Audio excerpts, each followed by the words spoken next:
Swastiastu, Namo Buddhaya, Salam Kebajikan, Rahayu. Alhamdulillahirabbil alamin. Wassalatu wassalamu ala asrofil anbiya wal mursalin wa ala alihi wa sahbihi ajmain. Amma ba'du. A very good morning to all of you. Allow me to open and start this agenda by delivering pantun. Jalan-jalan ke Yogyakarta. Jangan lupa membeli bapia. Apa kabar audiens semuanya? Semoga siap ya ikut acara ADIP-nya. First and foremost, we would like to thank God for blessing us with the opportunity to gather here for the wonderful occasion of the third International Conference on Research and Development, ICORAD 2023, with the theme, The Roles of Research and Innovation to the Improvement of SDGs in the Era of Industrial Revolution 5.0, hosted by Association Subcommittee Service Lecturers of Indonesia, ADPI, on 2nd and 3rd December 2023. On behalf of the committee, it's my great pleasure and also my honor to be able to extend our warmest welcome to you all. Allow me to convey the rules of the conducting during this activity so that this event can run well smoothly. Please mute your microphone, rename your affiliation, and don't forget to rename your full name. Open your camera and use a virtual background for all participants. At the end of the session, please fill the attendance list shared by the committee. Ladies and gentlemen, the third International Conference on Research and Development, ICORAD 2023, with the theme, The Roles of Research and Innovation to the Improvement of SDGs in Era of Industrial Revolution 5.0, is held in collaboration with Stipari Semarang, IAI Al-Quran Al-Ittifaqiyah Indralaya, FEB Universitas Wahid Hasim, Awal Bros University, Universitas Nusa Bangsa, Universitas Andalas, Jurnal Hayati IPB University, University Putra Malaysia, National University of Singapore, Indonesian Education Share to Care Volunteers, and Cipta Talenta Exponential Cooperation. It is my great pleasure and honor on behalf of the committee to extend our warmest welcome to you all. On this wonderful occasion, please allow me to extend my sincere gratitude to Professor Engineer Nijam MSc, the IC PhD, EPU ASEAN Engineering, PIC of General Manager of Higher Education, Ministries of Education and Cultures of Republic of Indonesia, Professor Dr. M. Zaim M. Hum from Universitas Negeri Padang as the President of ADPI, Professor Dr. Apridar SAMSE from Syekh Kuala University Indonesia, Advisory Boards of ADPI, Daerah Istimewa Aceh, and also as our keynote speaker, Dr. Citra Juniarni MPDI, Dekan Fakultas Tarbiyah Institut Agama Islam Al-Quran Al-Ittifaqiyah, Dr. Hasan SAMSC, Dekan Fakultas Ekonomi dan Bisnis Universitas Wahid Hasim, Yosa Novia MPD, selaku Program Coordinators of ADPI, Dr. Dia Palupining Tias SAMSI, Head of Pusat Penelitian dan Pengabdian kepada Masyarakat, Stipari Semarang, as Chairpersons of the Third International Conference on Research and Development, ICORAD 2023, Dr. Dalmeri MAG from Indraprastha PGRI University, and our wonderful invited speaker, Dr. Insinyur Iman Rusmana MSI from IPB University Indonesia, Professor Madya Dr. Sarifah Nur Khadijah Syahid Ismail from University Putra Malaysia, Republic Relation Officer of ADPI Malaysia, Dr. Supraprawat Siripataknokul from Bangkok Thonburi University, Thailand, as the coordinators of ADPI Thailand, Dr. Andrew So, National University of Singapore, as the coordinators of ADPI Singapore. As your moderator today, please allow me, Eva Santiana from Universitas Siliwangi, to guide you all through the opening ceremony, keynote speaker session, and also invited speaker session. Ladies and gentlemen, the Association of Community Service Lecturers of Indonesia, or ADPI, is a unifying association service activities and improving the professionalism of lecturers. The ADPI's vision is to become a largest association in Southeast Asia in dedication and improvement of lecturers' professionalism, vision of faith, and devotion to the God Almighty. Our membership has covered 34 provinces in Indonesia, from Aceh to Papua, with central management in Padang, West Sumatra. Around 1,500 lecturers from more than 300 public and private universities in Indonesia, Malaysia, Thailand, Philippines, Tanzania, Kyrgyzstan, India, Australia, Kosovo, Portugal, Russia, England, Egypt, Singapore, and Pakistan are affiliated with ADPI. Ladies and gentlemen, in implementing the three dharmas of higher education related to education, research and community service, and developing network to improve the qualities of human resources, we proudly present the third International Conference on Research and Development, ICORAD 2023, with the theme, The Roles of Research and Innovation to the Improvement of EDTS in the Era of Industrial Revolution 5.0, and we categorize into sub-themes. First, law and hermeneutic study. Second, education, social science, and humanities. Third, accounting, management, and creative economy. Fourth, health. Fifth, science, technology, and communication. Sixth, agriculture and forestry. Seventh, animal science and fisheries.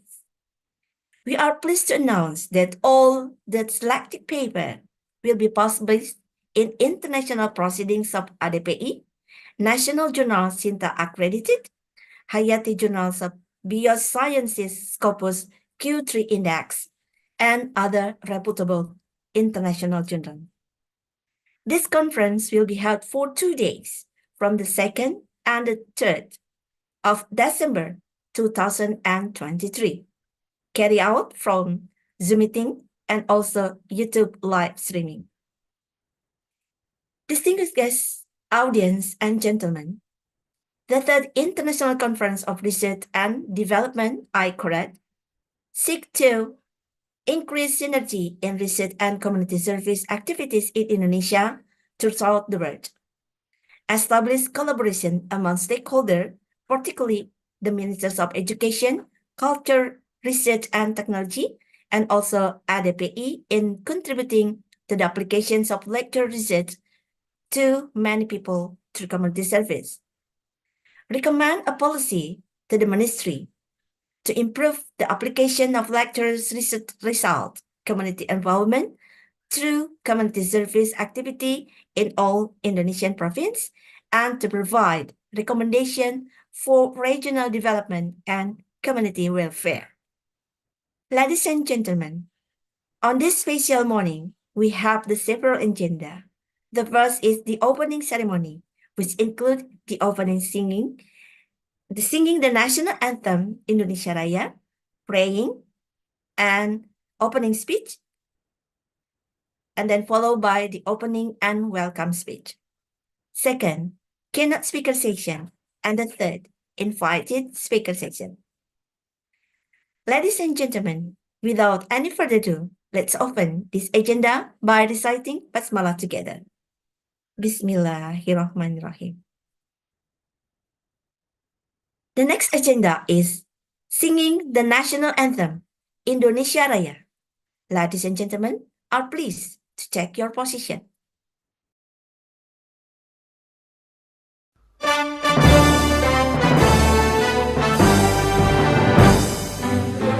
Indonesia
Ladies and gentlemen, we do hope our event will run well. Therefore, let's pray together for the success and smooth running of this event, which will be held by Dr. Dalmeri MAG from Universitas Indah Prasta PGRI. Please.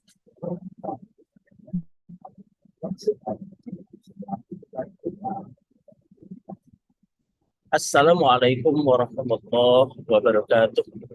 Selamat Waalaikumsalam. pagi dan salam sejahtera untuk kita semua. Namo Buddhaya, salam kebajikan, rahayu. Alhamdulillahirabbil alamin wassalatu wassalamu ala asrafil anbiya'i wa mursalin wa ala alihi washabbihi ajmain. Yang terhormat Bapak Profesor Muhammad Zaid selaku Presiden dan para profesor, para undangan yang mengikuti ICORAD yang ketiga pada hari ini dan besok. Marilah sejenak kita mengangkat kedua belah tangan kita, seraya menundukkan kepala kita, merenungkan, memanjatkan doa, serta meminta kepada Allah Tuhan Yang Maha Kuasa agar International Conference Research and Development ICORAD 3 ini dengan tema Role Research Innovation Improvement SDGs in Era Industrial Revolution 5.0 yang akan kita laksanakan pada hari ini dan besok diberkati dan diridhoi oleh Allah Subhanahu wa Ta'ala. Sebelum memulai doa, izinkan saya memimpin doa kali ini sesuai dengan ajaran agama Islam. Untuk itu, bagi Bapak, Ibu, Saudara, dan Saudari, para kolega ADPI semua yang beragama Hindu, Buddha, Katolik, Kristen, dan lain sebagainya, mohon untuk dapat menyesuaikan mengikuti menurut kepercayaan dan keyakinannya masing-masing.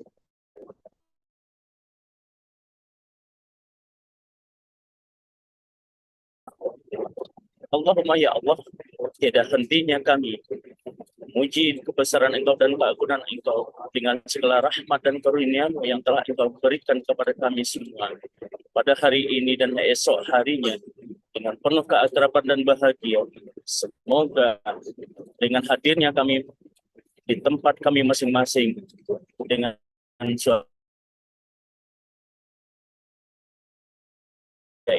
untuk berikan limpahan barokah dan ridho-Mu agar acara kami laksanakan ini tetap berjalan dengan lancar.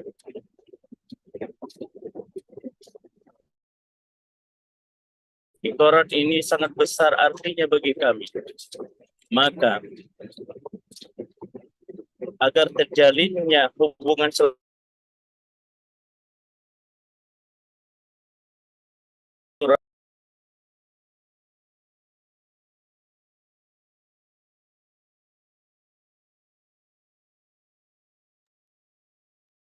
I think he has. makhluk terbaik ciptaan ya Allah yang Engkau hadirkan di muka bumi ini untuk berinovasi dalam dunia pendidikan, meningkatkan kompetensi kami sesuai dengan derajat yang kami tempuh untuk masing-masing kami, sehingga tertanamlah sikap Rahman dan Rahim kepada kami agar kami mendapatkan ilmu yang bermanfaat pada hari itu. Allahumma ya Allah, Engkau yang Maha Kudus, yang Maha menentukan masa depan. Masa depan ini adalah masa depan generasi penerus kami ya Allah. Jadikanlah kami sebagai generasi yang beriman dan bertakwa serta hormat kepada orang tua, para pendahulu, generasi yang berkualitas agar dapat membawa bangsa dan negara ini pada tingkat kemajuan yang kami cita-citakan. Tiada harapan dan dambaan dari kami, melainkan mengharap rahmat dan ridho-Mu ya Allah yang senantiasa menghampiri kami, para pemimpin kami, dan terutama orang tua kami. Allahumma ya Allah, Engkau yang Maha Azim. Dengan terlaksananya ICORAD ini, harap bahwa seluruh riset dan inovasi yang telah kami lakukan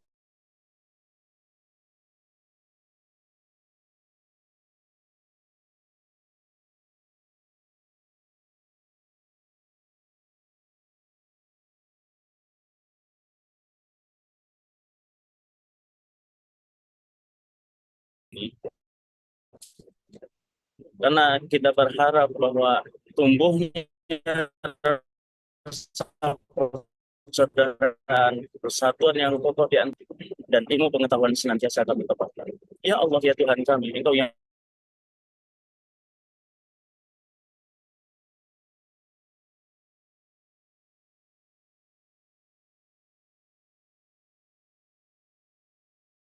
kepadamu kami menyembah, kami meminta tolong, dan kabulkanlah semua doa. Rob,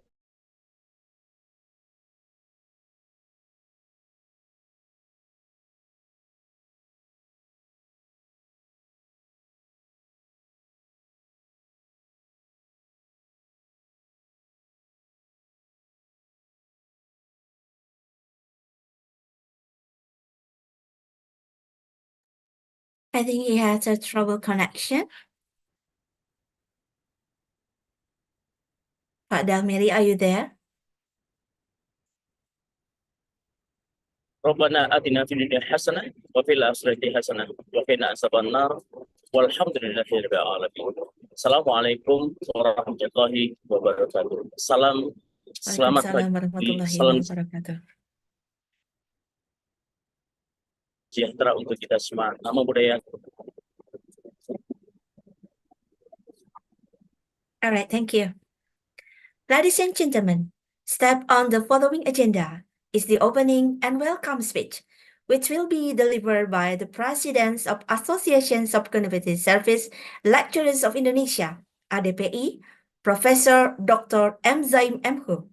And before delivering his speech, I would like to read his short biography. Professor Dr. M. Zaim M. Hum is the youngest professor at Padang State University, UNP, who was appointed as a professor when he was 42 years old. He was born in Pekalongan in 1961, and Professor M. Zaim M. Hum got his master's degree, or S2, from the University of Indonesia, and a doctorate S3 from the University of Tasmania, Australia, in 1998. He was the youngest doctor at the time at Padang State University. Most of his research is in linguistics and also language education, especially English. He was appointed as the head of the Education Office in Padang Panjang City, the head of Quality Assurance in Education, LPMP, in West Sumatra Province, and the deans of the Faculty of Language and Art, FPS, Padang State University, for 2 periods. Currently, he is serving as the head of the doctor program, S3, in language teaching science at Padang State University, and he is actively writing scientific book and formulating public policy in West Sumatra Province. Moreover, he is actively involved in national and international conference as keynote speaker. He has also gained the Ministry of Research Technology and Higher Education competitive grant, and it is held Grant Research Fund from 2008 until today. Ladies and gentlemen, now I would like to invite the Presidents of Associations of Community Service Lecturers of Indonesia, the Honorable Professor Dr. M. Zaim M. Hum. The Zoom floor is yours.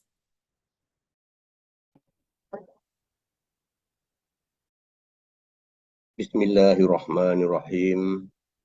Assalamualaikum warahmatullahi wabarakatuh. Good morning, ladies and gentlemen. Alhamdulillah rabbil alamin. Wassalatu wassalamu ala asrafil anbiya'i wal mursalin wa ala alihi wa sahbihi ajmain. Your Excellency, the General Director of Higher Education, Ministry of Education and Culture, Bapak Profesor Insinyur Nizam, Honorable the keynote speaker, Bapak Profesor Dr. Aprizal SAMSI from Syekh Kuala University, Banda Aceh. Distinguished the invited speaker, Dr. Insinyur Iman Rusmana, MSE, from IPB University, Professor Madya Dr. Sharifah Nur Khadijah Syed Ismail from University Putra Malaysia, Dr. Suprapat Siri Pipatanakul from Bangkok Turnberry University, Thailand, and Dr. Andrew Skov from National University, Singapore. Distinguished parallel speaker, ADPI committee and members, the chair conference, Ibu Dr. Dia Palupining Tias SAMSE, ladies and gentlemen. Let us praise to Allah Subhanahu wa Ta'ala for all the blessing given to us, so that we can gather here virtually in this great conference. May Allah Subhanahu wa Ta'ala grant us with health and strength. Amin Ya Rabbal Alameen. Ladies and gentlemen, the Association of Indonesian Community Lecturers, we usually call as Asosiasi Dosen Pengabdian Kepada Masyarakat Indonesia, or ADPI, is a professional organization whose members are spread across 34 provinces in Indonesia with various expertise related to the scientific field they are involved in higher education. ADPI has an extensive network with various universities in Indonesia, both state and private universities, local government, and various business and industrial sectors to collaborate in carrying out research and community service activities as a form of concern for higher education lecturers on the development of science and technology and phenomena that occur in people life in Indonesia. ADPI also has networked with international researchers and community services lecturers from Australia, Malaysia, India, Portugal, the Russian Federation, Egypt, Kosovo, Oman, Iraq, Philippines, United Kingdom, Macedonia, Turkey, Nigeria, and Mexico. ADPI is a unifying association in community service activities and improving the professionalism of lecturers. ADPI was established on 27 October 2017. ADPI's vision is to become the largest association in Southeast Asia in the field of dedication and improvement of lecturers' professionalism based on faith and devotion to God Almighty. Until now, ADPI's members have spread from Aceh to Papua, with a central in Padang and regional management in every province in Indonesia. All ADPI members are lecturers from various kinds of science that are relevant to the need of the life of the Indonesian people, state, and nation. All the ADPI members are experts who understand the problem faced by the nation and state and try to find solutions to the problem they face. Lecturers at various universities are ones who always participate and play an active role in the development of science, technology, and art, as well as changes in social and cultural phenomena in various aspects of people's life. Ladies and gentlemen, the theme of the conference today is the role of research and innovation to the improvement of sustainable development goals in the era of Industrial Revolution 5.0, which is very relevant to the purpose of research and community service activities by universities. The Sustainable Development Goals are a set of 17 global goals established by the United Nations to address various social, economic, and environmental challenges.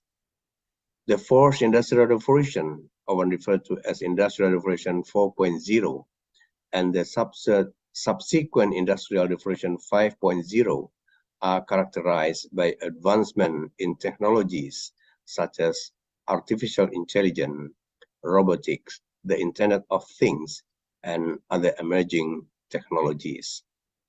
Research and innovation plays crucial roles in contributing to the achievement of Sustainable Development Goals in the era of Industrial Revolution 5.0. Here are some key roles. The first key role is technological solution for sustainable development. Research and innovation drive the development of new technologies and solutions that can address the challenges outlined in the Sustainable Development Goals. Technologies such as AI, IoT, and blockchain can be applied to various sectors, improving efficiency and sustainability. Number two is environmental sustainability. Research contribute to the development of sustainable practices and technologies that mitigate environmental impact. Innovation in clean technology, resource management, and waste reduction are essential for achieving goals related to climate action and responsible consumption of production. Number three is inclusive economic growth. Research helps identify opportunities for inclusive economic growth by studying the impact of emerging technologies on various factors and various sectors. Innovation in financial technologies and inclusive business model can contribute to reducing inequalities. Number four is healthcare advancement. Research and innovation in healthcare lead to the development of new treatment, vaccine, and healthcare delivery models. These contribute to achieving health related to sustainable development goals such as good health and well-being. Number five is education and skill development. Research informs the development of innovative educational strategies and technologies, making education more accessible and relevant. This supports the goal of quality education and the acquisition of skill needed for the future workforce. Number six, rural development and agriculture. Research and innovation in agriculture can enhance productivity, improve supply chain efficiency, and promote sustainable farming practices, contributing to goals such as zero hunger and sustainable communities. Ladies and gentlemen, research and innovation are integral to addressing the complex challenges outlined in the Sustainable Development Goals, especially in the context of Industrial Revolution 5.0. By leveraging new technologies and approaches, societies can make significant strides toward a more sustainable, inclusive, and equitable future. Research and innovation are essential drivers for achieving the Sustainable Development Goals, providing the knowledge, tools, and solutions needed to address the complex and interconnected challenges facing the world. Integrating these two elements into sustainable development effort enhance the likelihood of achieving meaningful and lasting impact. In conclusion, we can say that research and innovation play pivotal roles in advancing the Sustainable Development Goal in the era of Industrial Revolution 5.0.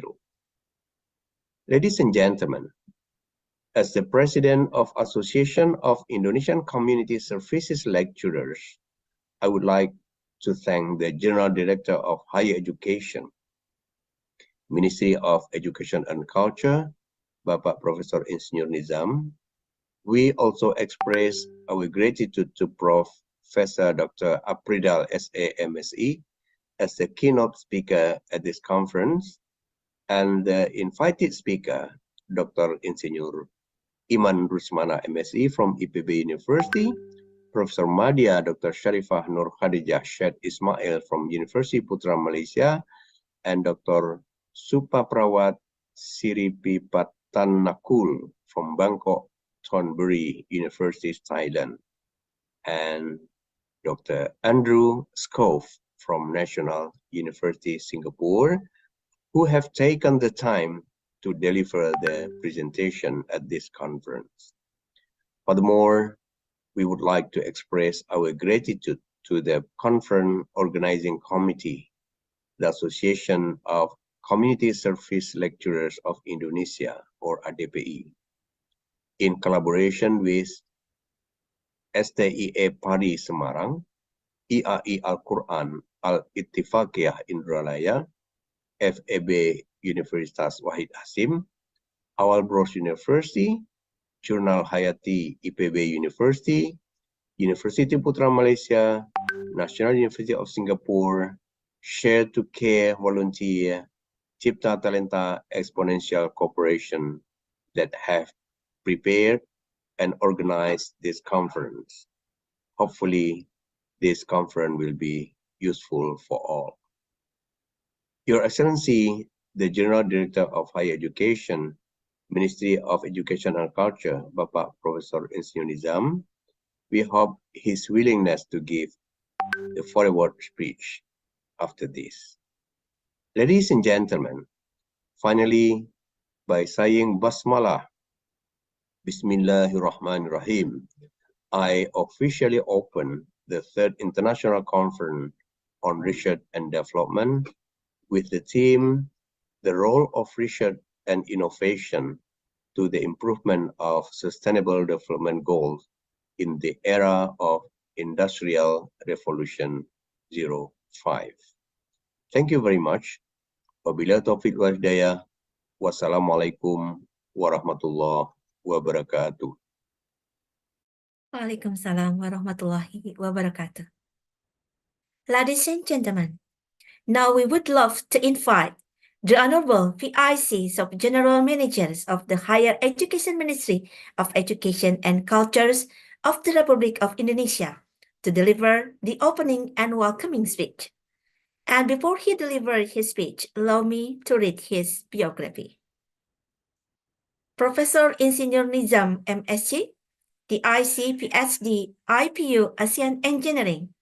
He is a lecturer with the status of Professor of Civil Engineering from Universitas Gadjah Mada. He achieved a Doctorate of Philosophy degree from the Universities of London, UK. His experience in the fields of higher education cannot be doubted. He served as Secretary of Higher Education Council. He also held the positions of the head of the Education Assessment Centers at the Ministries of Education and Culture. He was one of the people who took part in core team drafting the higher education law, the medical education law, and the engineering law. He has also made many scientific publications. He was born in Surakarta and he loves cycling. He now has been given the mandate as Director General of Higher Education, Dirjen Dikti, since July 21st, 2020. And as the August 2021, continue his position as Acting Director General of Higher Education, Research and Technology, or Director General Dikti Ristek. And now, he is as PIC of General Managers of Higher Education, Ministries of Education and Cultures of Republic of Indonesia. Ladies and gentlemen, please welcome the Honorable Professor Insinyur Nizam MSc, DIC, PhD, IPU, ASEAN. Please.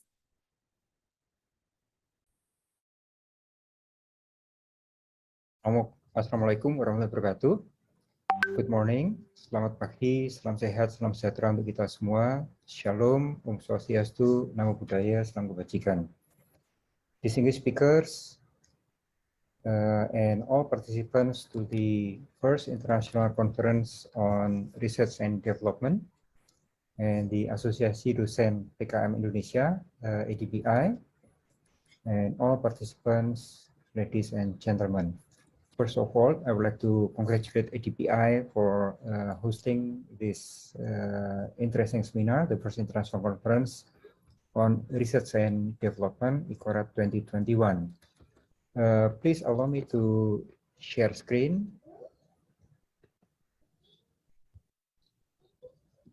To share with you the recent development in education, research, and community development in Indonesia, and the movement of Bangga Buatan Indonesia. That means proud of our own product. Just a reflections. 26 years ago, on the 10th of August 1995, we are quite proud with the 15 flights of the first airplane developed by Indonesian scientists and engineers. And this is the important milestones for the directions of research and technological development in Indonesia, where research and development should be aimed at improving the industry development in our country. And now we are facing a challenge as well as opportunity by the fact that now the global economy is shifting to Asia. 21st century is the Asian century. Now more than 50% of global economy is in Asia. So Asian productivity and Asian growth is really our opportunity. And at the same time, we see that many of the ASEAN countries is entering the demographic dividend. So we should not miss this opportunity in making use of the demographic dividend with the Asian century opportunity. And for that, the higher education is very important because higher education has three major roles through educations to prepare future leader, future human capital who are productive, competitive, and of course well-being. And second, through research in developing new knowledge, new technology, and scientific development that will be the backbone for the growth in business, industry, economy, and the society. And thirdly, in Indonesia especially, we have what we call community development, pengabdian kepada masyarakat, as part of university duty to be relevant to the society. So through these three dharma or three main role of universities, we expect university as an engine for sustained growth and to prepare creative and competitive human capital and the backbone for innovation-driven economy. First, to prepare the human resource, this is a brief statistic of Indonesia higher education arena. We have more than 4,600 higher education institutions, catering for currently 8.7 million students. And there are more than 300,000 lecturers, professors, and close to 30,000 study programs. So it's a huge system. And currently we are facing with the Industrial Revolution 4.0, where the disruption from the technology shape our profession. 23 million jobs will be replaced by automations, by smart system, by robotics, while the opportunities of new jobs created by the new technology, the new industrial revolutions, is double the number of the job losses. But many of those new jobs are not yet available now. So it is important for our university to prepare for skills and competencies that is not yet known, not yet available today. So we have to create graduate which is more adaptive, more agile, self-directed, entrepreneurial, as well as have the knowledge of the 21st century literacies. And multidisciplinary approach is a must to answer more complex problem in the society, and global citizenships as important part of that.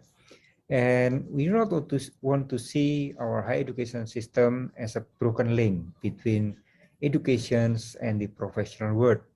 We have to make sure that this is a strong link between university and industry. So we have to link together between university and industry and community to work together in preparing future talents. So we transform our universities, our study programs from a silo perspective into more flexible and adaptive learning by providing students with flexibility in taking subjects, not only from their major study program, but they can also take subject from different disciplines, up to 1 semester or 20 credit, and up to 2 semester or 40 credit to take off-campus activities. Those off-campus activities can be student exchange, internships, teaching in schools for those aspire to be teachers, research, project, humanitarian activities, entrepreneurships, independent studies, micro-credentials, or community development.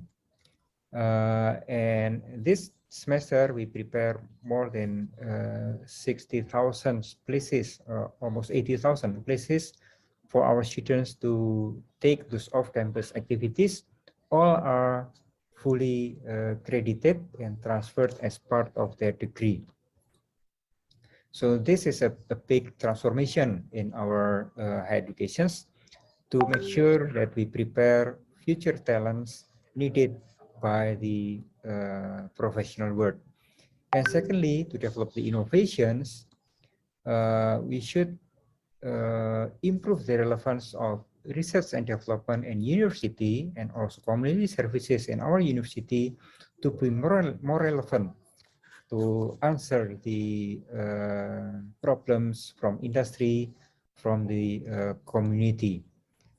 As we can see in the past 5 years, the productivity of our lecturers, our researchers, significantly growing in terms of international publication. This is from the SIMAKU journal ranks. We see that the growth of international publications from our lecturers exponentially growing. So from in terms of position, in 2013, Indonesia is in the 54th rank globally. Now become 21st rank globally. So it is a very significant step as a result from improved productivity in publications. But of course, there's still many things to improve, especially the quality and the impact of those publications. We want to make sure that the publication is relevant to the national development. And we want to focus our research to be more relevant with the need of the country, especially in addressing the need of the industry and the need of the development on the 4th major area. First, the research and development in university as well as community development should focus on green sustainable development. And second, on blue technology, which is based on maritime, because 70% of Indonesian territory are seas and ocean. So marine technology, maritime based research is very important. And third, to accelerate the digital transformation in Indonesia. And fourth, economic recovery after the pandemics and the tourism, as well as in health and medical devices. So those are 5 areas that we want to focus our research on.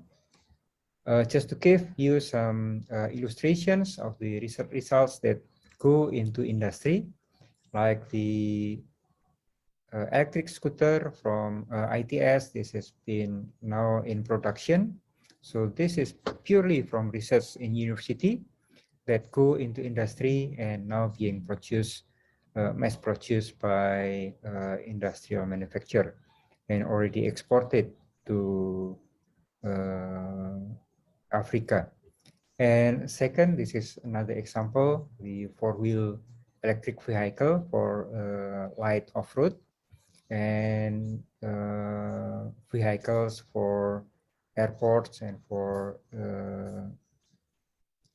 other special usage, as well as medium bus, electric bus, large electric bus, and also on the development of component for electric vehicle, because we believe that the future transportation will be more on electric transportation, electric vehicle, shifting from fossil fuel.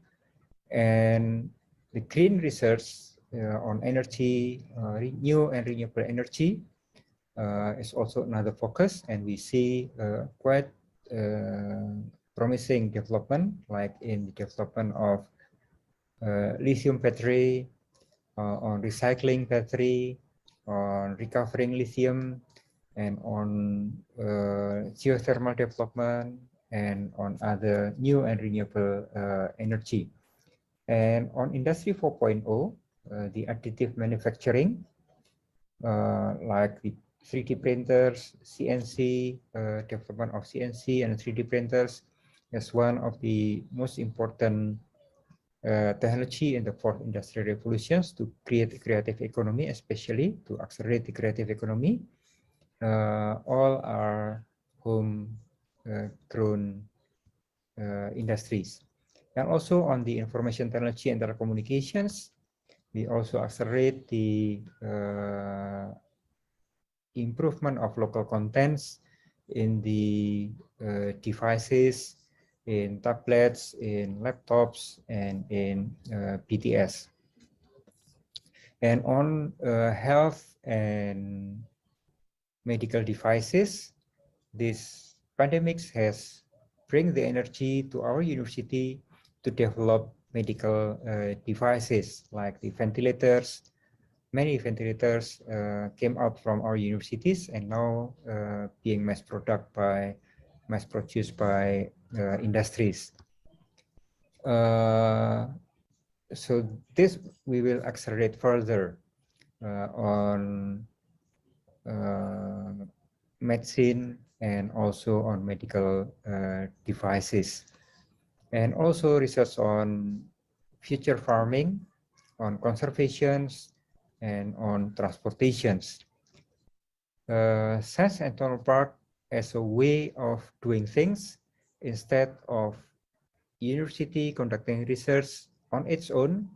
It has to bring together industry into the research from the beginning, not waiting until TRL 6, 7, 8, 9 to go to industry, but from the beginning we want to have the commitment from industry from the start, from the beginning.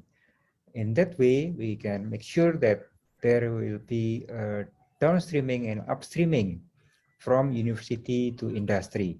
So research in university should address the problems from the industry, from the business, from the community, while research from university should go downstream into the business, industry, and community.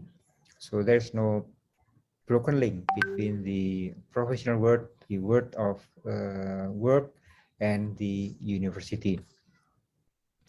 So this hexahelix collaboration between academia, business, industry, community, financing, government, and the media is a link to make sure that there is no broken link between what we do in university and what happen in the professional world.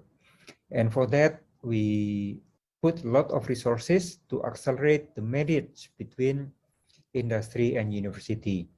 First, through matching fund for any commitment from industry, from organization, from local government in working together with university, either on research and development or on community services, then the government will provide the matching fund for any dollars industry spend, organization spend to university. Government will double that number. And competitive fund, this is a competitive fund for university in accelerating the university to become more emancipated learning, more agile and flexible learning, and a big chunk go into the emancipated learning program I mentioned earlier. And to link between the university and community and industry, we create a platform called Kedarika as a matchmaking platform between industry, community, government, and university. Industry, government, organizations can call for university to answer their problems. And university can offer invention, innovations, and solutions to industrial problems. And if they match, government will come to provide half of the resources. So this is the principle of the matching fund. And we want to shift from supply push, university doing things and then promoting to industry, into demand pool. It is the industry that should call the university to answer their problem. And through these collaborations, we want to accelerate the relevance of research and community services from university to become more relevant to the society, to the community, and to the industry. This Kedarika platform addresses all things from appropriate technology, rural technology, into the future technology. So anything goes into Kedarika. This year we provide 250 billion rupiah, and next year we will multiply that 5 times, so more than 1 trillion rupiah. That is 1,000 billion rupiah. Even we expect to have more, but 1.5 trillion rupiah or 1,500 billion rupiah will go into matching fund. And for that, collaboration is a must. We have to go hand in hand in making sure that university are relevant to the community, to the society, and to the national development in general. We partner with all ministries, and we also partner with the Chamber of Commerce and also with associations of private sectors and also with international partners. So with that, I conclude my presentations, and thank you very much for the opportunity. And I wish you all a successful and fruitful conference. Thank you.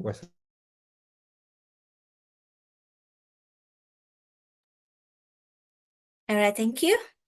Ladies and gentlemen, Alhamdulillahirabbil alamin, the opening ceremony of the third International Conference on Research and Development, ICORAD 2023, with the theme, The Roles of Research and Innovation to the Improvement of SDGs in the Eras of Industrial Revolution 5.0, which held by the Association of Community Service Lecturers of Indonesia, ADPI, and collaboration with Stipari Semarang, IAI Al-Quran Al-Ittifaqiyah Indralaya, FEB Universitas Wahid Hasim, Awal Bros University, Universitas Nusa Bangsa, Universitas Andalas, Jurnal Hayati IPB University, University Putra Malaysia, Indonesian Education Share to Care Volunteers, and Cipta Talenta Exponential Corporation on the 2nd of December 2023 has finished. Now we come to the next agenda is the keynote speaker section. And today we have a great keynote speaker with us, Professor Dr. Afridar, SA MSE from Syah Kuala University, Indonesia. And also he is advisor board of ADPI, Daerah Istimewa Aceh, who will be sharing his opinion.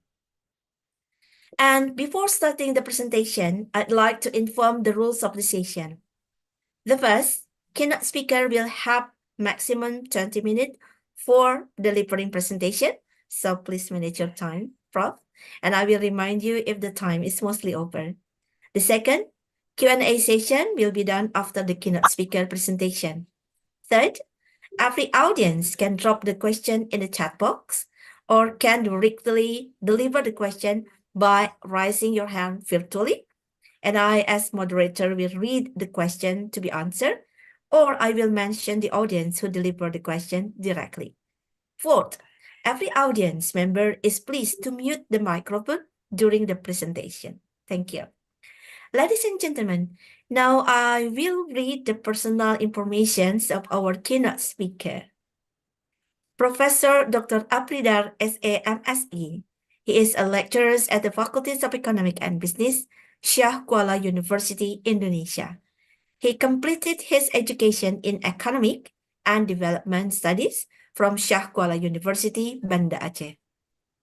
Besides during lectures, he is also active as a researcher and writer in various national print media. He also served as the rector of Universitas Islam Kebangsaan Indonesia from 2021 until 2025. He is also chairman of the ICMI Wilayah Aceh Expert Council from 2021 until 2026 and general chairs of DPD Adri Aceh from 2020 to 2024. Currently, he is also the advisor of the Associations of Indonesian Community Service Lecturers ADPI from 2019 until now. He also has published 23 books and could be more. That's awesome, Professor. All right, ladies and gentlemen, without any further ado, let's invite our keynote speaker, Professor Dr. Afridar, SA MSE. Good morning, Prof. Good morning. Nice to see you again. It is my great honor to be your moderator again for the second time. You have 20 minutes for your presentation, Prof, and followed by 5 minutes for question and answer section. The floor is yours. Okay. Bismillahirrahmanirrahim. Assalamualaikum warahmatullahi wabarakatuh. Waalaikumsalam warahmatullahi wabarakatuh. Alhamdulillahirabbil alamin. Wassalatu wassalamu ala asrofil anbiya'i wal mursalin wa ala alihi wa sahbihi ajmain. Rabbi shrah li sadri wa yassir li amri wahlul 'uqdatam min lisani yafqahu qawli. Pertama dan utama, mari kita panjatkan puji syukur kepada Allah. Selawat beriring salam pada junjungan Nabi besar Muhammad sallallahu alaihi wasallam.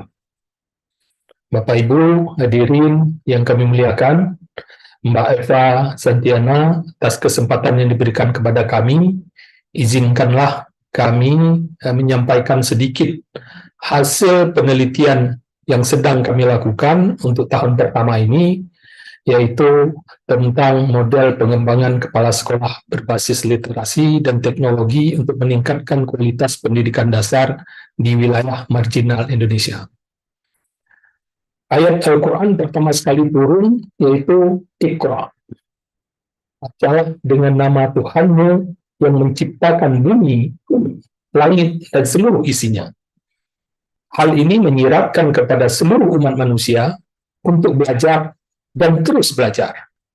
Bahkan hingga akan masuk ke liang lahat pun kita diperintahkan untuk belajar. Menanggapi kesuksesan, kata kunci untuk memperoleh kesuksesan tersebut adalah ilmu pengetahuan.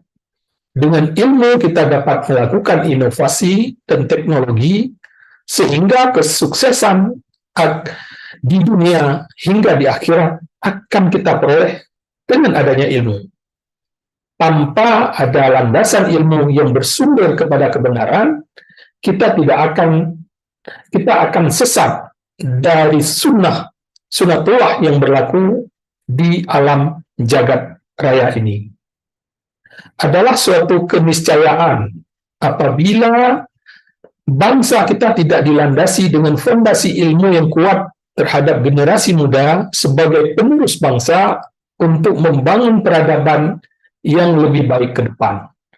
Untuk itu kami berupaya mencari solusi sebagai benang merah terhadap carut-marut pendidikan melalui riset, insert, model pengembangan kepala sekolah berbasis literasi dan teknologi untuk meningkatkan kualitas pendidikan dasar di wilayah marginal Indonesia. Konsep pemberdayaan yang dimulai dari penguatan kapasitas ilmu pengetahuan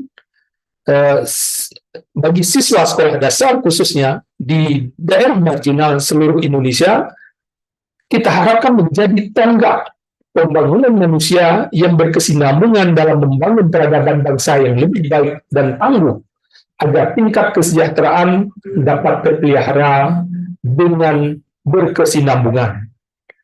Langkah tepat ini dilakukan setelah melalui berbagai riset yang berkesinambungan dalam mencari solusi terhadap keterpurukan literasi bangsa yang sangat masif terjadi. Tahapan ilmiah yang menjadi rujukan pengetahuan ini terinspirasi dari petunjuk hidup umat manusia dalam mencapai kesuksesan sebagaimana uraian yang telah kami sebutkan di atas yang telah kami utarakan pada awal kalimat kami. Hasil kajian riset tahun pertama dari 3 tahun yang kami rencanakan ke depan telah kita peroleh model pemberdayaan terhadap pengelolaan pendidikan dasar yang berbasis literasi dan teknologi, serta telah didaftarkan sebagai hak kekayaan intelektual, HAKI, sebagai pertanggungjawaban intelektual. Buku model tersebut diharapkan menjadi rujukan konkret dalam melatih serta menata para pengelola pendidikan dasar, khususnya agar fondasi serta arah pendidikan yang benar dapat berjalan secara kontinu dan lebih tepat sasaran. Pendidikan sebagai kata kunci, keberhasilan terhadap pembangunan peradaban harus dilakukan dengan tahapan serta rujukan yang benar, agar kesejahteraan dunia serta kenikmatan di alam seberang dapat digapai dengan lebih baik, dengan harapan memperoleh ketentraman tentunya. Semoga ilmu pengetahuan menjadi bingkai yang akan menuntun terhadap jalan yang lurus serta memperoleh keridaan. Upaya penelusuran dengan pendidikan dan pelatihan serta teknologi literasi yang mumpuni, kita harapkan dapat memperoleh tuntutan keberkahan dalam menggapai kemajuan sebagaimana perubahan yang begitu cepat di alam jagat raya dapat kita ikuti sesuai dengan tahapan yang mesti kita lakukan. Dengan riset yang mumpuni, diharapkan dapat melahirkan metode serta teknologi yang sesuai dengan tuntutan perkembangan zaman.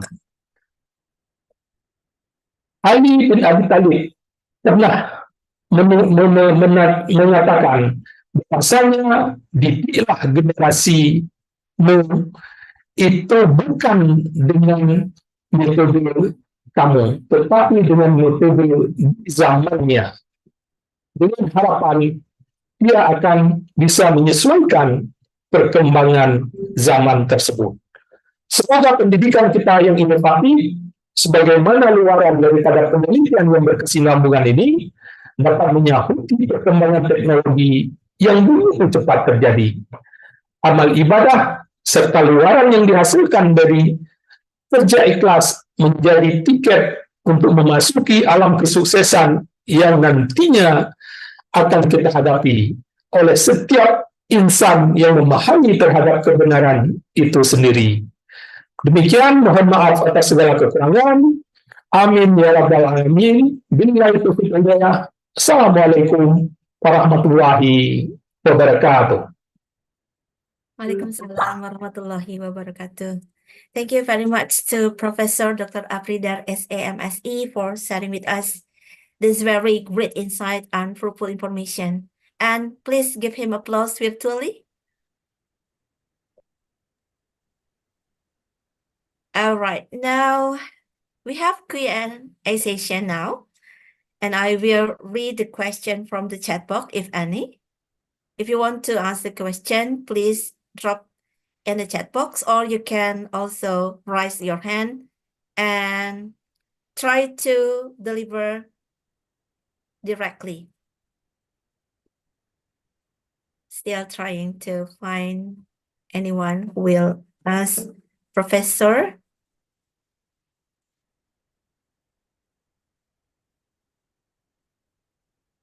Oke, sepertinya belum ada ini.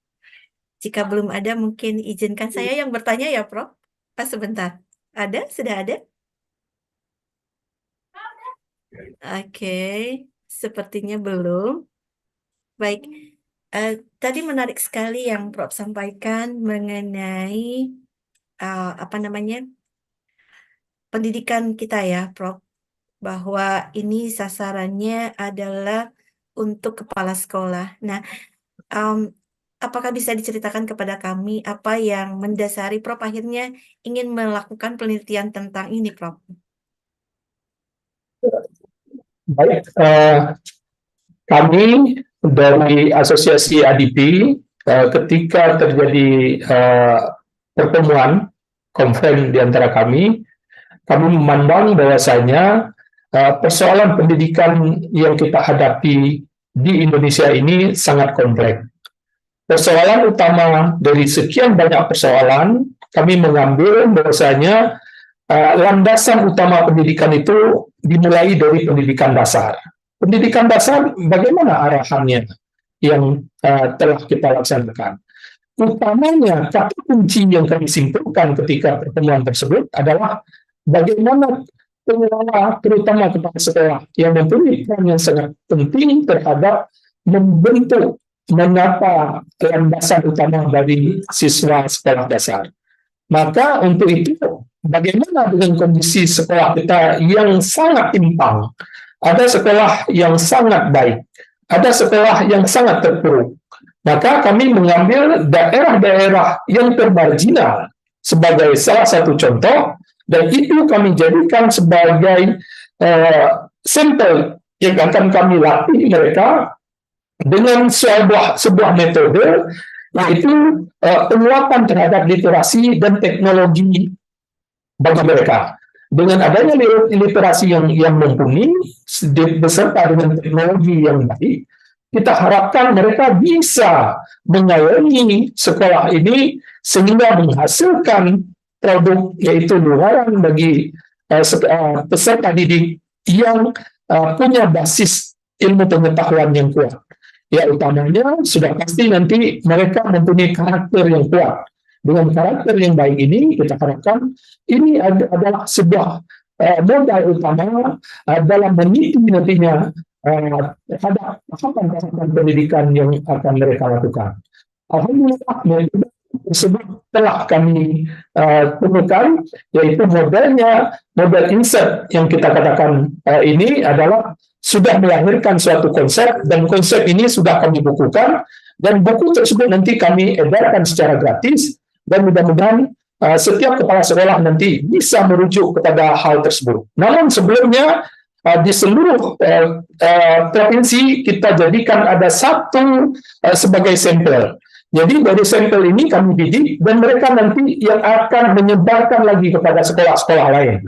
Jadi kita mulai tahap pertama adalah kita ambil ada sekolah yang marginal di setiap provinsi satu, kemudian mereka nanti yang akan menjadi ujung tombak yang akan menyebarkan kebajikan-kebajikan, konsep-konsep yang mumpuni ini kepada yang lain. Harapan kita nanti minimal adanya perubahan dengan penguatan pendidikan di pendidikan dasar khususnya.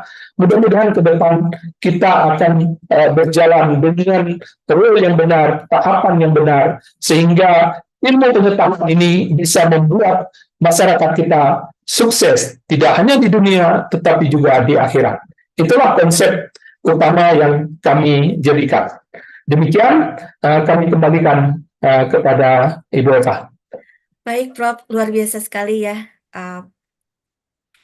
Niatan berbagi, juga tadi Prof. memilih daerah yang termarginal ya. Karena memang antara literasi dan teknologi itu tidak bisa dipisahkan kini ya. Karena bagaimana seseorang mempunyai literasi yang baik, kemudian dengan penguasaan teknologi yang juga canggih, itu bisa meningkatkan seperti yang sudah Prof. bilang tadi. Insert ya, model pengembangan kepala sekolah berbasis literasi teknologi untuk meningkatkan kualitas pendidikan dasar di wilayah yang termarginal di Indonesia ya, seperti itu. Baik, barangkali ada yang ingin juga bertanya kepada Prof. Dari audience, could be one of you want to ask the question to Professor Afrida.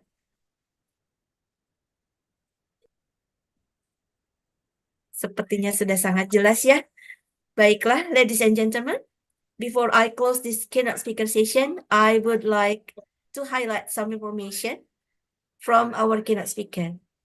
His presentation is delivered about the insert ya. Akhirnya model pengembangan kepala sekolah berbasis literasi teknologi untuk meningkatkan kualitas pendidikan dasar di wilayah marginal Indonesia. He pointed out that by exploring effort with education and training, as well as competent literacy technology, it can be obtained guidance for blessing in achieving progress as we can follow the rapid change in the universe according to the stage that occur. With competent research, it is hoped that method and technology can be produced that are in line with the demands of the time. And he also hoped that his innovative education, which is the result of continuous research, can respond to the rapid technological development that are occurring. Deeds of worship and the result from science work are ticket to enter the realism of success that is weighted by every person who understands the truth itself. And again, I would like to say thank you very much for your very fruitful presentation. We really enjoy your presentation. And now we would like to deliver our great token appreciation to you as our keynote speaker. The committee, please. Okay, thank you.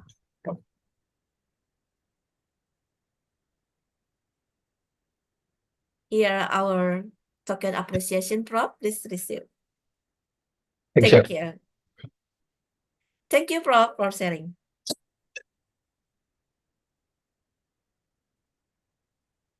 All right, ladies and gentlemen, that is the closings of our keynote speaker session.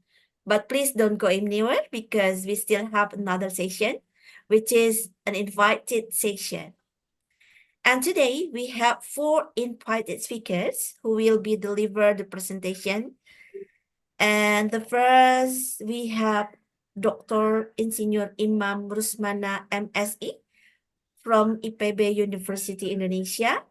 The second, we have Dr. Andrew So from National Universities of Singapore and also as coordinators of ADPI Singapore. The third, we have Dr. Supraprawat Siripatanakul from Bangkok Tamburi University, Thailand, and as coordinators of ADPI Thailand. And last but not least, we have Professor Madya Dr. Sarifah Nur Khadijah Syed Ismail from University Putra Malaysia as Public Relation Officers of ADPI Malaysia. And As usual, before we starting the presentation, I'd like to inform the rules of the session also. The first, the keynote speaker or the invited speaker will have maximum 20 minutes for the presentation. So please manage your time for all invited speaker. The second Q&A session will be done after invited speaker presentation, and every audience can drop the question in the chat box or can deliver the question by raising your hand virtually. And I, as the moderator, will read the question to be answered, and also I will mention the audience who deliver the question directly. And the fourth, every audience member is pleased to mute the microphone during the presentation. Okay, thank you. All right, ladies and gentlemen, now it is my great pleasure to read the personal data of our invited speaker, Dr. Insinyur Iman Rusmana, MSE. Okay.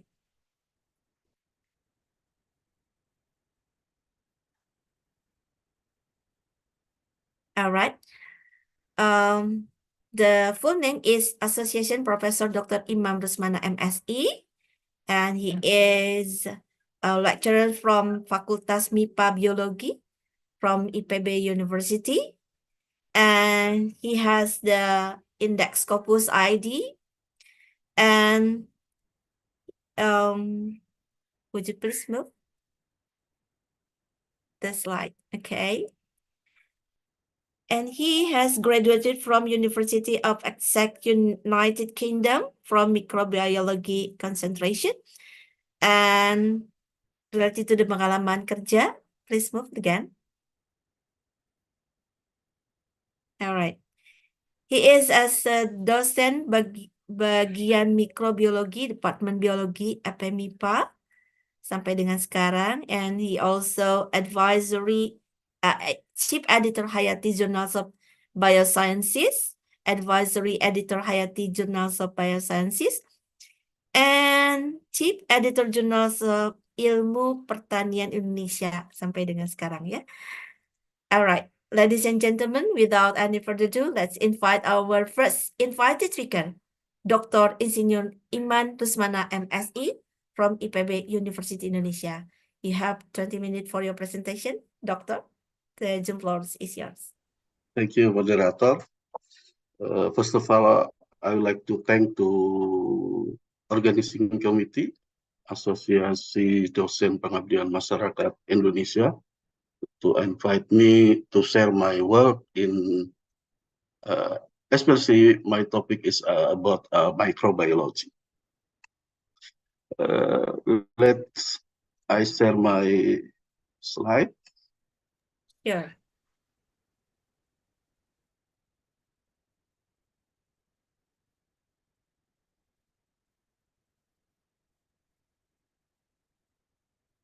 So my topic about methanotrophic bacteria and its potential application in vetiver and also in the bioconversion of methane to methanol.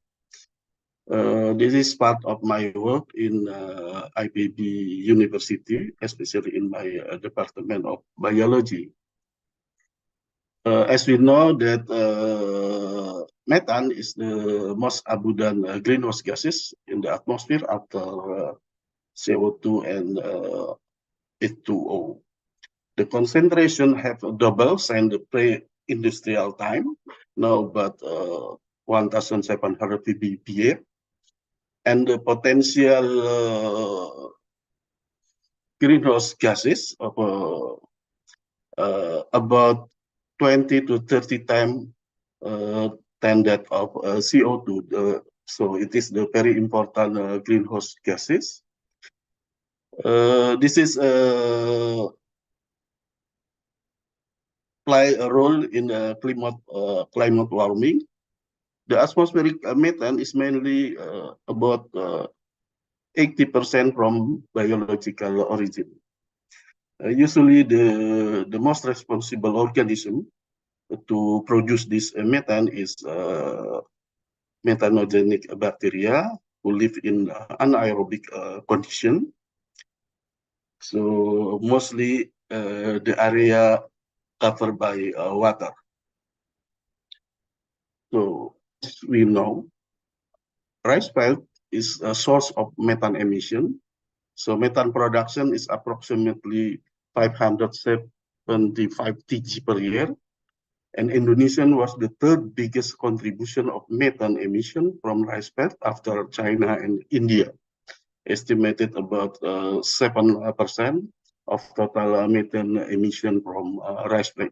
This is the illustration about methane emission. So mostly in the planted rice bed is more methane emission than that of the not planted rice bed.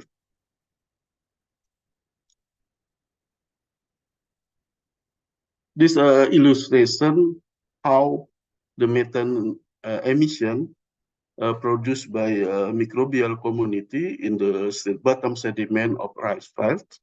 So mostly the firstly is come from decomposition of organic matter.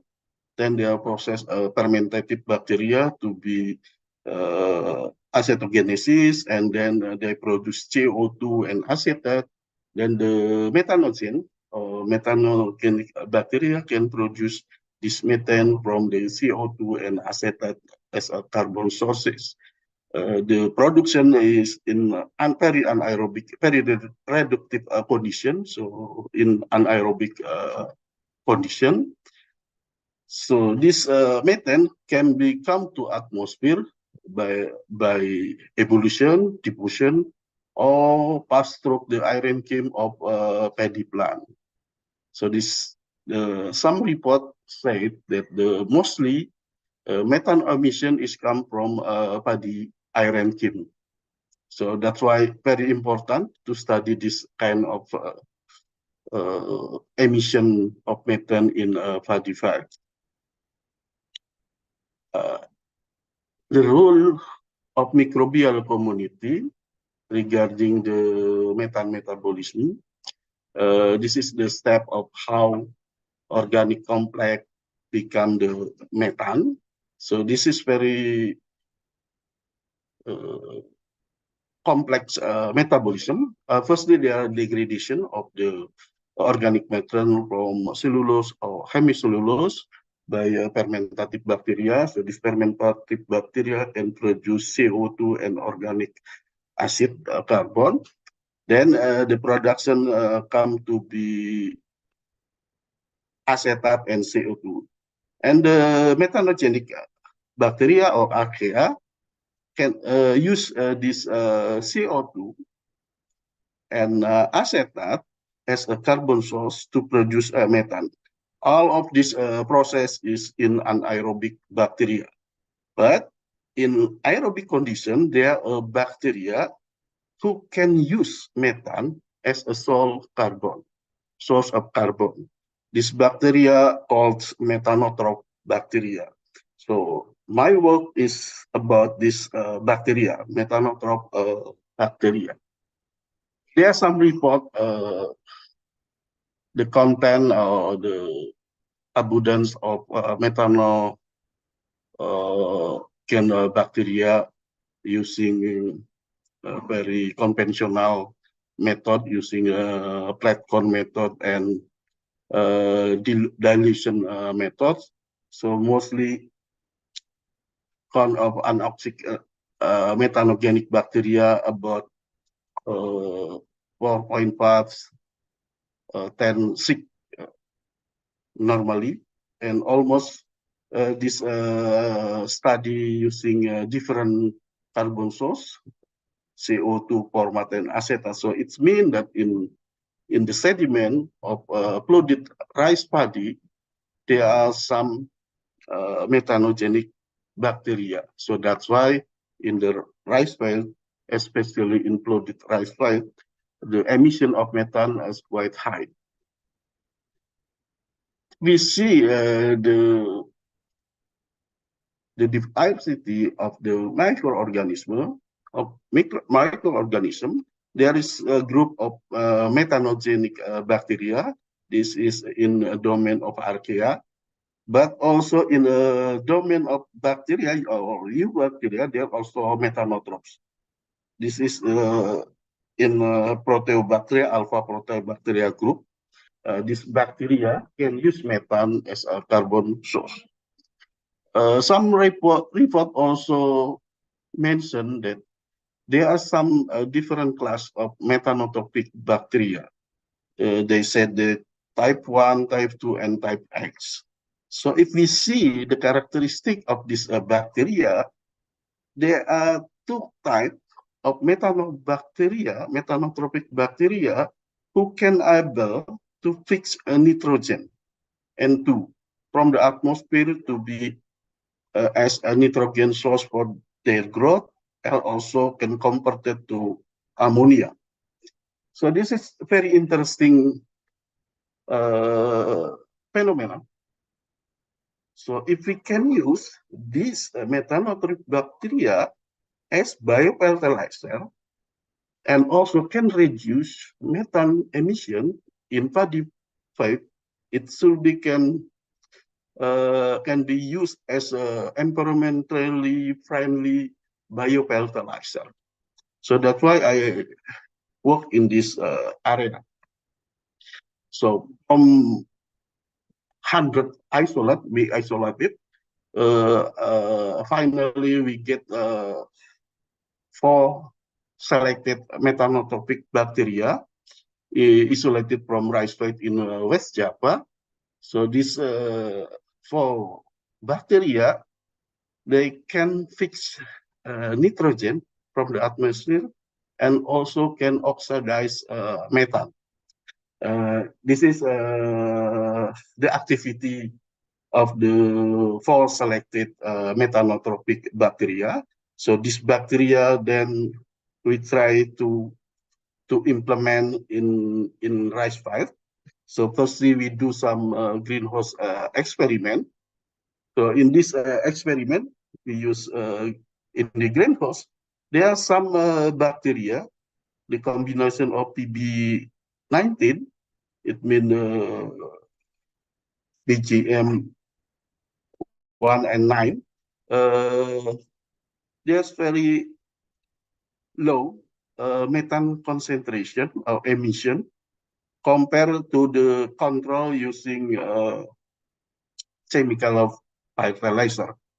So we choose this combination of bacteria, then we continue. So the methane reduction, if we compare this data, so this combination of PB19 is can reduce more than 80% compared to the control using chemical fertilizer.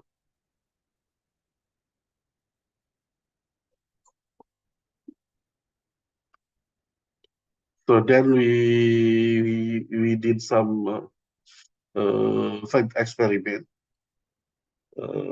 We use the combination of mixed methanotropic bacteria. We use all my selected isolate, BGM1, BGM3, BGM9, SKM14, and this BL2 is nitrous oxide reduction bacteria. So the methanotropic bacteria is only for isolate. We did in 5 experiment. So this is the illustration when we did the experiment from the land preparation, seed treatment, and also planting, and finally finishing. We use this kind of box to measure the emission of the methane from the field experiment. So this is how we get the sample from the gas to analysis the methane emission from the field. The result in the field. This is the plant growth. Different treatment. This is control. It means that use 100% recommended chemical fertilizer. This is bacterial treatment by soaking the seedling about 15 minutes. In this treatment, we just spread out the bacteria in the field. There are some different results. So this one is 100%. But in this treatment, we only use 50% of recommended chemical fertilizer. We combine with our bacterial treatment, mixed bacterial treatment. So if we see here, after 98 day of planting, they are significantly different in plant height and also in number of rice sapling. So this is the result. So very different. So this treatment of metanotropic bacteria is very significant, different. And then we see the data of wet and dry weight of rice plant after harvest. So the clump also is very higher than other treatment by soaking with metanotropic bacteria composition. And the root are lower, but the grain is significantly different from the control of 100% fertilizer. In dry weight is also very different in grain and also in the clump. So if I calculate all the result and see the productivity, estimation of the productivity from the field experiment. So if in a control using 100% fertilizer, estimated the productivity of the grain is 5.8 ton per hectare, and the treatment with the metanotropic bacteria is about 9.7 ton per hectare, and with the treatment bacteria by spreading is 8.0 ton per hectare. It means this result is in productivity. Treatment of bacteria is significantly different, almost double the productivity of grain in the field. Although they only use 50% of chemical fertilizer, compare this control using 100% of chemical fertilizer. And if we see the methane emission, we measure during the daylight and also the night. So this is a V, it's mean the vegetative phase of the plant. G is it's been the generative phase of the plant. If you see here, the emission flux of methane is very high in the control. Control it's mean using 100% of chemical fertilizer, but in soaking and spread, the flux almost negative. So it means that the emission is maybe very low during the analysis in the file. We also measure using a software to estimate all the emission of methane by using the NDC software. So it's the graphic. This box dot here, it means this the actual analysis from the file, and the line, it means the estimation by the software, the NDC. So here we see that the treatment by soaking is much lower than the control using 100% chemical fertilizer. So if you calculate between the estimated result and actual result, this is during 30 days after planting, 60 days after planting, and 90 days after planting. for control, soaking treatment. So it means we just dip 50 minutes the seedling, public seedling before planting. And this one is only spread the bacteria in the five. So here we got very different. If we estimate, the actual also different, and estimation during a year, total estimate emission of methane in unit of kg carbon per hectare per year. This is very this is lower than the control. So it's mean by using methanotropic bacteria as biofiltration and also methane emission reduction is very effective in the fight. So, see there any change in microbial community in the rice bed, especially in the sediment of rice bed? We also did metagenomic analysis of the microbial community. If you see the number of two, it's almost similar, but by the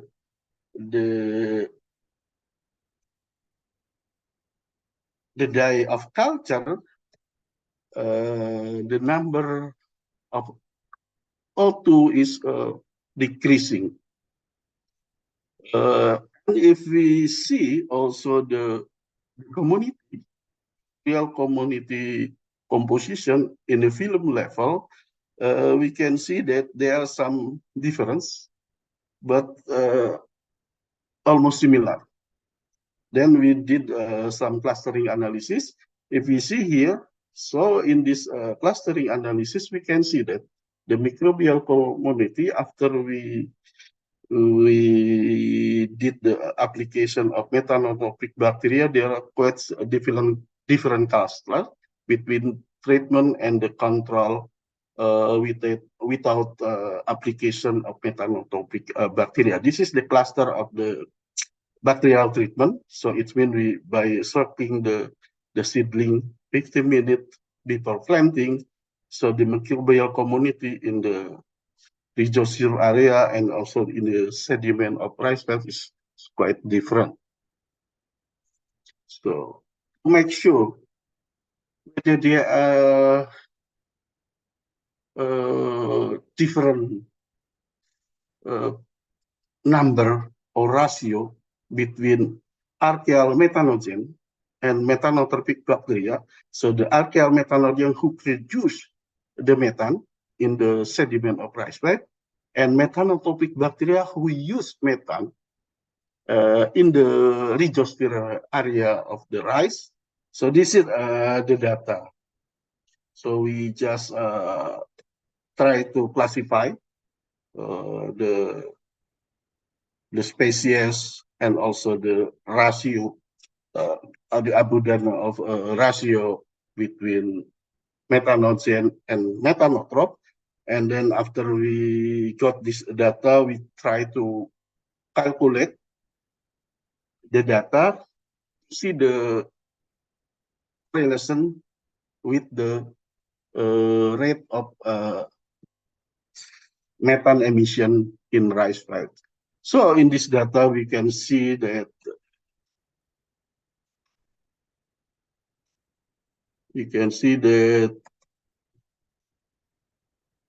this is the treatment with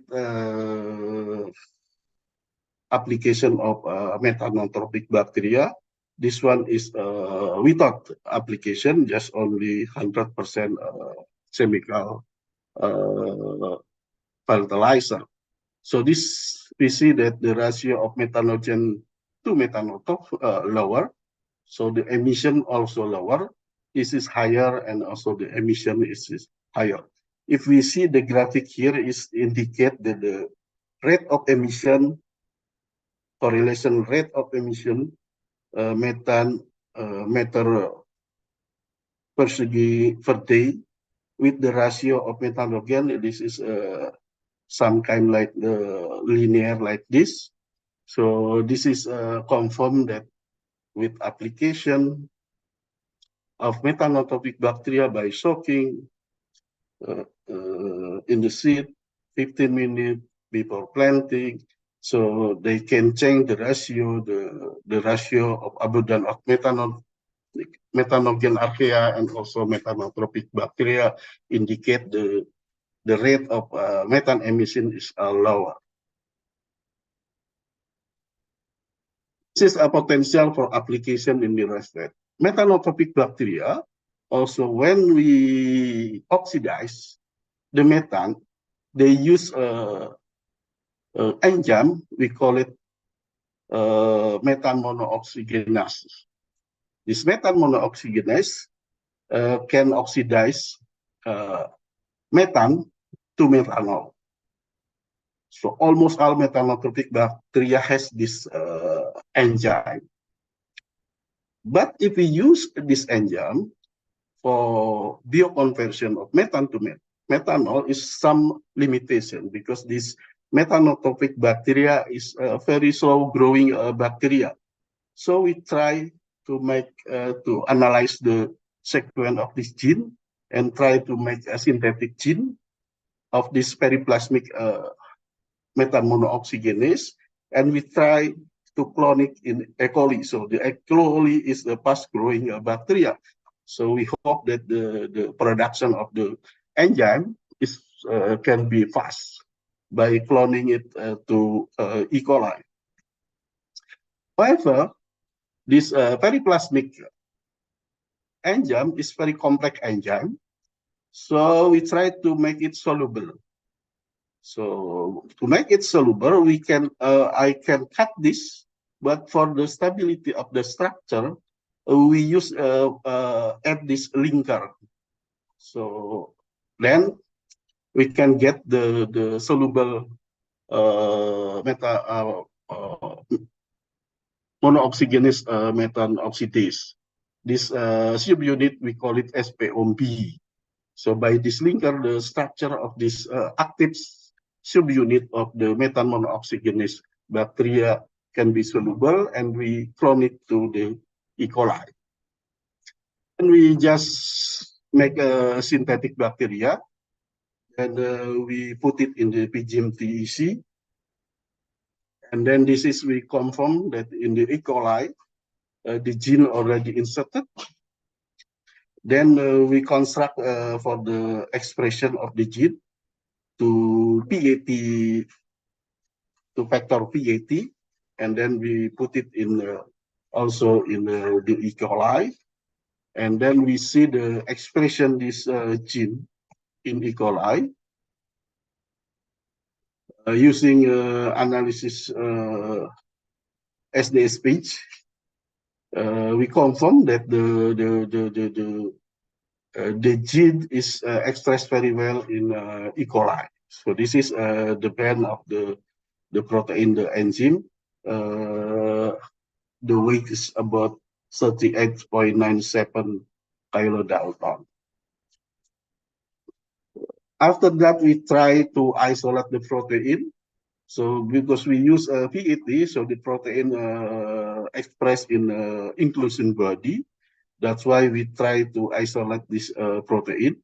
So total protein, this one, and then when we purify protein from inclusion body, there are any decreasing, and we purify the protein of SPMB also lower, and this protein from inclusion body, the folding sometimes is not good. That's why we denaturate and also try to refolding so they can get the functional structure. But we got still very lower refolding protein of SPMB. However, if we see the activity compare to previous study by Balasubramanian et al. 2010, so our activity is much higher, almost a double from previous study by Balasubramanian. And if we compare the with the protein SPMB from cultivar, it's much higher. The SPMB protein in our study. The activity much higher. We call it we just a relative activity in 100%. So it compared with study of Bala Subramanian, they only got only 41%, and Alphabet 2014 only 4% compared to our study. So that way our study is very promising. To use this protein production for converting methane to methanol. And if we characterize this protein SPMB protein relative to methane oxidation activity, so the pH optimum at 6, and then the isoelectric point is between pH 3 and 4 in this area, and the temperature optimum is around 30 degrees Celsius, and the stability with pH between 6 to pH 8. So it means our protein of SPMB protein of methane monooxygenase is very stable in pH 6 until 8. So next, our study, we try to use this enzyme using immobilized enzyme to convert the methane to methanol. I'd like to thank to Kementerian Ristek Dikti and now Kemendikbud who give us the funding for this research. Also to our research team member. There are also some undergraduate student and master degree student who get involved in this research. Thank you very much.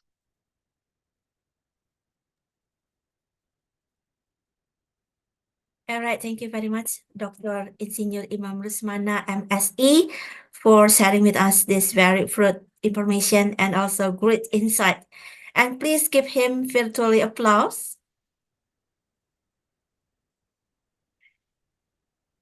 All right, ladies and gentlemen, now we have Q&A session, and I will read the question from the chat box if it is any, or I will be looking for the audience who have already raised their hand here.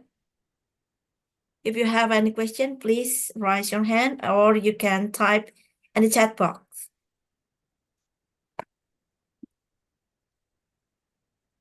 Baik, still waiting for another person. Nah, sepertinya harus ada pemancing dulu nih ya pertanyaannya. Baiklah, doctors, your research is very useful for farmer, I think, yeah. So how do you disseminate this excellent research to the farmer so that it is hoped that farmer can produce better and more paddy during harvest times? Yeah, actually, my study already done in several locations. I want to make sure that this formulation can also have a good result in different areas. So we did in West Java, in Sukabumi, also in Central Java, in Tegal, and also in Kupang. And the result is similar. So it's mean this can be applied in any area in Indonesia, because in Sukabumi actually is lowland rice field, and then in Tegal a bit high land of rice field, and then in Kupang is a bit some kind like there are no irrigation, so depend on the rain for watering the field.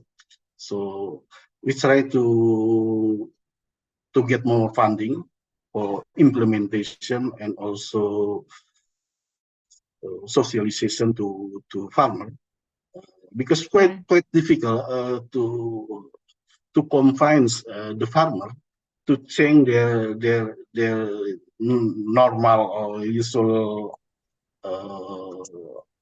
planting in Fadi.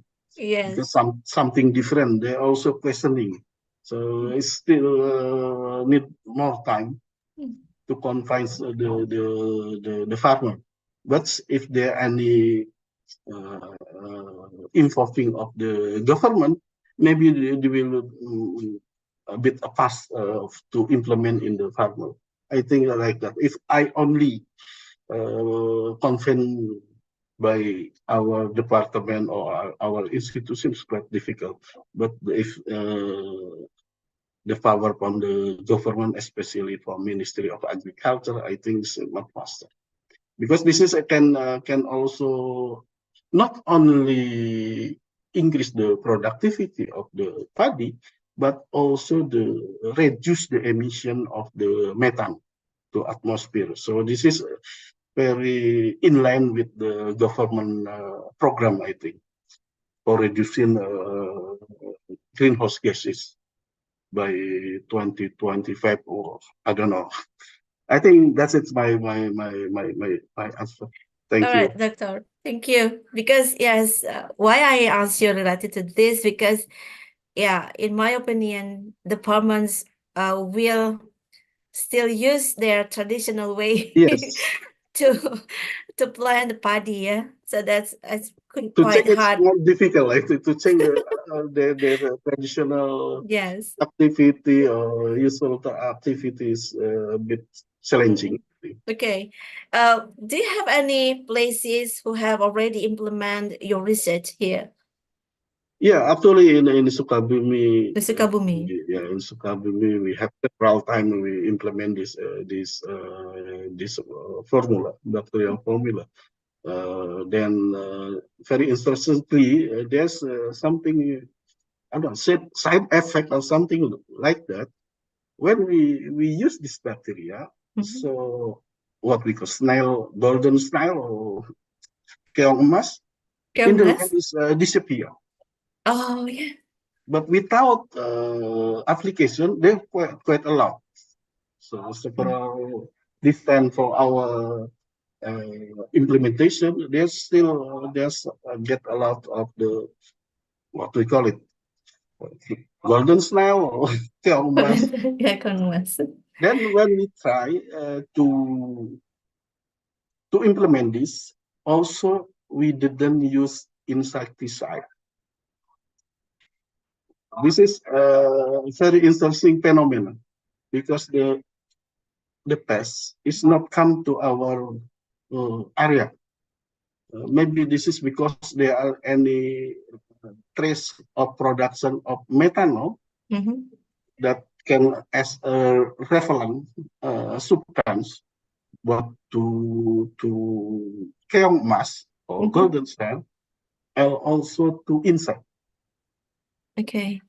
Because it's some kind of methanol is very favorable, and this trace gas maybe come out from the soil or from the plant, so the insect don't like it, and also the pest like golden snail also they try to avoid the area. Is the result is partly organic, doctor? It's quite different.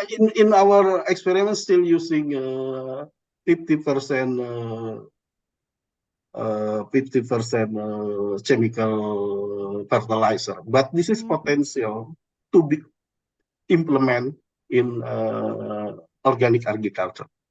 Okay. All right, ladies and gentlemen, do you have any question to Dr. Imam Rusmana? Okay. And as his short biography, he is also a chief editor in Scopus Q3. Maybe you want to ask something to him? How to submit the paper could be. because the To submit is committee. very easy. To submit the paper to Aventura is very easy. Just writing the paper manuscript. and then follow the guideline and then just submit it. But then But it's I'm not very guaranteed to be competitive. accepted. I'm not guaranteed to accept it. Sure, it's very competitive because the Yes, Q3 yes. is very hard to get it. All right, doctor, thank you very much Thank for you. your great Thank insight. you. And now we would like to deliver our great token appreciation to our first invited speaker. The committee, please.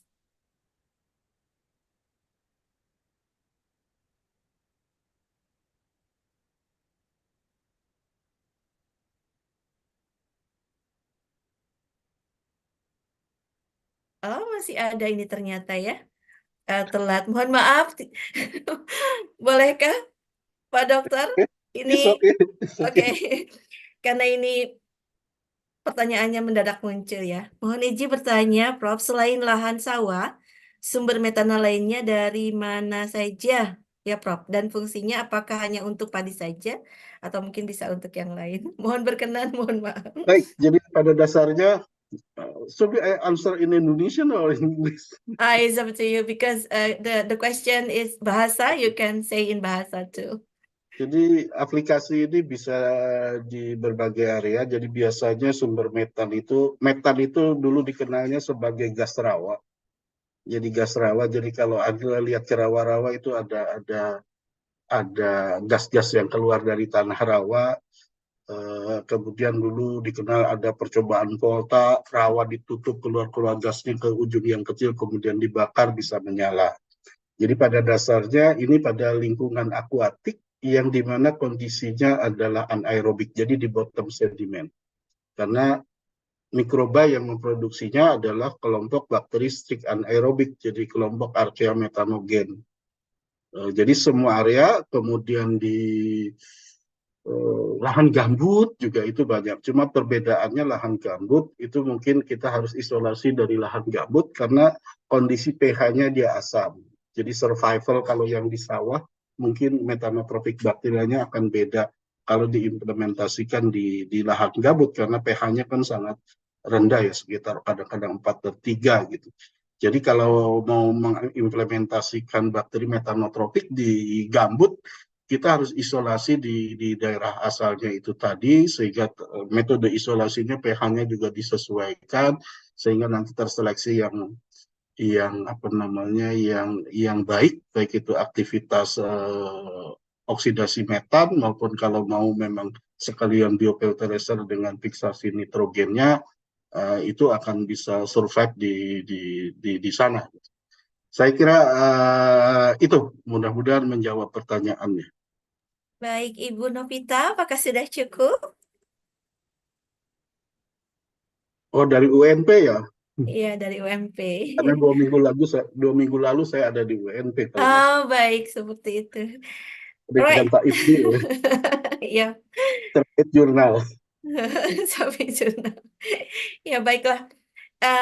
Please, the committee, we would like to deliver our great token appreciation to our first invited speaker. Okay, please receive our appreciation, Pak Thank you Dokter. very much. Thank you for sharing with us. Okay, thank you. Mohon izin nanti izin live ya setelah ini Silakan. mau Silakan. apa takjiah. Baik, silakan. Terima kasih, Pak Dokter. Sama-sama, terima kasih. Baik. Ladies and gentlemen, for the next agenda, let's invite our second invited speaker, Dr. Andrew Sau from the National Universities of Singapore, and also as coordinators of ADPI Singapore. And before he shares his presentation, allow me to read his short biography. Dr. Andrew Sau from the National Universities of Singapore. He studied physics and math with research experience in environmental engineering. He then did research on coastal wave stimulation at Laboratorium Matematika in Bandung, Indonesia. Since moving to Singapore in 2013, his work has used network science to explore socio-ecological systems as well as the topic in digital humanities. Currently, he is trying to use complexity science to study city. Ladies and gentlemen, without any further ado, let's invite our second invited speaker, Dr. Andrew Soap from the National Universities of Singapore. You have 20 minutes for the presentation. The floor is yours. Oke, makasih ya. Ini kedengaran nggak? Iya, kedengaran jelas sekali. Oke. Apa Terima kasih ya kabar? kepada baik, apa kabar?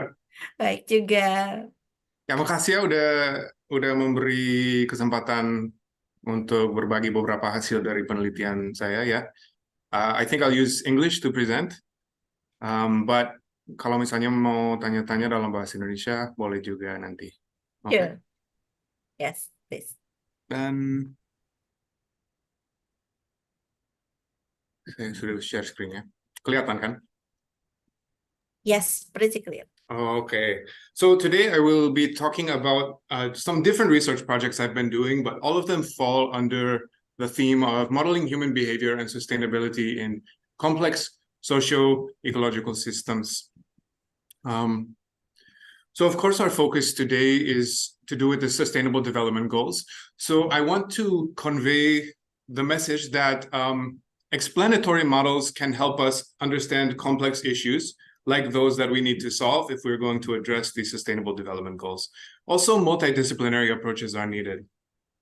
So what do I mean by explanatory models? Well, I'll explain that in a moment, but here are a few of the Sustainable Development Goals that I think are most relevant, and we'll touch upon those later. So what is an explanatory model? Well, I want to contrast that first with what we would call a predictive model, right? So as you mentioned, my background is in math and physics. So underneath all of the models I will talk about, there's a lot of equations, there's a lot of mathematics, but I'm not going to show those. What I do want to communicate is that there are different kinds of models and there are different ways that we use them. So I'll start by talking about what we mean by a predictive model. So a predictive model is the kind of model that will give a quantitative answer about a very specific real-life situation. So I'll take an example from my previous research in Indonesia at Lab Math Indonesia in Bandung. So a quantitative question that we can ask about a very specific situation is, for example, how high are the waves in this harbor? I think this is Pelabuhan Ratu in Jawa Barat. So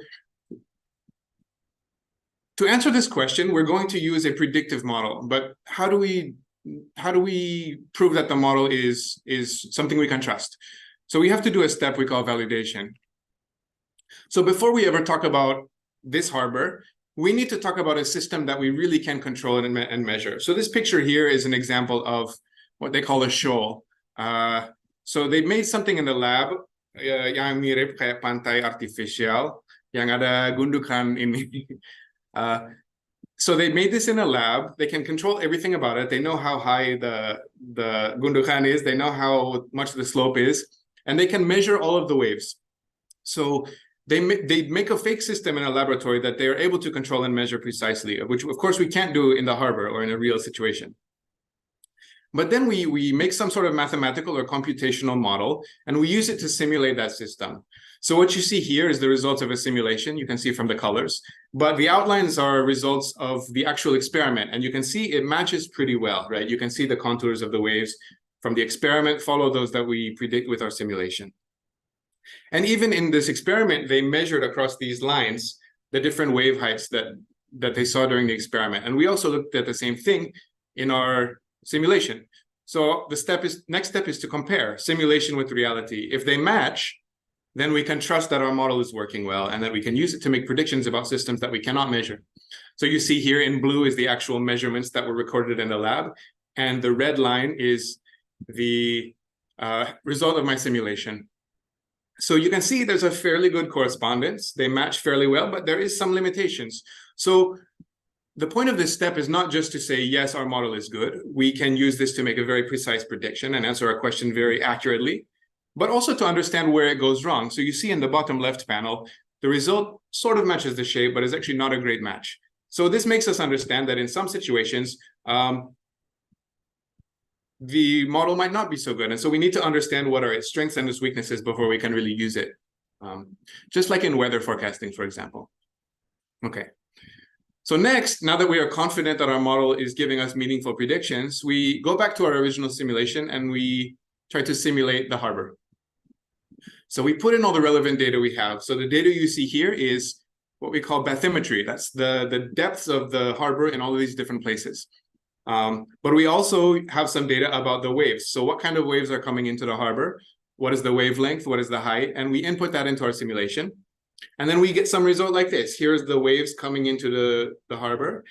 Here is the waves propagating all the way to the pesisir. And finally, we get some answer. Here is the maximum wave heights in each different part of the harbor. So we know that where you see this red part, the waves are going to be very high. So if we are doing some shipping or we're trying to install some sort of equipment there, we need to be very careful. So this is very useful, accurate, quantitative information that engineers or people can use in the field.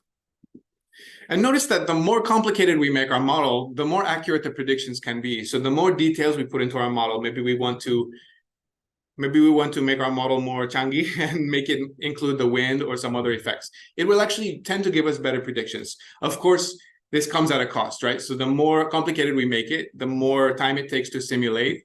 We don't want a simulation to take longer than real life, right? Also, it can take a lot of energy and it may demand data that we don't have. So there's some other limiting factors. But the point is, the more complicated we make our model, generally the better predictions we get.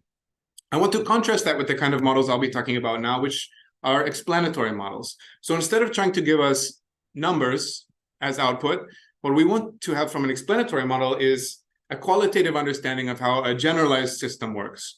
So we want to understand the system better, even if we don't have a specific prediction from it. So an example from another project I've just published, my friend who's a biologist wanted to know how might the arrangement of animals or plants or any kind of creature, bacteria maybe, how does the arrangement of those creatures in a habitat affect how they evolve? So first we built a model. We want to identify the basic mechanisms that all of these different systems share, all the things they have in common. You can see a list of some of the basic assumptions we made. Then we want to model the situation in a very simplified way. So we imagine that we have some sort of population. So what you see in black here are places we're looking down on a habitat. Black means it's a very dense population. The white part means there is no population, it's empty. So populations become fragmented. In other words, we have some animals over here, some animals over here, and some space in between. But we want to model that in a very general way that's not specific to one kind of thing. So we made this very simplified version. It's like a grid of these circles. Then we designed some experiments to explore how the model works. So for example, the one question we wanted to know is how does the spacing between these different fragments of population affect how the creatures will evolve? So we look at some settings where they're closely spaced and some where they're wider spaced. Then we make some simulation. I can maybe share an animation of what our simulation looks like. Sure. Yeah. So here on the left, we see the very slow creatures. On the right, we see the very fast ones. And in between, it increases. And you can see these results of their movements. And then each of these is also reproducing together too. And you see whichever ones we see in black are more abundant. So we see that we end up with some certain balance of creatures here. But if we look at a different spacing, a wider spacing, the result we get from our simulation is a bit different, yeah? So from that, we can actually calculate what is the average speed of the population that evolves. And we get some results like this, right? Here's the result for the closer spacing. We see that in the bottom here, you see the sort of average speed. It evolves down, but then it evolves back up. But if the spacing is wider, then it evolves down further. So in these kind of simulations, in an explanatory model, we generally repeat the simulation for all kinds of different settings. So for all different spacings of the patches in this case, we try it maybe hundreds or thousands of times so we can understand all the different things that can happen in this kind of system. And so what you see here is we plot the average speed that we calculate versus the spacing of the different patches. And you see they all tend to go down as the spacing gets wider. So the wider we space these population fragments, the slower the creatures evolve to be. And then the question is to interpret using our model. Why does that happen? And sometimes a model will also give you some result that you didn't expect. So in this case, we found that for some experiments we did, the same population, if you arrange it in two different ways, can evolve to two different outcomes, not just quantitatively, but qualitatively. So here in the left panel, this arrangement, when it evolves, it gets lower. All the creatures evolve to become slower. In the case of this other arrangement, the same total population, just arranged differently, the population actually evolves to be faster. So that was an unexpected result that we didn't understand, but from the model, we get some indication that this is possible.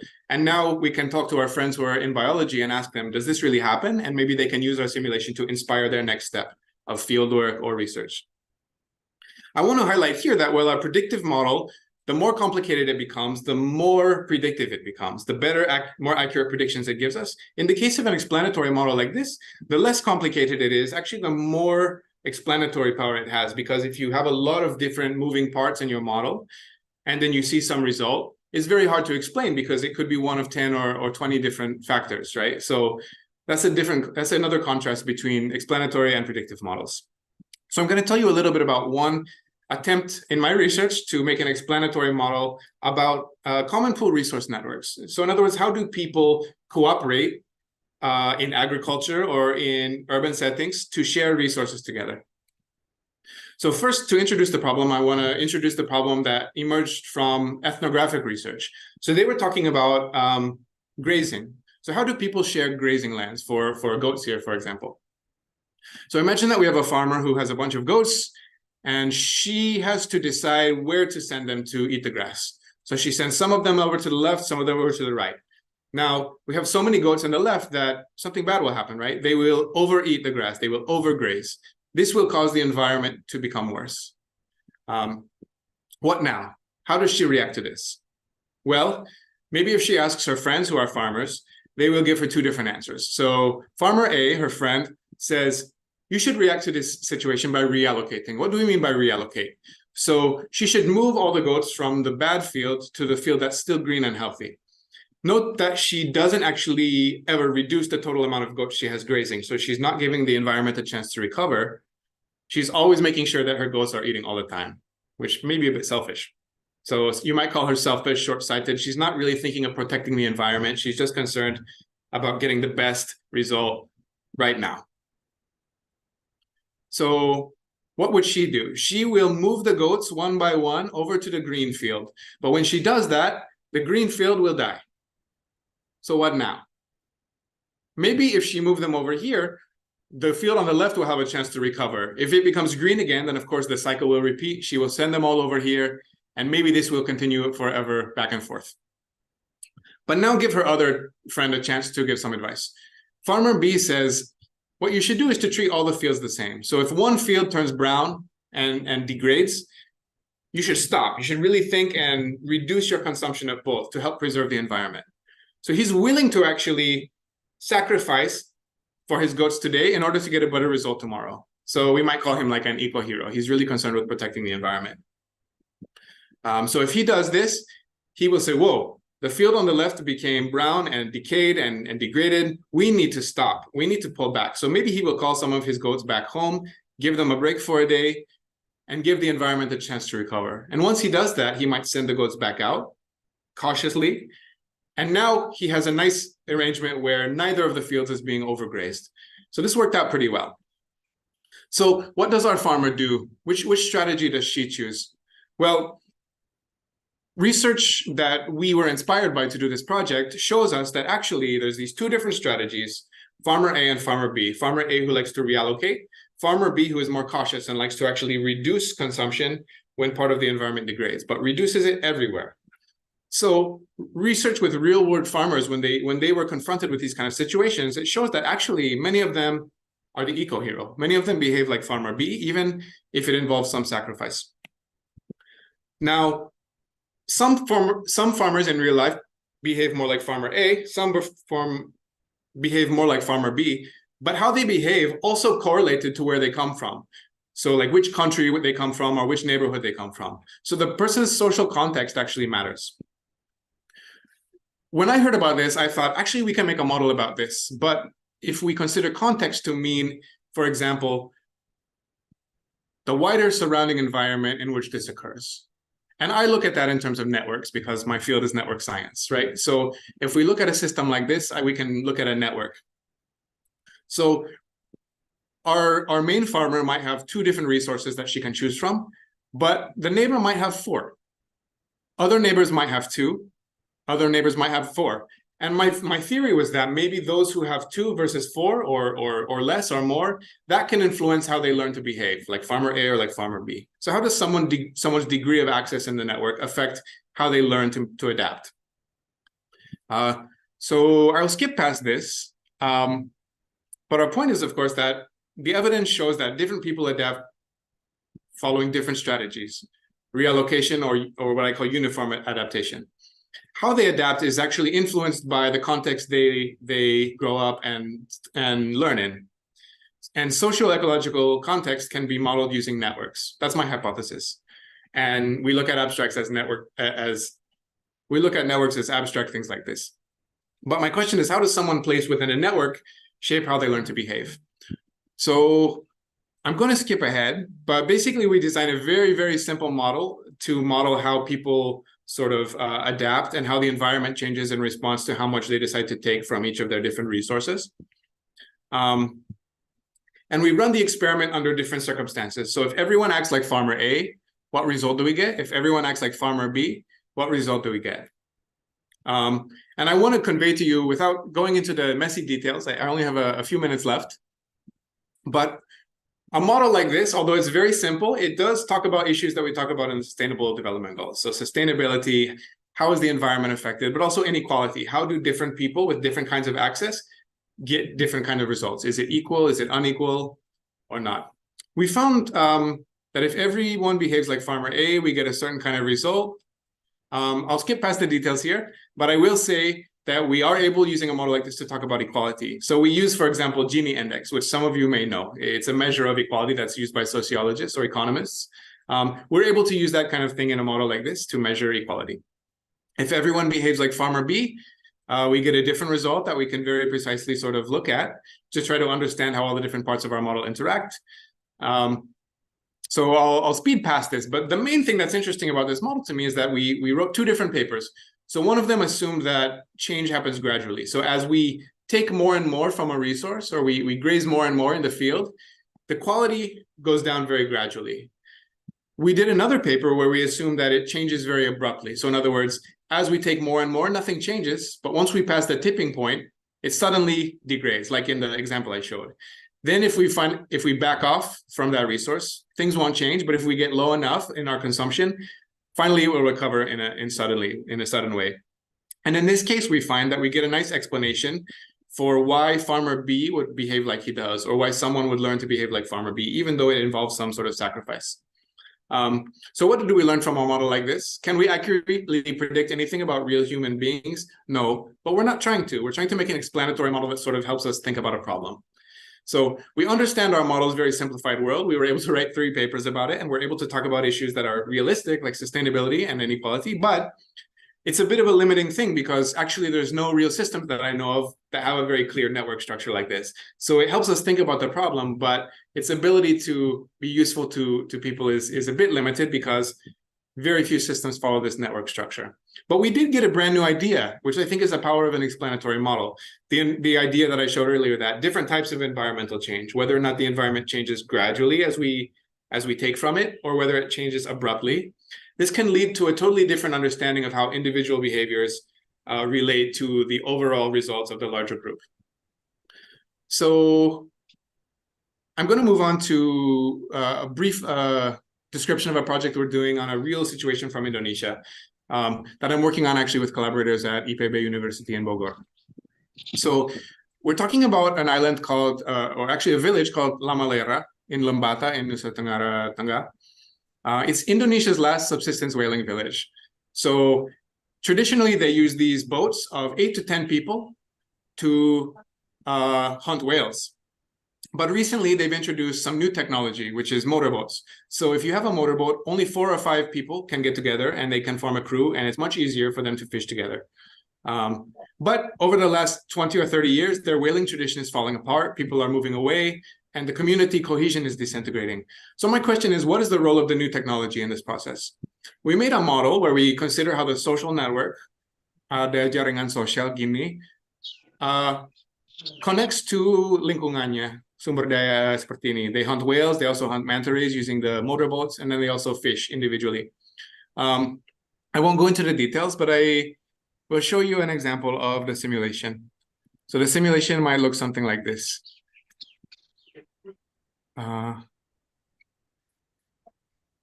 So the blue, I'll roll back. The blue is everyone starting in a whaling boat crew. But as the simulation goes on, when it turns green, that means some of them decide to fish individually. When it turns orange, that means they join a motorboat crew. So we can see in our simulation how the network gradually decays and all of the groups disintegrate and stop working in groups.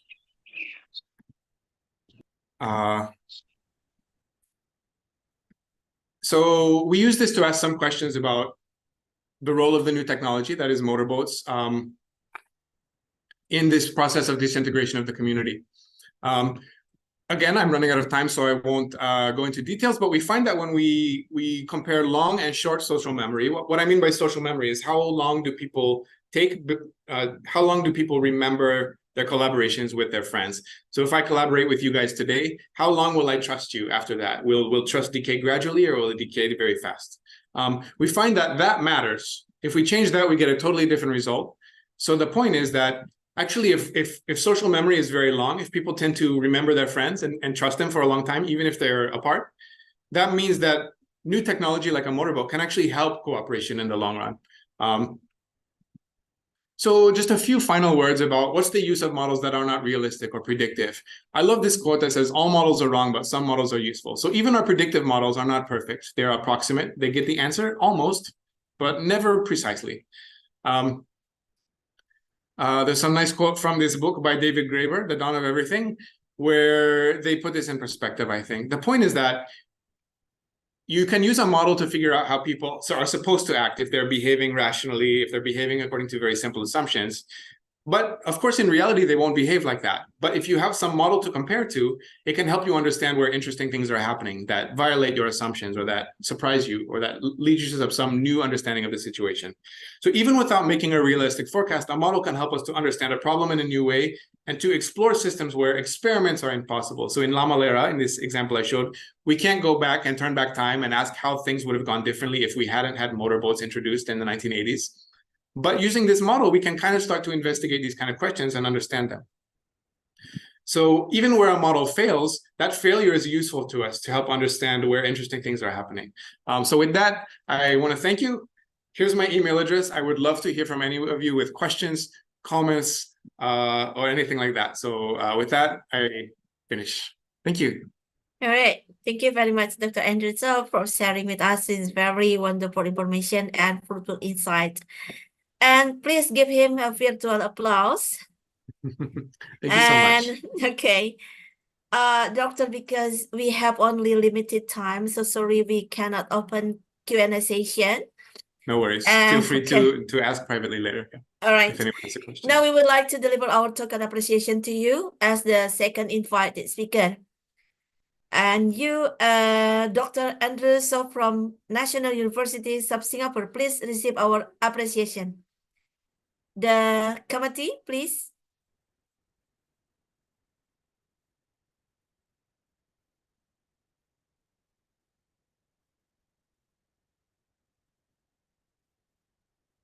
Still preparing, I think.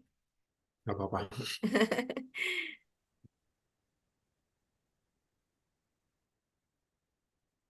Alright. Terimalah apresiasi dari kami, Dokter. Thank you. Makasih ya. And if you have another agenda, you may leave our meeting. Okay. Thank you very much.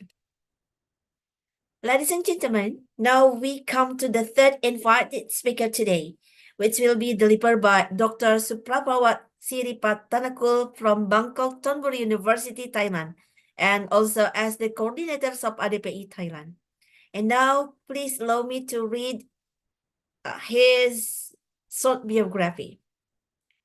Dr. Ake or Ake, whose real name is Dr. Supraprawat Siripapittinakul, got his DDS from Chiang Mai University in 1998.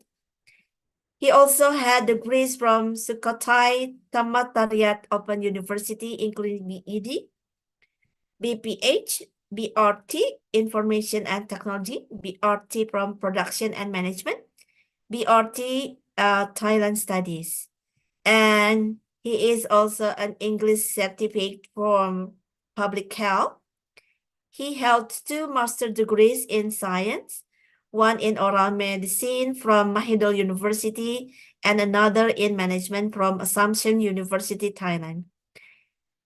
And he also have a Sukhothai Thammasariat Open University Award from Kim, a PhD in Educational Administration based on his excellent score.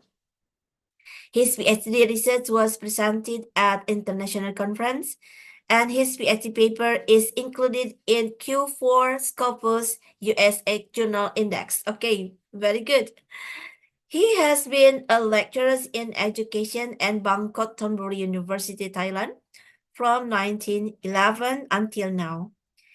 He received another doctorate in DBA in 2022 from Manipal Global Next University, Malaysia, with a distinguished score and become an adjunct professor at Manipal Global NXT University in February 2023.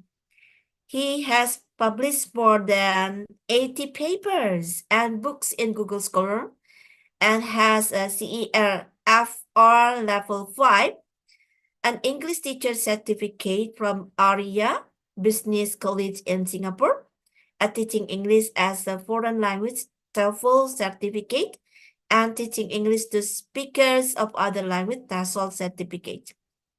He lectures on research methodology for international university, business, education, and healthcare.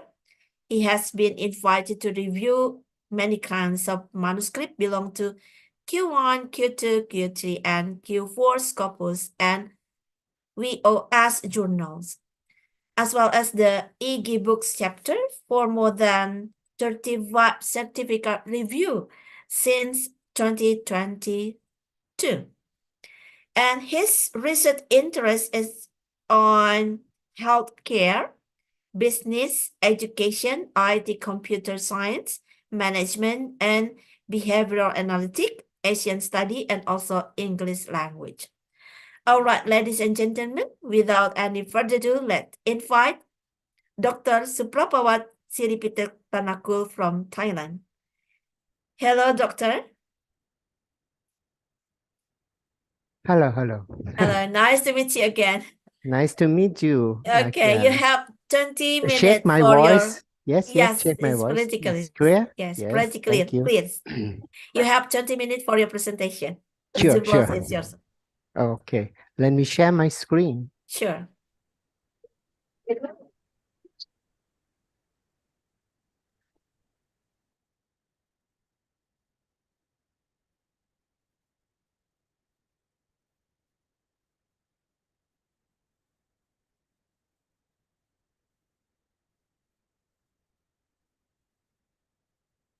Okay.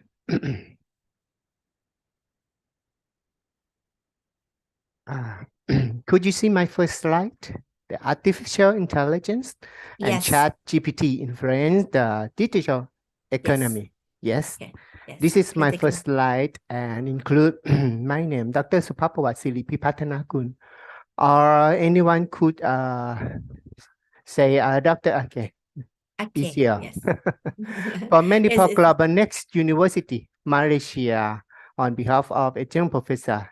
Another university is Bangkok Thonburi University in Thailand. I'm a representative and committee of ADPI from Thailand. My research area are in the field of business, education, and healthcare. And when you apply the artificial intelligence into the research, it could be considered as the integration research. This is mean that The artificial intelligence is in the field of the computer science and engineering and could be applied in any research area such business, education, and healthcare. And it is very interesting topic if you could apply for the artificial intelligence and chat GPT into business, healthcare, or education. And thank you for inviting me to be the speaker for this conference, ICORAD 2023. This is the second time for my conference in the third International Conference on Research and Development. The topic entitled The Role of Research and Innovation to Improve the Sustainable Development Growth in the Digital Era. When talking about the artificial intelligence and ChatGPT, the ChatGPT is about the chat generative pre-trained transformer and released on November 2022. It means that it's very new, and many papers support for the ChatGPT adoption in the digital era. When you use the artificial intelligence and ChatGPT, you could apply in any field, such the healthcare, the finance, manufacturing, in transportation, the business, education, academic writing, graphic design, and data analytics or research. When AI was adopted into increase or enhance the digital economy, it can use for the marketing and selling, for operations, for IT, engineering, or the research and development, based on the study of Shui in 2022.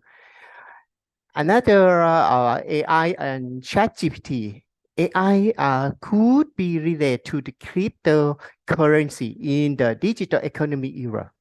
And ChatGPT and other AI technologies could enhance the job or employment by using the AI adoption in the workplace.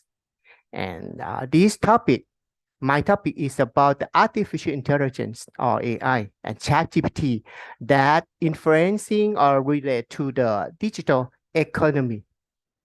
And theme again is about the research and innovation influencing the sustainable development in the digital era. When you search and want to know what is about artificial intelligence, you could see in Google or the very source that the artificial intelligence is the matching ability to perform the cognitive function that we usually associate with human minds. And when you search for the source or the very source that support the content about the artificial intelligence, suggest to find for the link or the very source such Google Scholar or Scopus or Web of Science that you could use at the previous study support your topic that you would like to present in the scholarly paper. Such this slide show that search in the link of the McKinsey and Company. And when you present in the slide or conference, it's better if you put for the link that the researcher or the audience could follow the content you present. When talk about the ChatGPT is created by OpenAI and the foundation by Elon Musk create the ChatGPT. ChatGPT you could find in Google that sometimes you have to learn how to use ChatGPT. It's very easy. You could use ChatGPT by using the Gmail or personal email to apply. And sometimes when you search about the digital economy and ChatGPT, you have to use for the keyword 2023, because if you don't specific for the year, sometimes is many paper and the journal, the reputed journal, when you would like to publish, they ask only for the update data, the update scholarly paper. Is better if you specific for the year update, such 2023. For example, when you search for ChatGPT and the second keyword is digital economy, sometimes you can add for the year, the update year 2023. But if you don't, sorry, if you don't put right for the year, is the echo? Sorry. Yes, Okay. little bit echo. Yeah. When you search for the keyword, when you write a ChatGPT or digital economy, sometimes if you exclude for the old paper by you put the year update 2022 or 2023, you can exclude sometimes more than half of the paper. And also, when you would like to know about AI and relate to the economy, digital economy, you can use that as the keyword to search the new paper relate to the topic that you would like to study. And this is the ChatGPT software for the new software of 3.5. And if you would like to know something, you ask what is the ChatGPT, the answer from the chatbot or ChatGPT, you can see.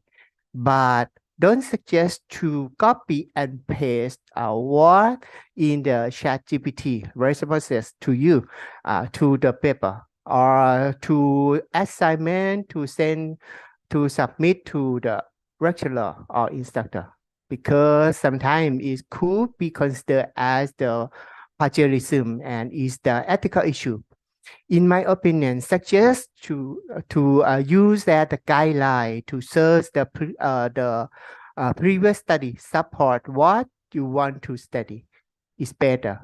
Or you can see some idea you can see and use for the keyword and search in Google Scholar to find the previous study support the topic that you would like to study.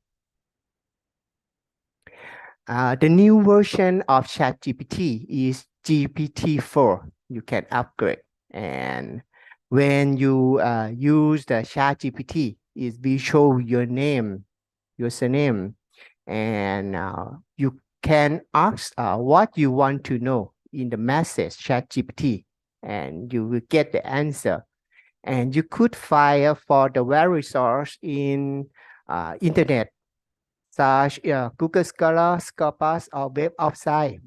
For scholarly paper, support the idea, support the keywords, use as the keyword to support your topic that you would like to learn or study.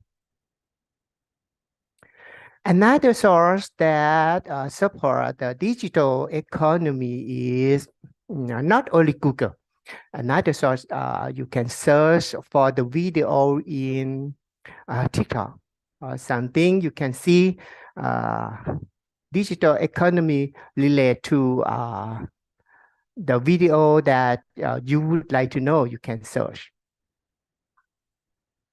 For some AI or artificial intelligence could enhance the marketing research. You can do for the TikTok data could analyze for your for the audience or follower that see your profile in percentage or for you feed then show in the TikTok website, and the retention rate is the example that you could find for the marketing data that you could use as the primary source that you enhance your marketing or enhance your business. Another for digital economy and AI ChatGPT related, you can use that the keyword and search in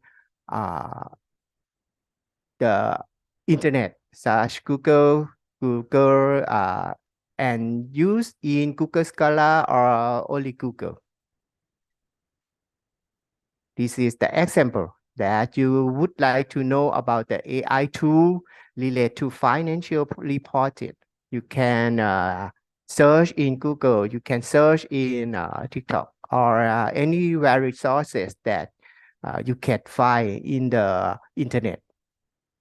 Another software for artificial intelligence useful for transformation. In this case, Google Map, you can use the application to find a way for easier to save time, to save the money. If you don't know the way, sometimes you have wasted time. If you waste the time, is considered as the opportunity cost.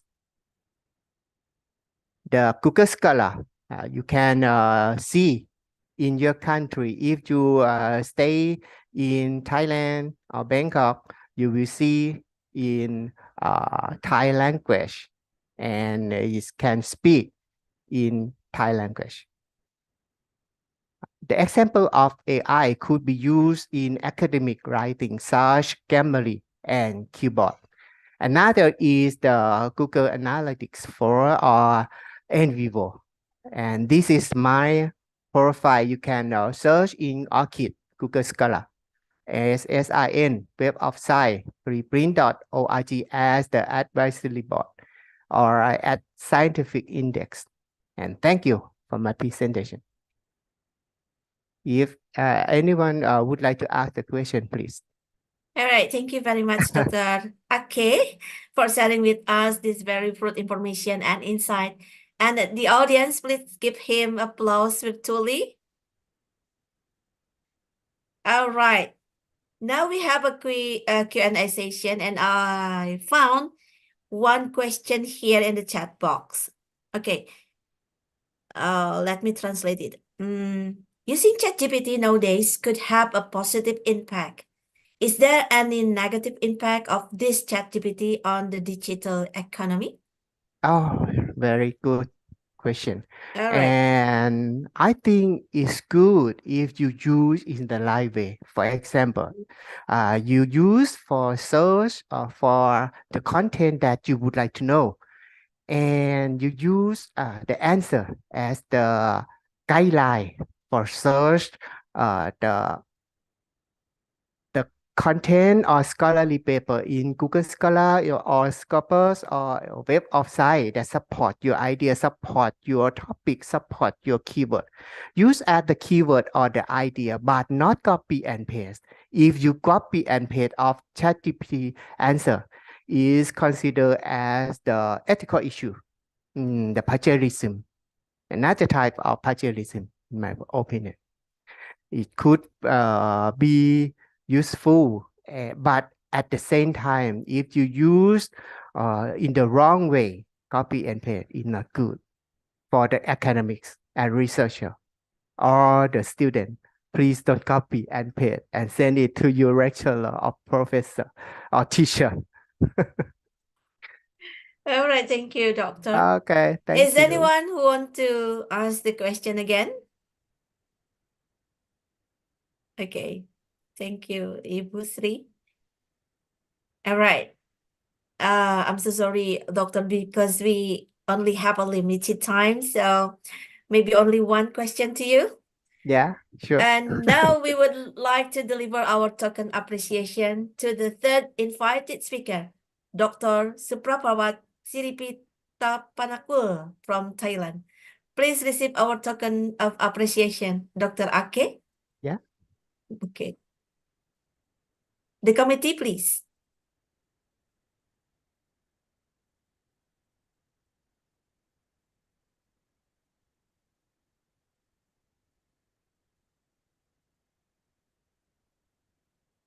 All right, still preparing, I think.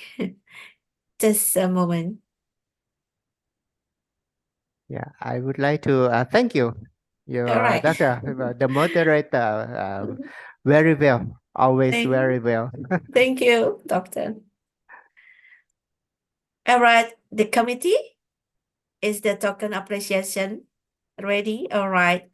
Doctor, please receive Okay. our token appreciation. Thank you very much for your Thank you, sharing. thank you, Really good insight for us. Thank you. thank you. Bye bye. See you. See you. All right, ladies and gentlemen, now we step to the next agenda.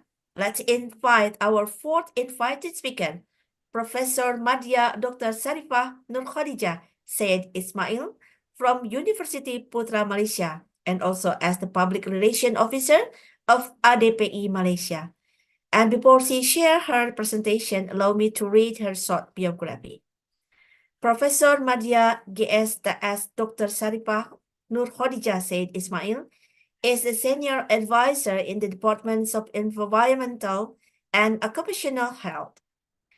She started her work as the tutor at UPM in 2007 and continued her study at the PhD level at the University of East Anglia, Norwich, United Kingdom in 2008, and then returned to serve as a lecturer in 2011 until now.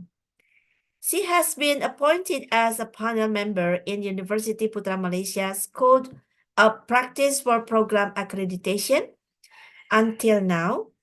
She also holds the positions of President of the Environmental and Occupational Health Association and Chief Editors of the Asia Pacific Environmental and Occupational Health Journal.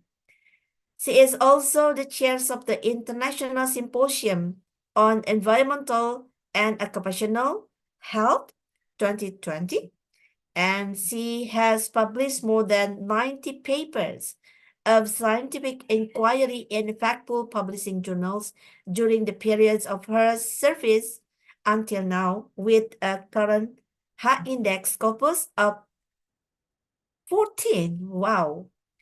She is also active in publishing scientific books which are written based on the results of the study conducted. There are a total of 10 books have been published on various topics related to the environmental health and occupational safety. In addition, she is also active in publishing scientific work in local Prime magazine and newspaper. There are Community Council Language and Library Council, Cosmic Council, Impact Magazine for the Environment, Ingredient South Asia Magazine, and also others. Wow, that's wonderful, Prof. Okay, ladies and gentlemen, without any further ado, let's invite our fourth invited speaker, Professor Madya GSTS Dr. Sarifah Nur Khadijah Syed Ismail from Malaysia. You have 20 minutes for your presentation. The floor is yours. Thank you very much, Miss All right. Madam Chairman. Thank you. It's very long. Yes, nice to see you again. Nice to see you. Yeah, I hope that you guys, you and your team is very well in a good health. Yeah. Semoga with my pleasure. sehat-sehat. Amin, amin. Thank you. Okay, all right. So thank you very much for the committee to inviting me again for the conference, as well as I'm really happy to join all of you for today's sessions. And also want to congratulate all of the organizing committee of arranging this conference. Yeah, very good and beneficial conference. So I just want to maybe take about 15 minutes of your guys' times to highlight to highlight one of these topics. I'm going to talk about how to foster a symbiotic harmony relationships between the waste management and also product innovations towards the ecological conscious industrial landscapes. Like what Prof. Zaim, the president of ADPI, mentions in the morning sessions, that we are currently towards innovations, and these innovations is very important to help to achieve the SDGs and things like that. So today we are going to talk a little bit on that. Yeah. So the content that I'm going to share with all the delegates today is we are going to look at what is meant by the ecological conscious industrial landscapes, and why is it important for the industry to shift towards ecological conscious landscape. And then we would like to share with you about the symbiotic relationships between waste, sisa pepejal, whatever plastics that we produce. So how we want to be friends with all these plastics problems that we have.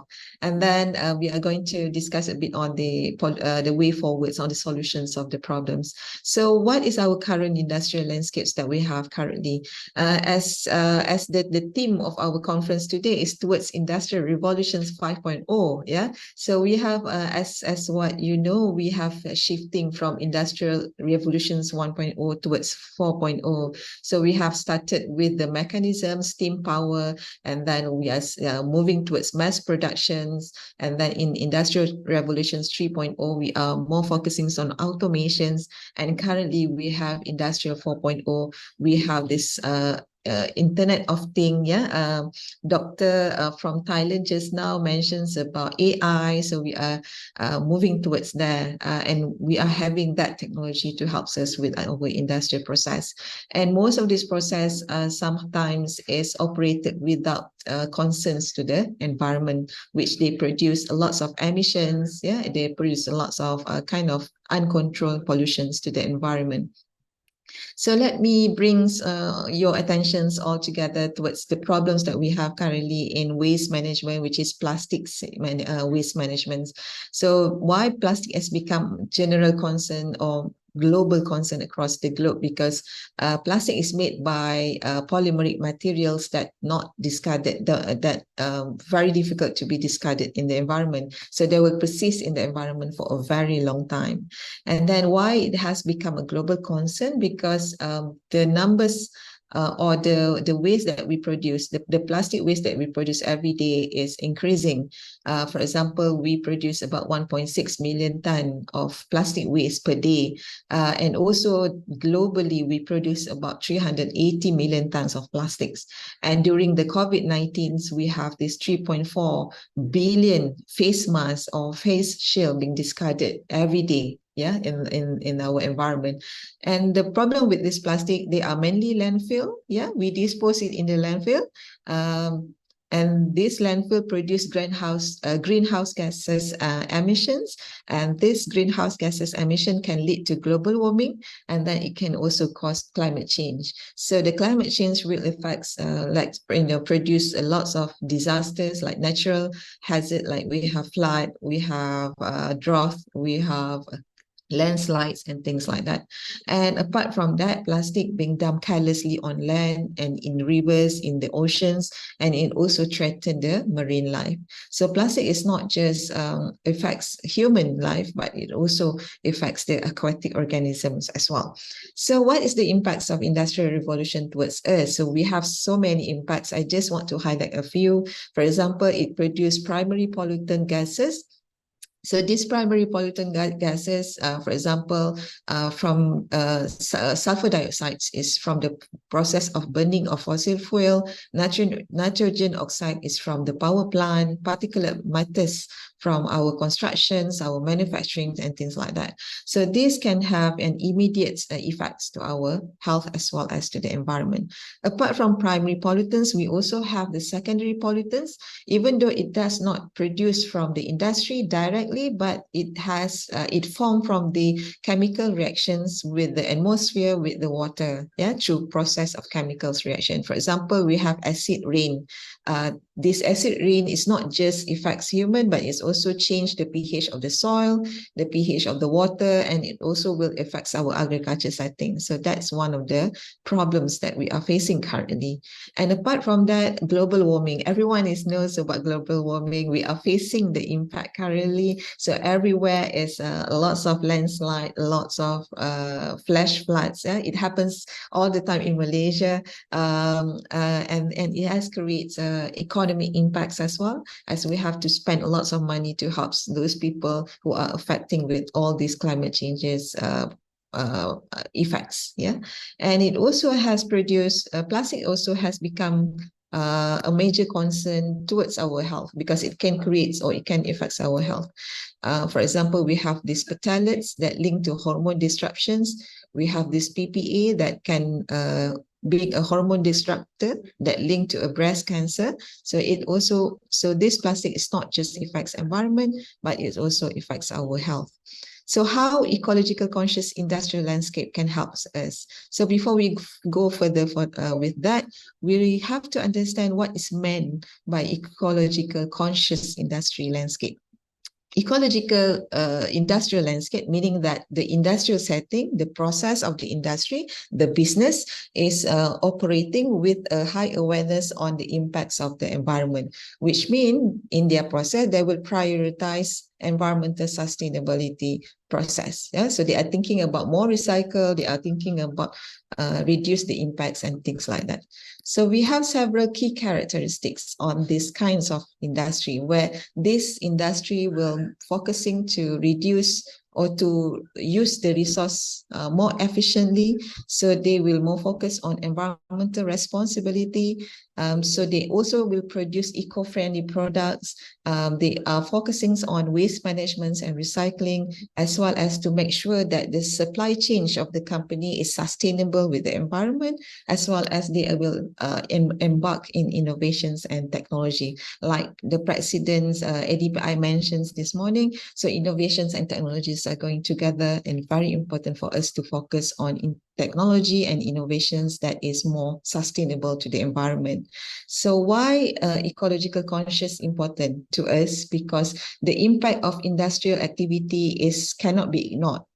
So because it has been changing the climate, it has been it has contributed to the global warming. So we cannot let the industry go further to destroy the environment. So we need the industry to help us all together to work together to go further on the sustainable environmental process.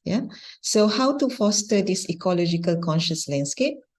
So they have to shift towards sustainability, whereby this industry have to think of their products at the first beginning, during the extraction, productions, until they fabricate the products, the usage, and also the end life of the product. Meaning that they have to consider all aspects of their life cycle, and they have to make sure that it produce less impact to the environment, more sustainability, more sustainable products, and it can help to reduce the impacts or burden to the environment. The second thing is currently we are talking about circular economy. I guess everyone is aware about the circular economy. So we have shifting from the direct economy towards circular economy, where in the circular economy, the resources will be kept used for as long as possible, meaning that my resources, my waste will be resources to other people, or in one industry waste will be resources to another industry. So one good thing about this is they will have more good recycle waste, reuse resources. They will reuse the sources again and again and again. They will potentially to produce more greener products, cleaner environment, as well as they will provide a better service to extend the lifespan. And apart from that, managing waste stream is also important for you to go to ecological conscious industrial landscape, where you have to more focus on separate the waste, selecting every single waste that can be recycled, and to have a very good technology to reuse again the waste again and again until it produces zero waste from your industry. So that's our missions in the process. And one more thing that is very important is we have to incorporate whatever that the objective to go for industrial, ecological conscious industrial to our policies. So we need a specific policies so that we can do that together. Yeah. So in the recent current policies that we have, the United Nations has developed the International Negotiating Committee on Plastic Pollutions, where this committee is in a meeting to have a comprehensive approach that address the full life cycle of plastics, meaning that they will provide a specific guideline, specific work plan on how to use the plastic, how the plastic can be reduced as a pollutions. And also we have currently the Basel Conventions. I guess Indonesia also ratified Basel Convention, same like Malaysia. So this Basel Convention is controlling the movement of hazardous waste, from one country to another. So this Basel Convention has been amended where plastic has been included in the list, so that when you want to transfer or when you want to dispose or when you want to export plastic from your country to another country, so this would come with a very specific or very appropriate process rather than you just dump in other countries. Yeah? So these Basel Conventions helps to control the movement of the waste. And all of this approach to industrial ecological conscious landscapes can help us to achieve these sustainable development goals. So it can help to produce or to achieve climate actions, life on land, life below water, and many more of the SDGs. Yeah. So these are the example of successful synergy between if you think of how to reuse your waste. Yeah. So for example, we have this upcycling and repurposing industries. So they mainly maybe dealing with furnitures, fabrics and things like that, fashions. Yeah. So these are some of the example of the success. We also have this eco-friendly packaging. Many of the industries currently are moving toward plant-based packaging material. They also have a concept of returnable and reusable packing. And also the cosmetic industries have moving toward pay-per-use packagings for their products. So this is a kind of example of ecological conscious landscape, industrial landscape. And we also have eco-friendly plastic. For example, we have this bioplastic, compostable plastics, as well as this biodegradable plastics. And we also maybe can think of in the future how to recycle our disposable mass to be something else, so that it will reduce the impact of the burdens to the environment. So what will be the challenge when we want to go to the ecological conscious industrial landscapes?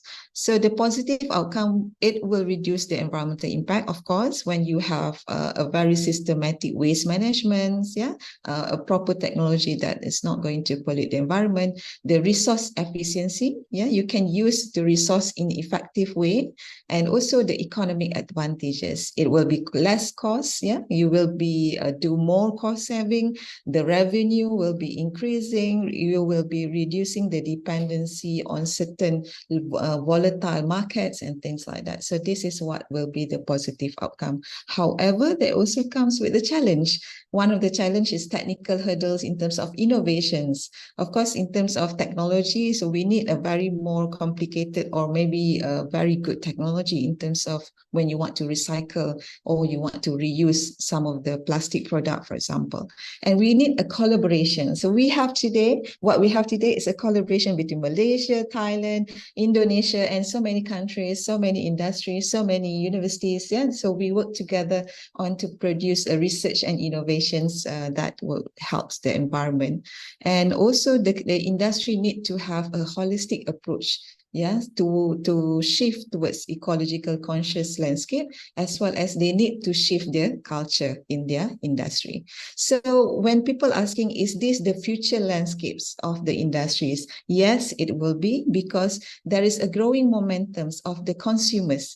There are many consumers today that are looking for eco-friendly products. They want to contribute to preserve the environment or to protect the environment. So one step that they can do is by choosing or by buying product that is more sustainable to the environment. So, whether you like it or not, the industry have to shift towards a better or a sustainable environment types of landscapes. So I guess that's all that I'm going to share in our topics today. So I hope that I have gave some insights to all the delegates about the concept of ecological conscious industrial landscape, the relationships, symbiotic relationship between waste management and the innovations towards the ecological conscious landscape, as well as how to solve all the solutions towards our plastic problems. I think that's all from me. Before we leave, I would like to leave the participant, the delegates, with a native proverb. We do not inherit the earth from our ancestors, but we borrow it from our children. So we have to return it back to our children in a better way. So that's all from me. Thank you very much for your attention. All right, thank you very much, Professor Madya GSTS, Dr. Sarifah Nur Khadijah Said Ismail, for sharing with us this very great insight and very, very wonderful information. And now I have one question in the chat box, and I will try to translate it for you. Oh, boleh Alright. saja bahasa Melayu, boleh. Oh, okay.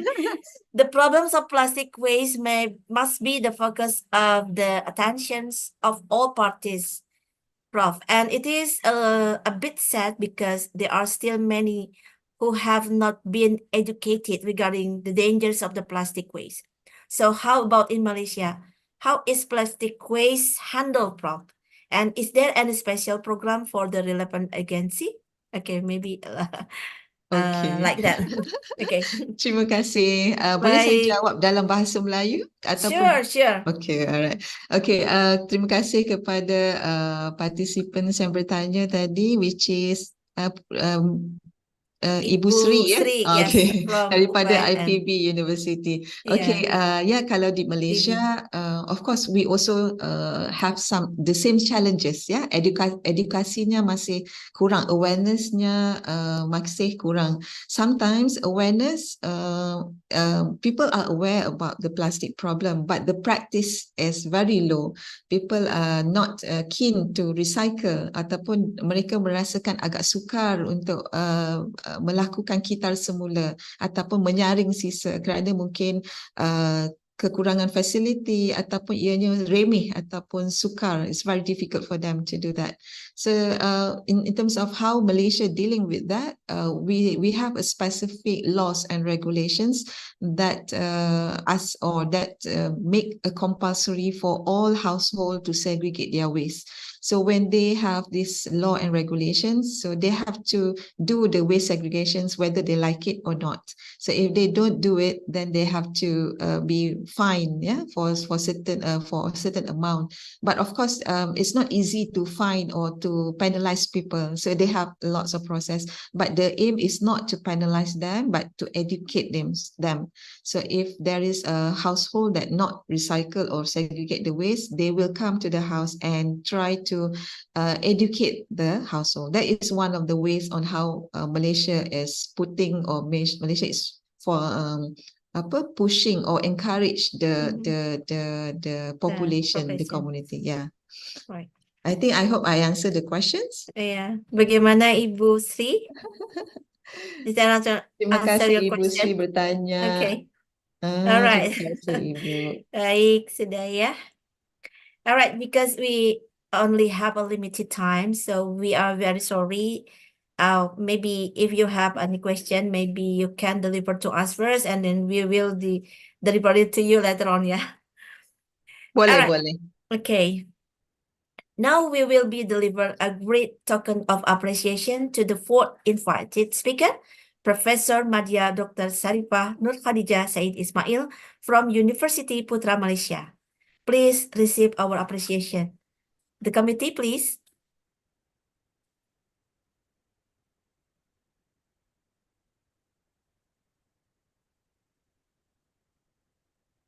All right, Professor, please receive our appreciation. Terima Thank you very kasih. much. Terima Thank you very kasih. much, Okay. everyone. Okay, maybe we can see you again in the next agenda of ADPI event, yeah. All right, ladies and gentlemen, now we come up to the last agenda. And before I close this invited speaker session, I would like to highlight some information from the all invited speaker from the first to the fourth. The first invited speaker we can highlight about the methanotropic bacteria potential application in paddy and bioconservation of methane into methanol. And to the second invited speaker, we can conclude that long social memory can make a friend tend to remember related to the modeling, human behavior, and sustainability in complex social ecological system. And the third invited speaker, we can sum up that artificial intelligence or AI and ChatGPT can be influencing the digital economy. And for the fourth invited speaker, we can gain fostering a symbiotic harmony between the waste management and product innovation toward the ecologically conscious industrial landscape. All right, ladies and gentlemen, that is the closings of invited speakers of the third International Conference on Research and Development, ICORAD 2023. From the depths of my heart as the moderators, I would like to express my apology for the inconvenience during the invited speaker session. And on behalf of the committee, I would like to thank you all for making time to join us here today. And we look forward to see you again during this parallel session at 1 p.m. And to close the session, allow me to give you a pantun. Okay. Buah mangga manis rasanya, dimakannya campur sari kaya. Semoga pertemuan ini ada manfaatnya untuk ADEPI yang semakin jaya. Amin. Oke, the last pantun ya. Jalan-jalan ke Tasikmalaya. Jangan lupa membeli TO. Terima kasih atas perhatiannya. Nanti siang kita bergabung lagi yuk. Okay, I'm Santiana from Universitas Siliwangi. Would like to say enjoy the third International Conference on Research and Development, ICORAD 2023. Thank you very much. I wish you a pleasant day. Billahi taufiq wal hidayah. Wassalamualaikum warahmatullahi wabarakatuh. Waalaikumsalam warahmatullahi wabarakatuh.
Pada hari ini, saya akan mengukuhkan kepengurusan yang telah dibentuk pada bulan Desember yang lalu, sehingga dengan demikian roda organisasi kita bisa berjalan dengan lancar.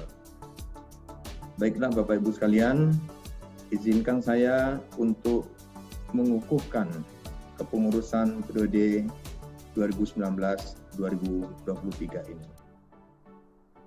Pada hari ini, Jumat 17 Juli 2020, akan dilakukan pengukuhan dan sumpah jabatan yang dihadiri oleh Dewan Pengawas, Dewan Pembina, pengurus pusat, dan pengurus di 28 wilayah provinsi se-Indonesia.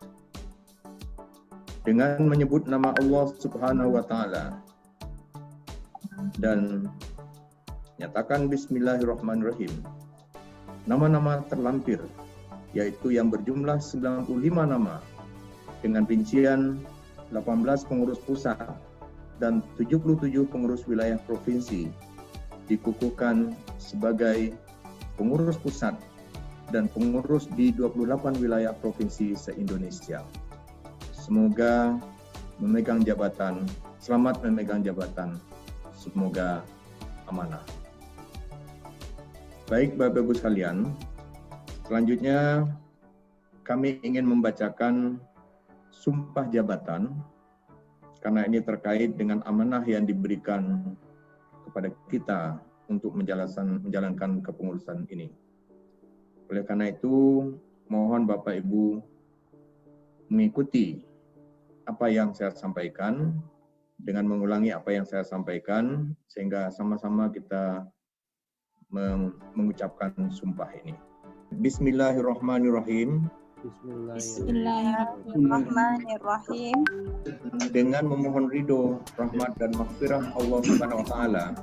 Dengan memohon ridho, rahmat dan maghfirah Allah Subhanahu wa taala. Saya bersumpah.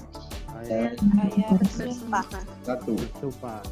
Satu. Menyerahkan diri dan pantang meninggalkan arti situasi dan kondisi apapun.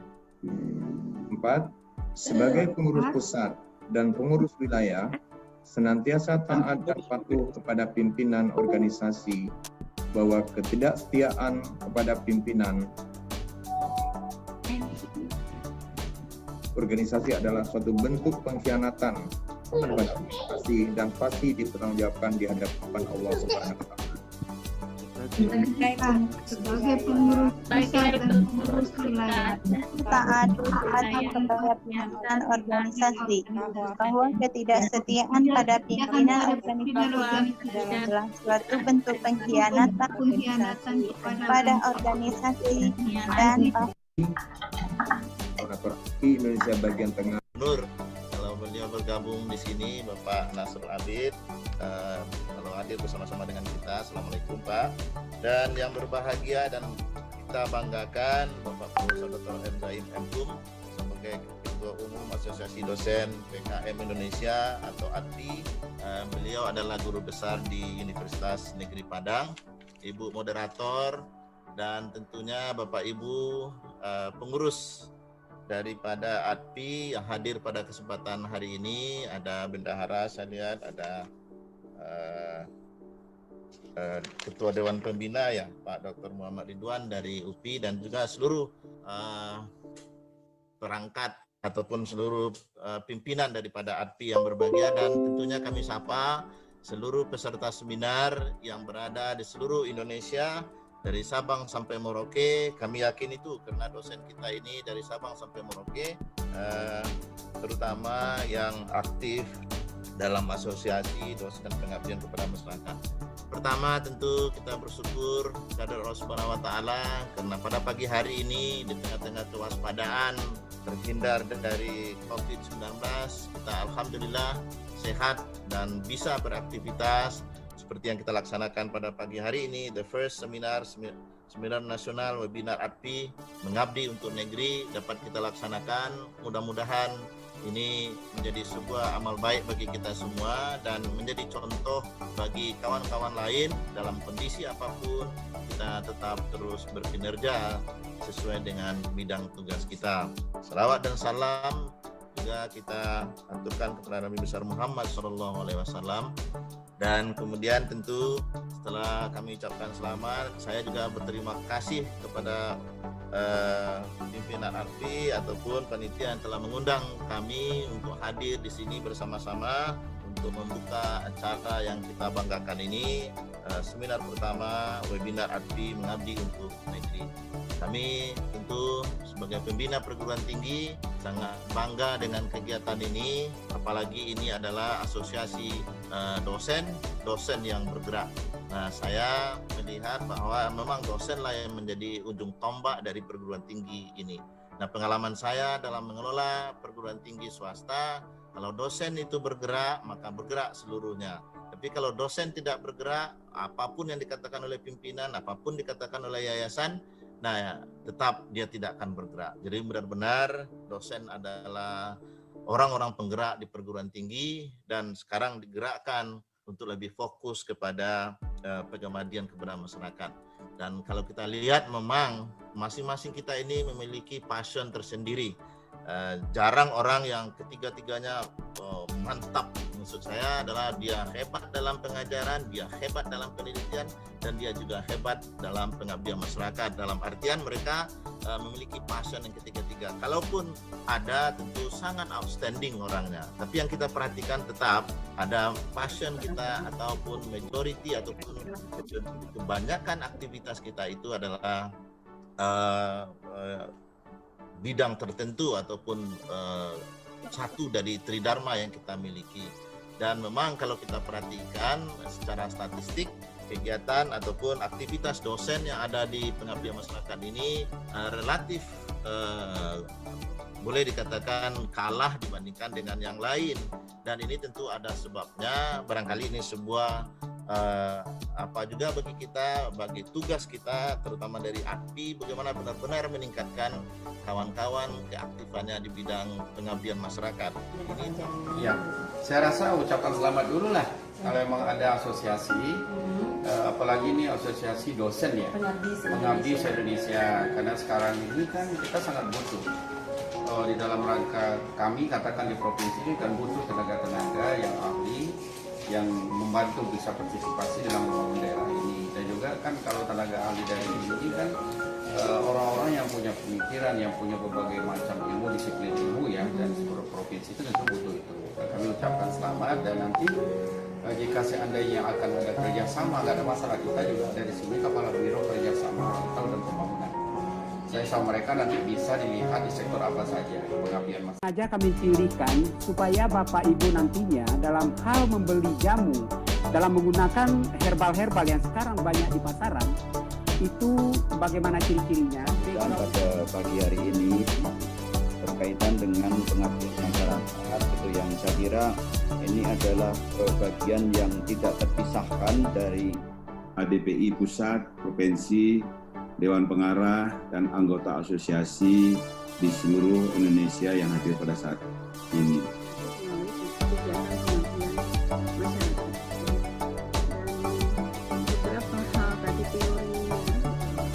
Melalui UMKM. Kalau kita kaitkan dengan kegiatan pariwisata, tentunya misalnya bagaimana membangkitkan tourism destinations within Indonesia to develop and to try and spread tourism across. First of all, I would like to extend my gratitude to the committee of this CSLI for inviting me as a speaker in this. Communication processes are central to broader empowerment practices through which people are able to arrive at their own understanding of issues to consider. Conference on research and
Selamat datang di Universitas Leadership Semarang.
Universitas Wahid Hasim Semarang, Intelektual yang berkarakter. Universitas Wahid Hasim Semarang. Yes. They need to you stop, then you hit the lollipop with it, bop with it, bop with it, hit the photo stop with it. They need to you stop, then you hit the lollipop with it, bop with it, bop with it. Bong, bong, bong, bong, bong. Bong, bong, bong, bong.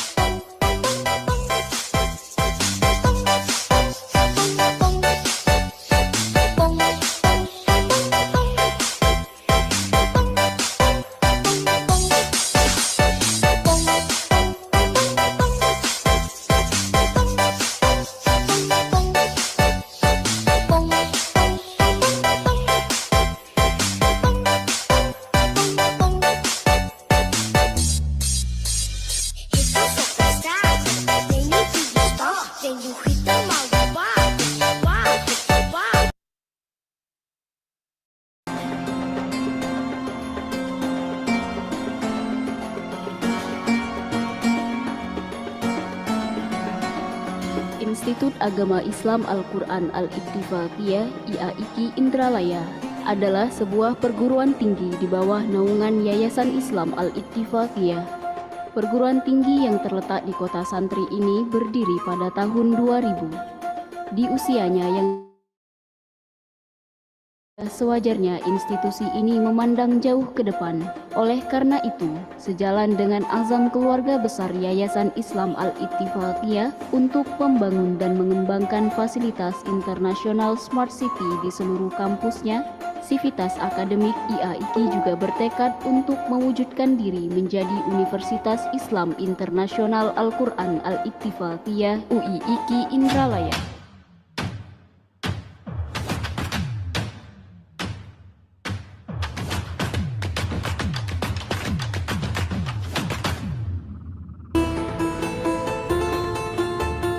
obsesi tersebut bagi IAIKI Indralaya merupakan jalan untuk memaksimalkan peran kesemestaannya dalam menebar rahmat Allah bagi seluruh manusia dan semesta raya. Perguruan tinggi yang berbasis pondok pesantren dan berciri Al-Quran ini memulai usahanya untuk menjadi UIIKI dengan mengajukan perubahan bentuk dari sekolah tinggi menjadi institut. Perjuangan tersebut dimulai pada masa kepemimpinan Kiai Haji Muhyiddin MA sebagai Ketua STIDKI. Hasilnya sesuai dengan Surat Keputusan Menteri Agama Republik Indonesia Nomor 327 Tahun 2021 tertanggal 12 Maret 2021. STIDKI secara resmi berubah bentuk menjadi Institut Agama Islam Al-Quran Al-Ittifaqiyah IAIKI Indralaya. Institusi ini terakreditasi baik berdasarkan SK Ban PT nomor 310/SK/Ban PT /Akred PT /4/2021.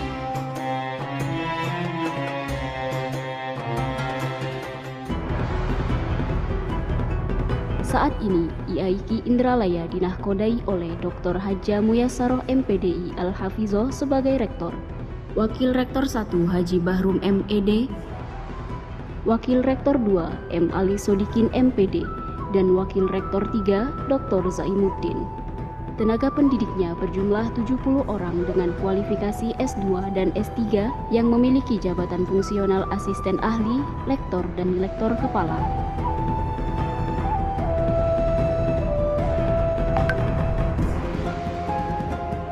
Dengan moto Piety, Integrity, and Professional, IAIKI mengampus 1.285 mahasiswa di 3 fakultas dan 6 program studi, serta 1 program pasca sarjana.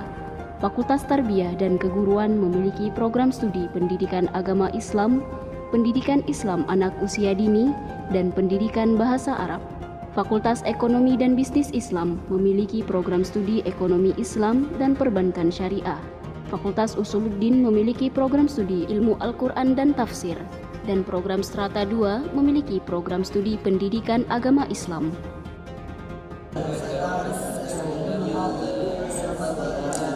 IAIKI Indralaya akan terus memperluas pelayanan pendidikannya dan meningkatkan kualitasnya dengan menambah beberapa fakultas dan program studi keislaman dan umum, meningkatkan kualitas dan kuantitas dosen yang kualifikatif, menjalin kerjasama dengan berbagai institusi dan perguruan tinggi di dalam dan luar negeri, menambah jumlah guru besar, meningkatkan status akreditasi institusi, fakultas, program studi, dan jurnal.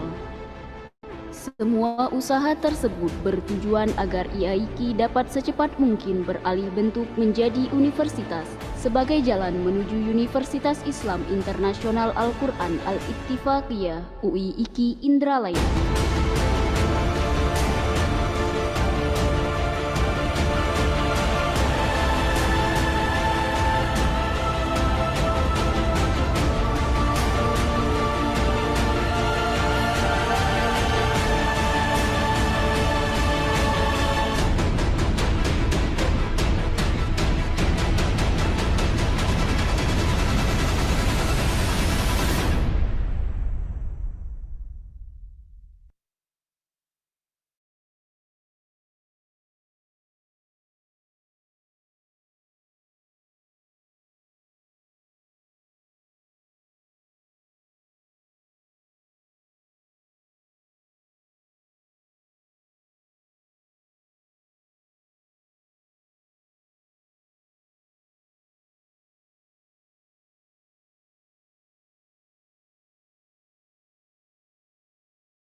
is an educational institution with a focus on tourism and hospitality management in Semarang.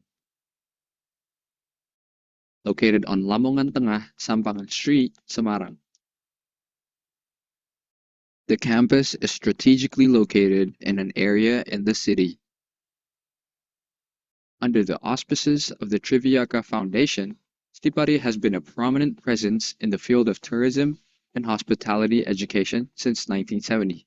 Stipari consistently grows alongside the development of tourism education in Indonesia. following our motto, the leader in tourism education. Saya sangat beruntung dapat belajar di Stipari. Fasilitasnya sangat luar biasa dan dosennya sangat berpengalaman. Stipari's primary mission is to collaborate with the government in expanding access, tourism, and hospitality-based education. Assalamualaikum warahmatullahi wabarakatuh. Saya Ibu Hani Listiorini, SE MBA, Ketua Sekolah Tinggi Ilmu Ekonomi Pariwisata Indonesia atau dikenal dengan STEPARI Semarang. STIMARI Semarang memiliki visi untuk dapat dicapai di tahun 2031 adalah menjadi sekolah tinggi yang memiliki keunggulan dalam bidang manajemen dan kepariwisataan yang berbasis kewirausahaan dan berstandar internasional. To accomplish this, Stipari has designed educational curricula that align with the guidelines provided by the Ministry of Education's and Culture's Directorate of Higher Education. Di Stipari, kami berkomitmen untuk membuka pintu dunia pengetahuan pariwisata kepada mahasiswa-mahasiswa kami.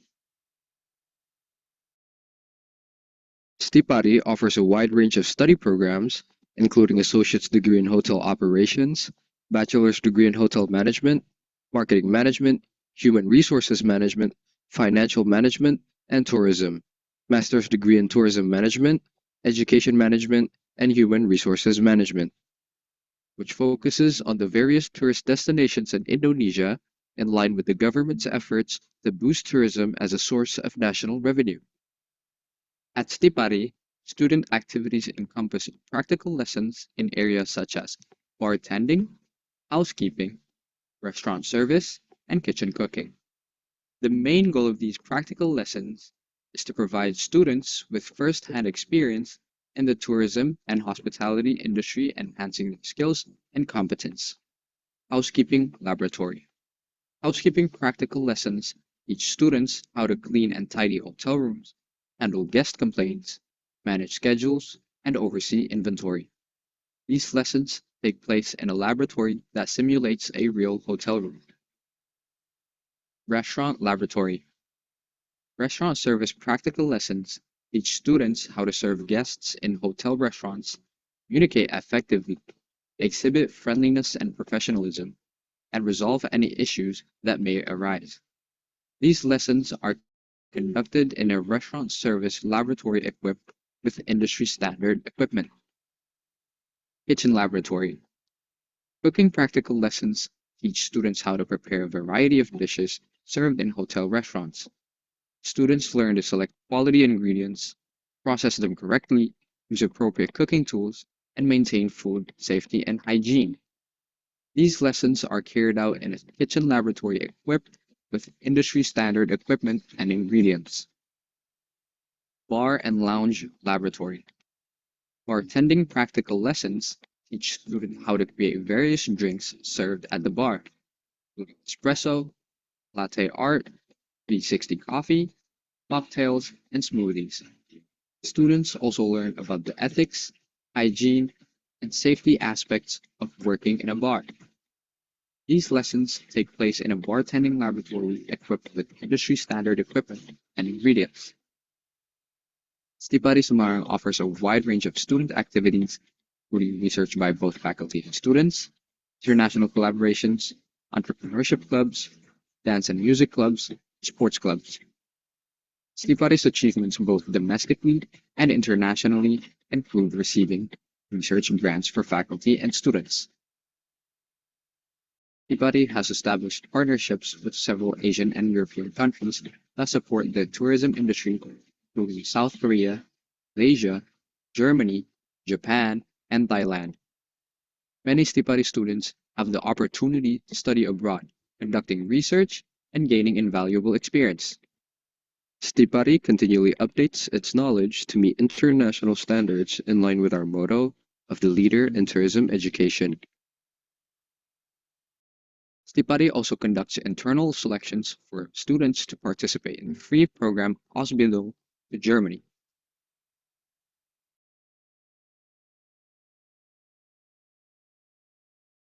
They will travel to Germany and stay there for 3 years.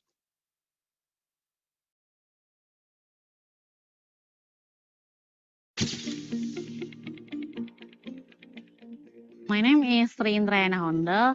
Saya merupakan salah satu mahasiswa dari Semarang, Sekolah Tinggi Ilmu Ekonomi Pariwisata. Dia yang mengikuti program Ausbildung.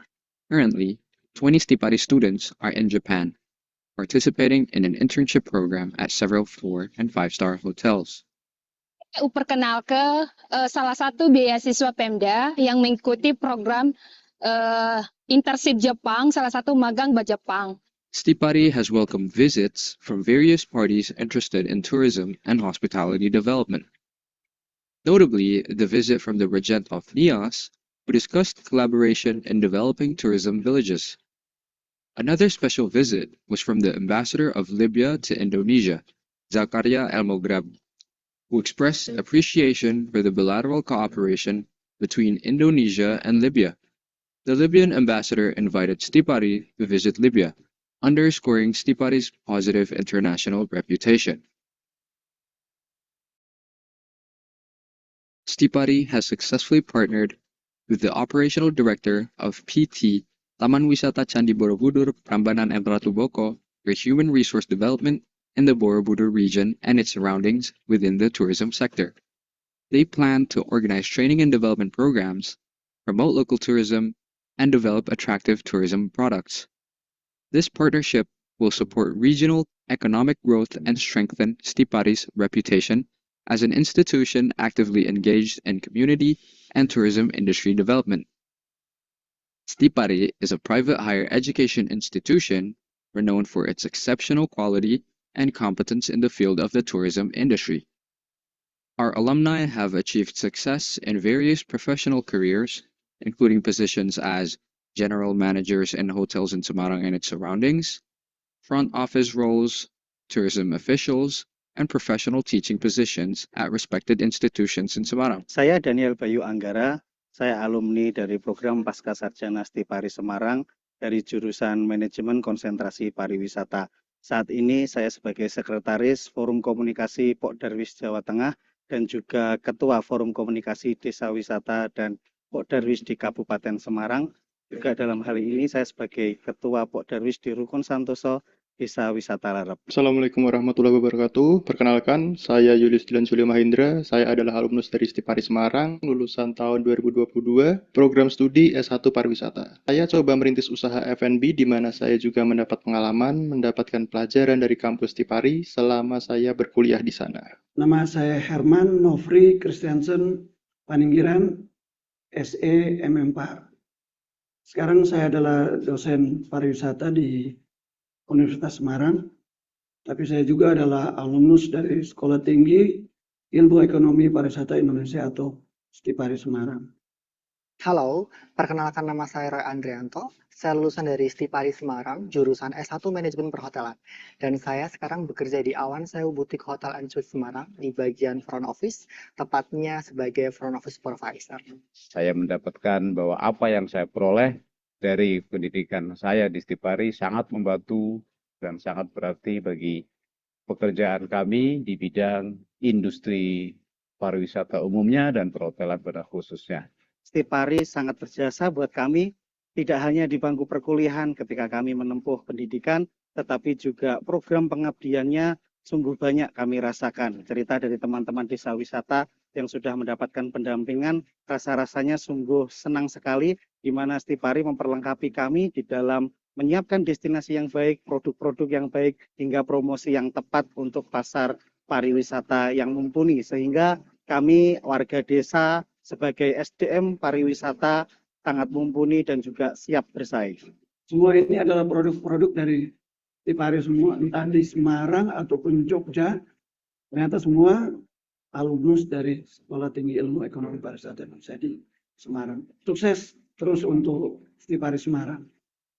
Stipari Semarang sudah go internasional lebih jauh, sudah sampai ke negara Eropa, sebelumnya di Malaysia, Thailand, sekarang ditambah lagi ke Jepang, ke Jerman, dan ke Korea Selatan. Ayo, siapa yang mau ke Korea?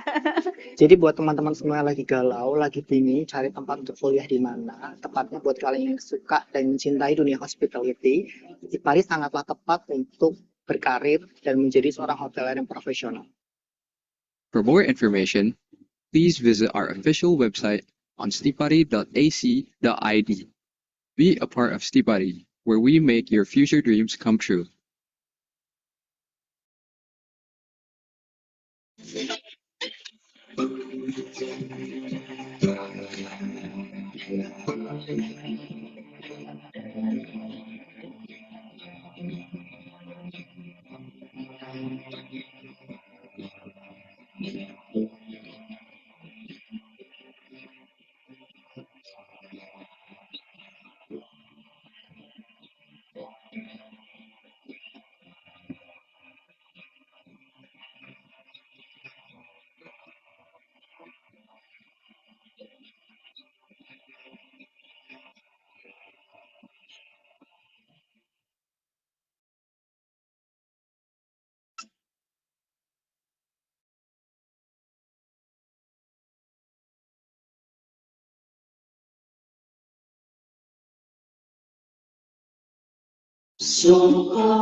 Stipari is an educational institution focused on tourism and hospitality management in Semarang, located in Benangisor, Sampangan.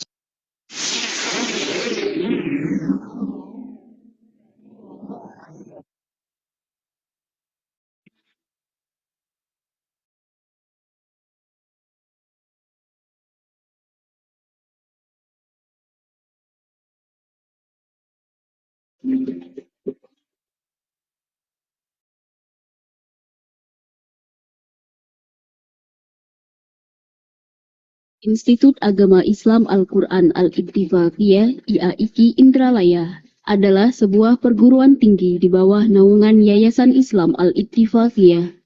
Perguruan tinggi yang terletak di kota santri ini berdiri pada tahun 2000. Di usianya yang sudah 21 tahun, maka sudah sewajarnya institusi ini memandang jauh ke depan. Oleh karena itu, sejalan dengan azam keluarga besar Yayasan Islam Al-Ittifaqiyah untuk membangun dan mengembangkan fasilitas internasional Smart City di seluruh kampusnya, Sivitas Akademik IAIKI juga bertekad untuk mewujudkan diri menjadi Universitas Islam Internasional Al-Quran Al-Ittifaqiyah UIIKI Indralaya.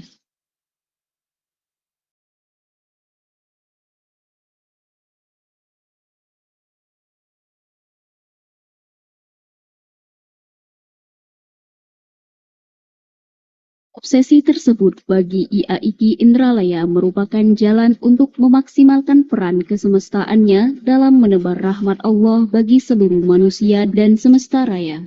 Perguruan tinggi yang berbasis pondok pesantren dan berciri Al-Quran ini memulai usahanya untuk menjadi UIIKI dengan mengajukan perubahan bentuk dari sekolah tinggi menjadi institut.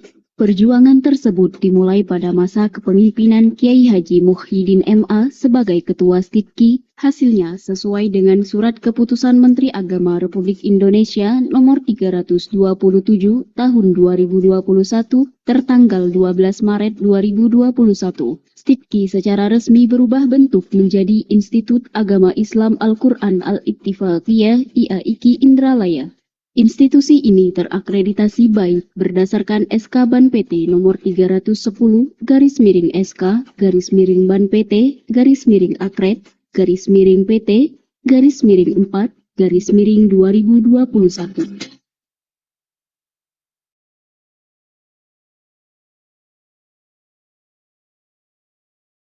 Saat ini, IAIKI Indralaya dinahkodai oleh Dr. Haja Muyasaroh MPDI Al-Hafizoh sebagai Rektor. Wakil Rektor 1 Haji Bahrum MED, Wakil Rektor 2 M. Ali Sodikin MPD, dan Wakil Rektor 3 Dr. Zaimuddin. Tenaga pendidiknya berjumlah 70 orang dengan kualifikasi S2 dan S3 yang memiliki jabatan fungsional asisten ahli, lektor, dan lektor kepala.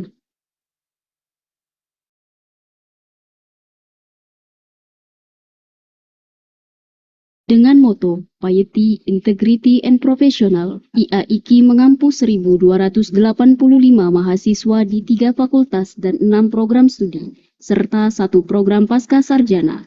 Fakultas Tarbiyah dan Keguruan memiliki program studi pendidikan agama Islam, pendidikan Islam anak usia dini, dan pendidikan bahasa Arab. Fakultas Ekonomi dan Bisnis Islam memiliki program studi ekonomi Islam dan perbankan syariah. Fakultas Usuluddin memiliki program studi ilmu Al-Quran dan tafsir, dan program Strata 2 memiliki program studi pendidikan agama Islam.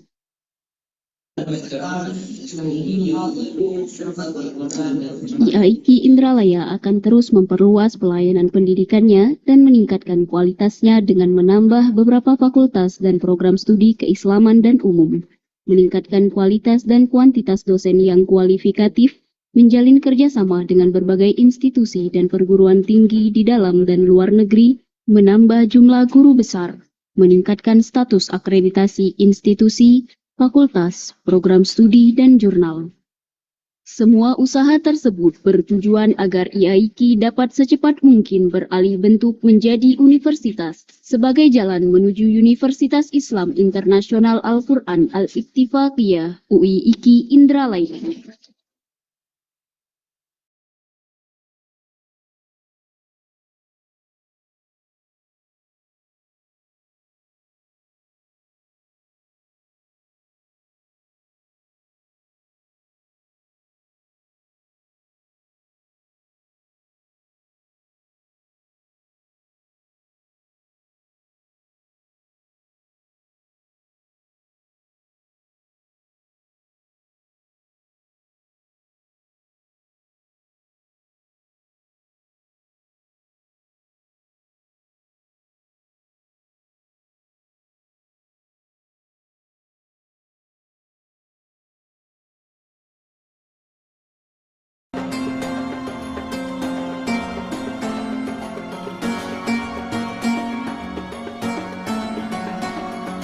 Institut Agama Islam Al-Quran Al-Ittifaqiyah IAIKI Indralaya adalah sebuah perguruan tinggi di bawah naungan Yayasan Islam Al-Ittifaqiyah.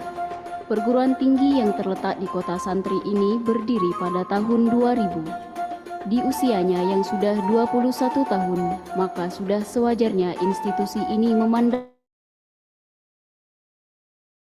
dengan azam keluarga besar Yayasan Islam Al-Ittifaqiyah untuk membangun dan mengembangkan fasilitas internasional Smart City di seluruh kampusnya.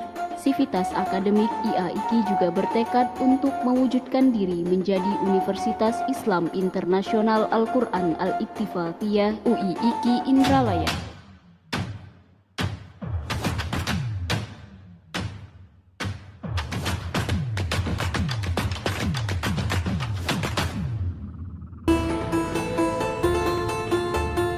Obsesi tersebut bagi IAIKI Indralaya merupakan jalan untuk memaksimalkan peran kesemestaannya dalam menebar rahmat Allah bagi seluruh manusia dan semesta raya. Perguruan tinggi yang berbasis pondok pesantren dan berciri Al-Quran ini memulai usahanya untuk menjadi UIIKI dengan mengajukan perubahan bentuk dari sekolah tinggi menjadi institut. Perjuangan tersebut dimulai pada masa kepemimpinan Kiai Haji Muhyiddin MA sebagai Ketua STIPKI. Hasilnya sesuai dengan Surat Keputusan Menteri Agama Republik Indonesia Nomor 327 Tahun 2021 tertanggal 12 Maret 2021. STIPKI secara resmi berubah bentuk menjadi Institut Agama Islam Al-Quran Al-Ittifaqiyah IAIKI Indralaya. Institusi ini terakreditasi baik berdasarkan SK Ban PT nomor 310 /SK Ban PT /Akred PT /4 /2021.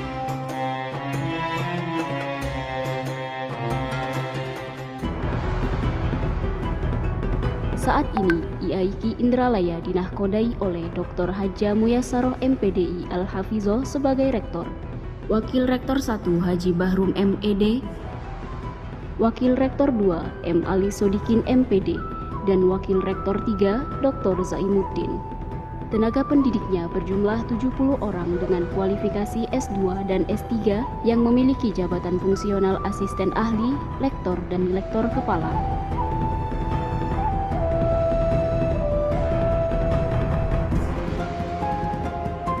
Dengan moto Piety, Integrity, and Professional, IAIKI mengampus 1.285 mahasiswa di 3 fakultas dan 6 program studi, serta 1 program pasca sarjana. Fakultas Tarbiyah dan Keguruan memiliki program studi Pendidikan Agama Islam, Pendidikan Islam Anak Usia Dini, dan Pendidikan Bahasa Arab. Fakultas Ekonomi dan Bisnis Islam memiliki program studi Ekonomi Islam dan Perbankan Syariah. Fakultas Usuluddin memiliki program studi Ilmu Al-Quran dan Tafsir, dan program Strata 2 memiliki program studi Pendidikan Agama Islam.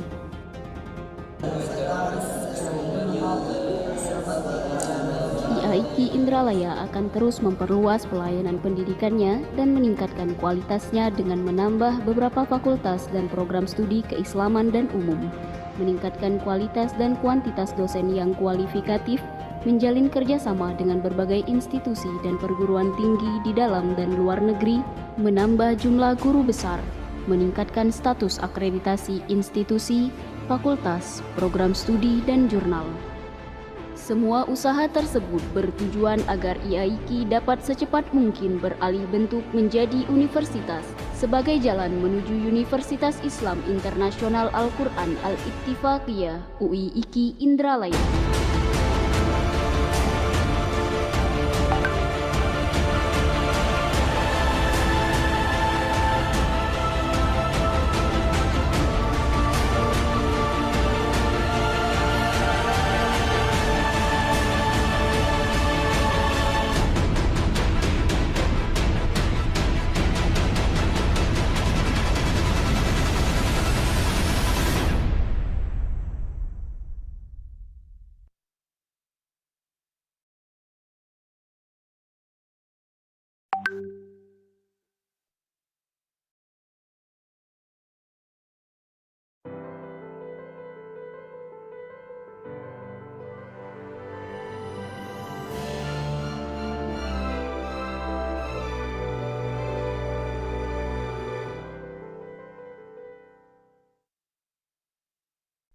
STIPARI is an educational institution focused on and hospitality management in Semarang.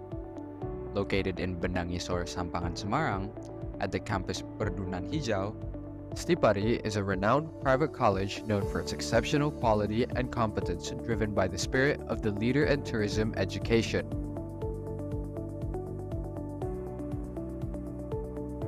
Under the auspices of the Triviaka Foundation, STIPARI has been active since 1970 in the field of tourism and hospitality education. STIPARI continually evolves alongside the tourism industry in line with our motto of the leader in tourism education. Saya sangat beruntung dapat belajar di STIPARI. Fasilitasnya sangat luar biasa dan dosen-dosen kami sangat berpengalaman.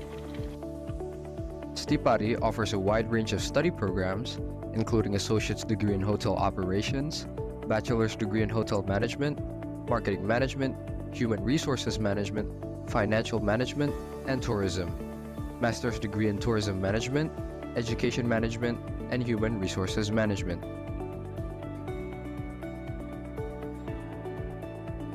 The core activities for Stipari students involve practical lessons in bartender skills,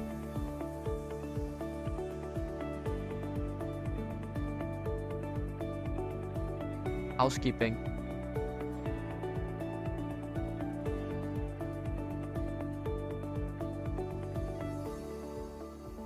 restaurant service,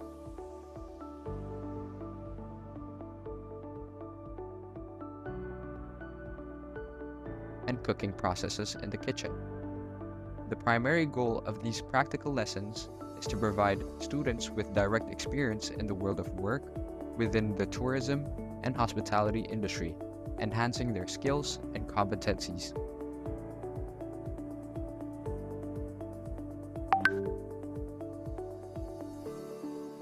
Stipari Semarang offers a wide range of student activities, including research by both faculty and students, international collaborations, entrepreneurship student clubs, dance and music clubs, and sports clubs.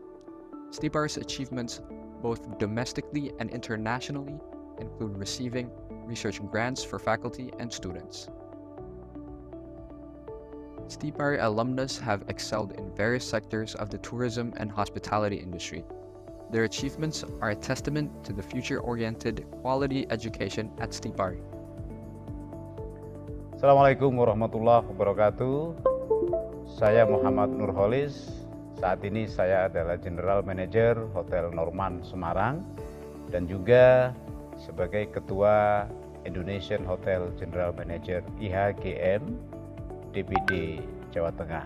Saya mendapatkan bahwa apa yang saya peroleh dari pendidikan saya di Stipari sangat membantu dan sangat berarti bagi pekerjaan kami di bidang industri pariwisata umumnya dan perhotelan pada khususnya.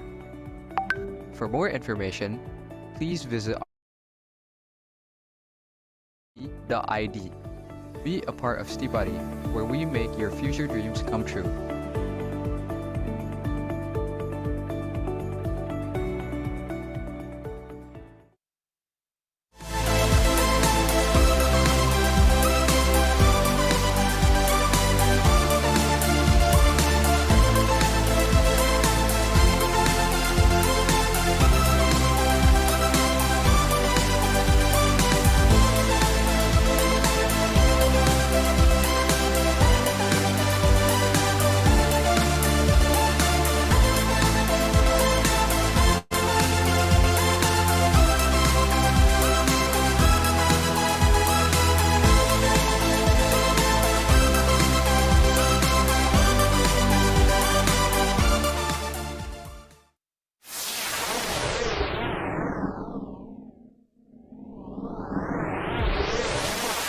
Negeri.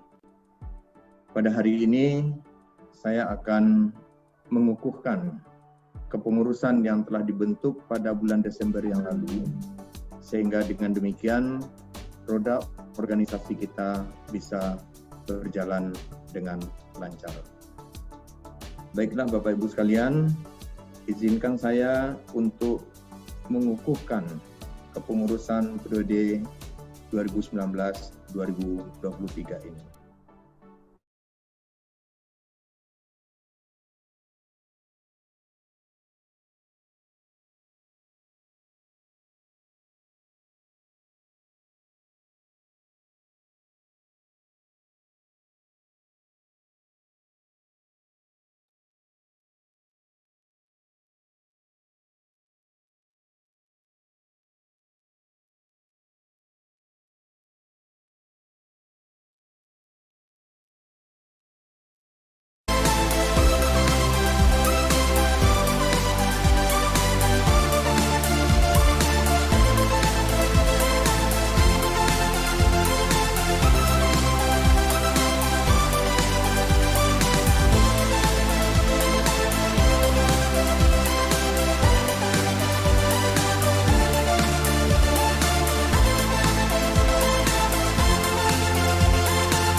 Alright, attention please.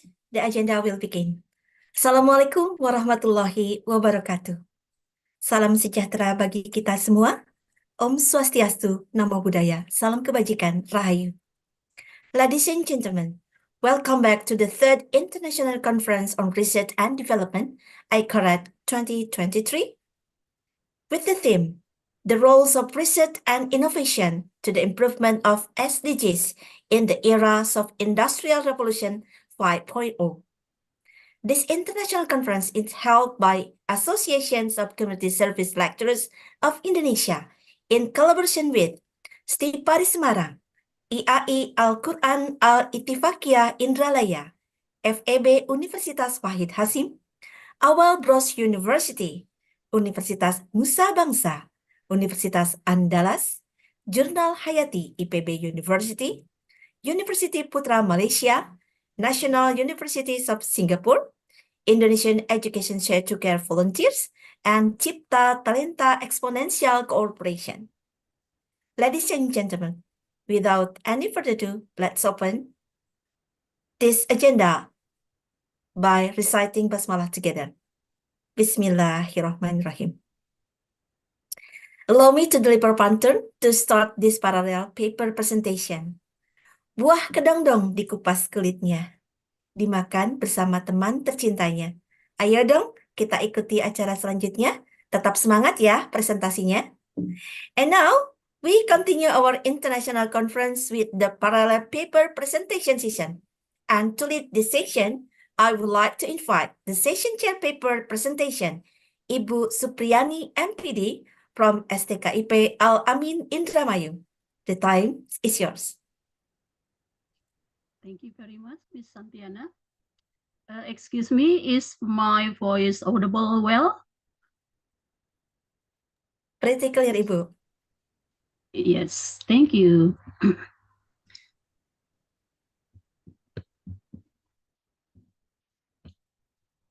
Okay, thank you very much. Well, then it is the time for the session chair. I mean, for me, and we have some presentation here. There are 7 authors with the theme, of course, but some of them will be delivered the presentation by video. So I think only some will have a presentation online here. Okay, so as Ms. Santiana did, we would like to have a pantun before starting the presentation.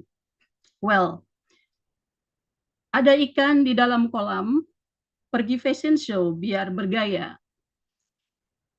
Izinkan saya memberi salam untuk para hadirin yang berbahagia. Assalamualaikum warahmatullahi wabarakatuh.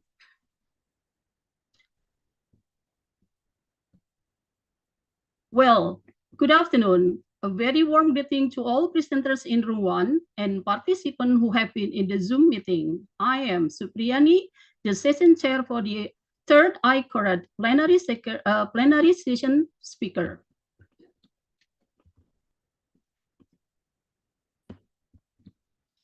On behalf of the organizing committee, we extend our appreciation for your presence today.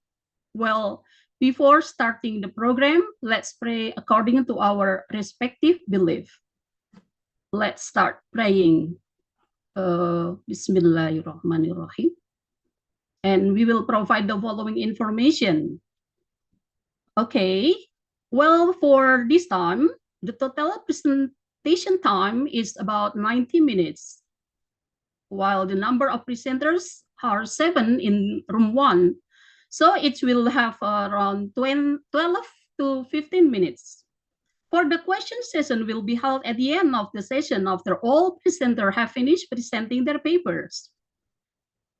Each presenter is welcome to introduce himself, And then question can be written in the chat column or drop the chat. Raise hand and ask directly. Well, the presenters are as follow.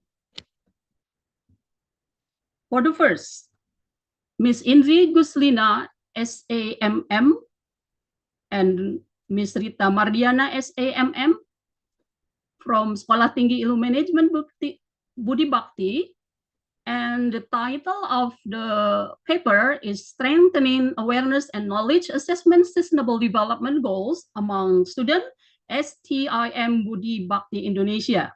And then the second is Panotpong Patsen and team from Malaysia and from Thailand.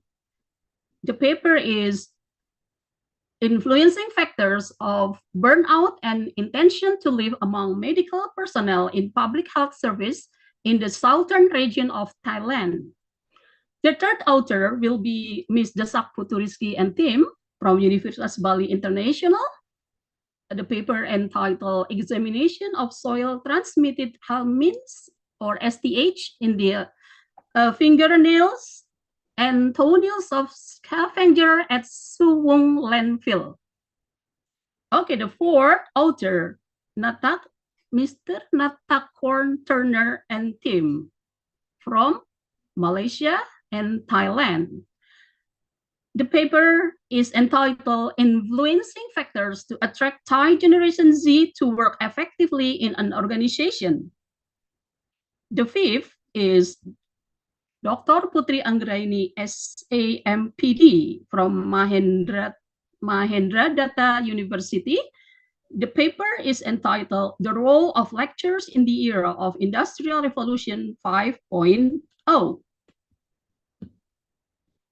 The sixth author will be Mr. Louis Lim and Dr. Supa Pravat. But this already been as an invited speaker here. The title is A Review of Artificial Intelligence or AI and ChatGPT Influencing the Digital Economy. And the last will be Mrs. Stella Talita MPD and team from Pakuan University. And the paper is entitled Application of the Genre Pedagogical Approach in Right Article Learning. Okay. So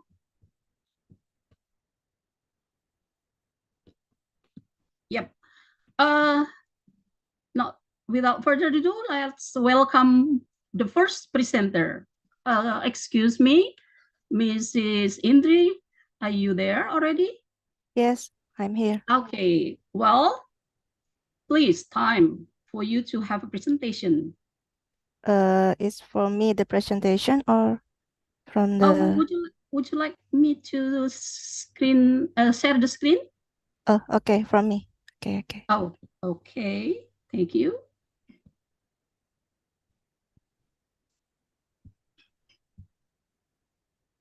Is there my screen is already? Yeah, already, Ms. Indri. Okay, thank you. Okay, thank you. Bismillahirrahmanirrahim. Assalamualaikum warahmatullahi wabarakatuh. Thank you before that, Miss Yani, for the opportunity for me. Let me introduce myself. My name is Indri Guslina, and I'm with Rita Mardiana. We are from Sekolah Tinggi Ilmu Manajemen Budi Bakti or Budi Bakti School of Management. STIM Budi Bakti is belonging to Dompet Duafa. In this presentation, we will talk about the strengthening awareness and knowledge assessment, sustainable development goals among students, STIM Budi Bakti Indonesia. The problem statement in this research are the first one, the newly introduced Industry 5.0 has the potential to move beyond the profit center productivity of Industry 4.0 and to promote sustainable development goals such as human centricity, socio-environmental sustainability, and resilience. And the second, the assessment of people awareness and knowledge on SDGs is of paramount importance to support any subsequent action. And the third one is Tim Budi Bakti student as the agent of changes are supposed to have a higher level of awareness and knowledge rather than average. And the last one, that the objective of this research is to assess the level of awareness and knowledge on sustainable development goals among students in STEM Budi Bakti Indonesia. The methodology in this research is to assess the level of awareness, knowledge on Sustainable Development Goals, or SDGs, among students in STEM Budi Bakti Indonesia. The data for this research are collected by field survey and questionnaire. This research analyzed data by using descriptive statistic and chi-squares. As you can see in this table is the result of the statistic data. There is 201 sample that 38% that student of STEM Budi Bakti know about the SDGs website, and 62% that student didn't know about the SDGs website. And about 48.5% that students of STEM Budi Bakti read news about SDGs. And the rest, 51.8% that students of STEM Budi Bakti didn't read news about SDGs. And about 40.5% student of STEM Budi Bakti watch about SDGs video, and the rest, 59.5% student didn't watch SDGs video, and 54.5% student of STEM Budi Bakti see the SDGs campaign in YouTube or in social media, and the rest, 45.5%, that student of STEM Budi Bakti didn't see the SDGs campaign in YouTube and social media. And the last one, that 50%, the half of 201 student of STEM Budi Bakti know the tagline of SDGs, leave no one behind. And the rest of 50%, that student of STEM Budi Bakti didn't know about the tagline, leave no one behind. In this research that we can see that still a lot of students of STEM Budi Bakti didn't know about the SDGs website. In this case, that we have to enhance the knowledge about the SDGs. The conclusion and recommendation that the findings show that student awareness and knowledge at management STEM Budi Bakti are good because more than half of the total students engaged in this research are aware and have high knowledge about SDGs matters. From 201 students, 82% of students have an awareness and 62.2% of students have high knowledge about the Sustainable Development Goals agenda. This research lead to the inference that students in STEM Budi Bakti are the good agent of changes for implementing awareness and knowledge of SDGs in a broader community and also encouraging society to take part in succeeding 2030 agenda. Participation in student organization, on the other hand, doesn't have a relationship with awareness nor knowledge on SDGs, since some students could be enlightened by the SDGs content as long as they are willing to do self-learning and develop new insight from worldwide issues. These results are important to research student position, status, and roles in contributing themselves to SDGs enforcement. I think that's all from me. Thank you very much. Assalamualaikum warahmatullahi wabarakatuh. Waalaikumsalam warahmatullahi wabarakatuh. Thank you, Miss Indri Guslina from STIM Budi Bakti for delivering the paper. Okay. For you who the participant who want to ask question, please try to write it in the chat column or raise your hand, but we would like to have it in the last session. Okay, thanks once again, Ms. Indri. Then we would like to go to the second presenter. Okay, Mr. Manopong Patsen. Excuse me, are you in this room?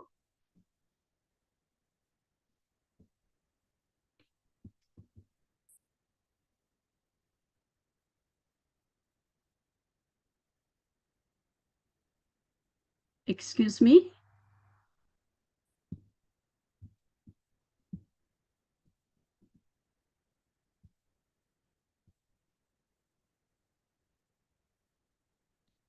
Okay, the second presenter, Mr.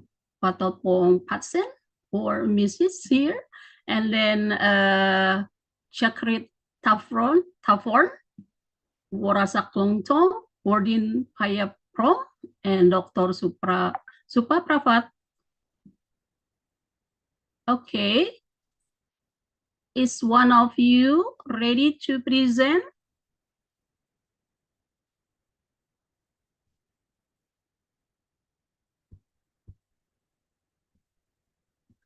Well, I think it will be video. Oh, I see. Okay, sorry. Yeah. Okay, so welcome to the third presenter, Ms. Desak. Ms. Desak also is a video, yeah? Okay. This is the video from Mr. Manotpong. My name is Panotpong Pasen. I am student in the Master of Business Administration, University Geomatica, Malaysia. Today, I will present the topic influencing factor of burnout and intention to leave among medical personnel in public health service in the southern region of Thailand. The introduction talk about background of the research, problem statement, research objective, and research question. Background of the research. In individual engaging with COVID-19 diagnosed patient, a notable surge in burnout was observed, escalating from May to October 2020 to the period between February and April 2021. The perception of workload and burnout among medical surgical nurses play a pivotal role in determining their intention to leave. The pervasive impact of burnout extends across all professional categories within hospital staff. A heavy workload, welfare concern, compensation issue, the possibility of lawsuit, and a lack of hospital legal support are just a few of the factors that influence medical staff intention to live in Thailand. Precisely, the medical hospital registered 50,000 to 60,000 doctors, with 24,600 operating under the Ministry of Public Health. This physician cater to 45 million individuals within the health insurance system, constituting 70% of the population. This starkly reveals that on average there is one doctor for every 2,000 people, significantly below the standard of 3 doctors per 1,000. The nursing consent data highlights a worrisome pattern showing that 48.86% of recently graduated nurses resign during their first year of employment. This trend continued into the following year, with 25% opting to resign. Despite an annual production of 10,000 nurses, a sufficient number, The critical issue lie in Ministry of Public Health inability to retain nursing professionals between workload, job stress, the manifestation of burnout symptoms, and contemplation of leaving the profession. However, as far as is known, there are many studies on this matter in public hospitals in the southern region of Thailand. This study to help fill the gap for executives to use this information to correct and improve hospital management to retain medical personnel and prevent them from resigning, including being beneficial to public health. The research objective to study the factors that cause medical personnel to burn out and resign from public health service in the southern region of Thailand. Research question: which factor cause medical personnel to burn out and resign from public health service in the southern region of Thailand? Literature review talk about multidimensional theory, workload, job strength, job satisfaction, burnout, and intention to leave. Multidimensional theory, Malash 1998. Multidimensional burnout theory possesses three core components: emotional exhaustion, depersonalization, and diminished personal accomplishment. This model suggests that burnout extends beyond a simple personal stress encounter, delving into the intricate dynamics of social interaction. Its contents that burnout is interwoven into the complexity of stress-related personal experience within a social framework, shaping how individuals perceive themselves and others. To illustrate, consider a scenario where persistent emotional exhaustion leads to detachment, manifesting as depersonalization in professional interaction. This in turn contributes to a diminished sense of personal accomplishment, further deepening the individual experience of burnout within the broader social context. Workload. Three aspects of workload relevant to daily living are operator effort, input load, and performance of work result.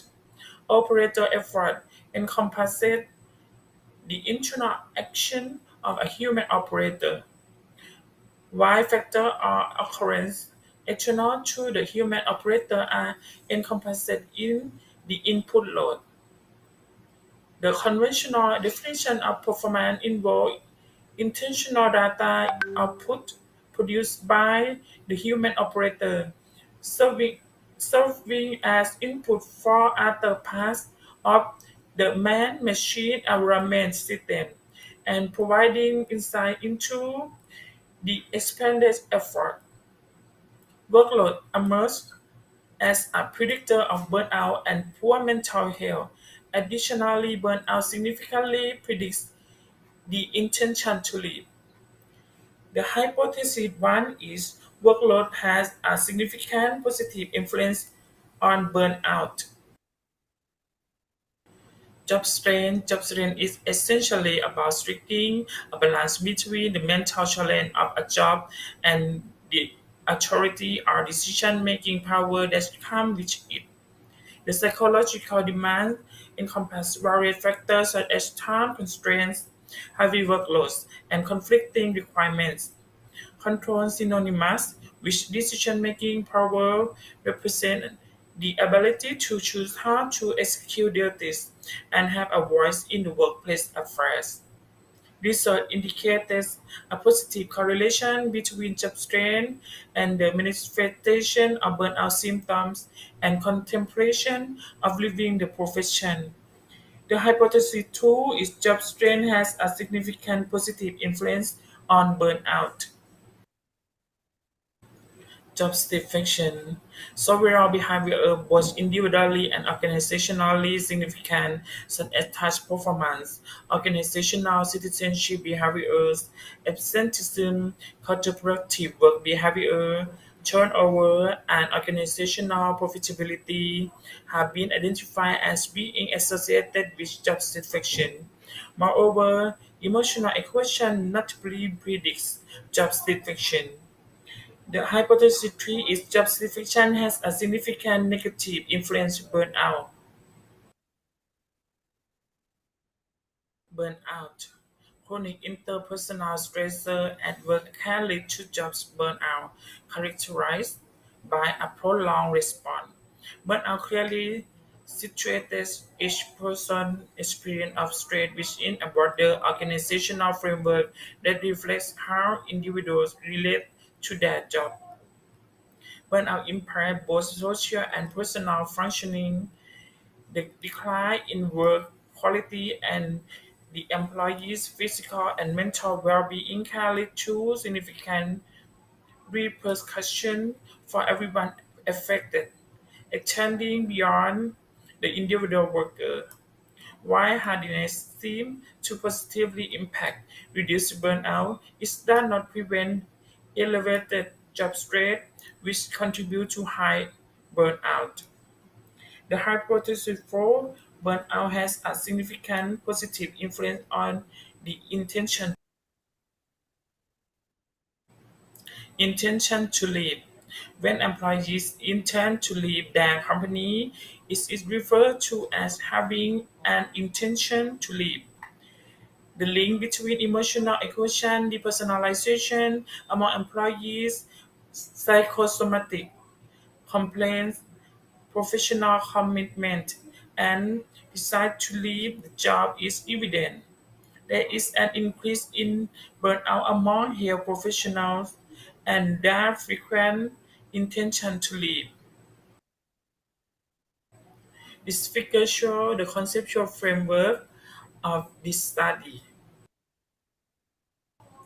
Research methodology talk about population and sampling, research method, data collection, and data analysis. The population and sampling in business and social sciences power is often the preferred tool for population calculation. To conduct a power analysis using G-star power version 3.1.9.7, begin by downloading, installing, and opening the software. Finally, select a test from the test family option, then pick linear multiple regression, fixed model R2, deviation from zero from the list of statistical tests. Secondly, specify the power analysis type as a priori. Thirdly, compute the required sample size given alpha, power, and effect size. In the input setting, set the power to 0.8, alpha to 0.05, and the effect size to 0.15. Fourthly, input the number of predictors, which signify the maximum number of arrow pointing at a dependent variable in the model. For this study, input 4 is the number of predictors, providing the detailed digital power indicate that a minimum sample size of 85 was required for analysis. Research method. This study follows a quantitative approach utilizing online survey which uses rating scale to gather data. The survey was adjusted based on earlier research. The main variables were evaluated using a 5-point Likert scale, allowing respondents to indicate their agreement level ranging from strongly agree to strongly disagree. The performance assessment questions in the survey were constructed based on the prior research. Shown in this table. Data collection. The first step is to communicate the study goal to participants before distributing the online survey. Respondent answers are not made open to the public. The study utilized information from the questionnaire through the Google Form online system in the research and will destroy the data and other information after completing the research. Data collection occurred between August and October 2023. Apply a multiple regression analysis to analyze the data and test the hypothesis truly. In this table show the Convac alpha coefficient in workload is 0.76, in substrate is 0.74, in substitution is 0.81, in burnout is 0.82, and intention to leave is 0.76. The risk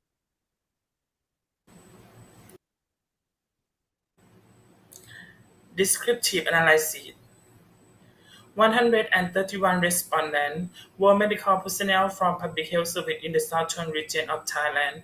The respondents completed online questionnaire which were analyzed. The findings suggest that a majority of the participants were female between age of 31 and 40, single, working at tertiary care hospital, holding a bachelor degree, employed as medical technologists, earning a salary between 20,000 and 30,000 baht, and working in Surat Thani. The mean and standard deviation of each variable as shown in the table. An increased workload leads to deteriorating health is highest mean in workload.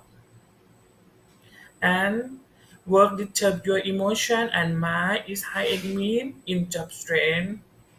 And you have a good relationship with your coworker is highest mean in job satisfaction. And you feel that your body is exhausted from work is highest mean in burnout. And you feel try when you receive additional work is high admin in intention. Limitation and future research. This study findings are based on the southern region of Thailand, but their generalizability to other regions or country may be limited. Variation in culture, society, economy, and other characteristics in each area could impact the relevance of study prediction. This study may not include the mediation of burnout between factors and intention to leave. Thus, it is recommended to test the mediating effect in the future research. Also, future research should consider investigating other regions in Thailand for a more comprehensive understanding. Okay, so that is the second presenter that is on video. Well, for the third presenter will be Miss Desak, and in the here she also sent the video, so I'd like to try to play the video. Already been played by the committee. Okay, the title is the influencing factors. Yeah.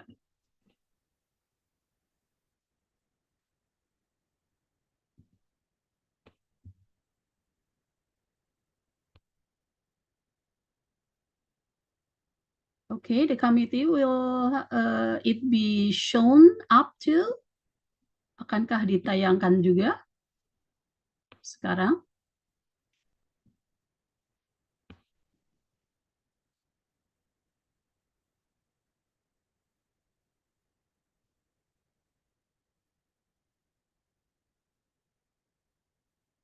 Okay. My name is Natakon Turner. Today, I would like to present the research result, the influencing factors to attract Thai Generation Z to work effectively in an organization.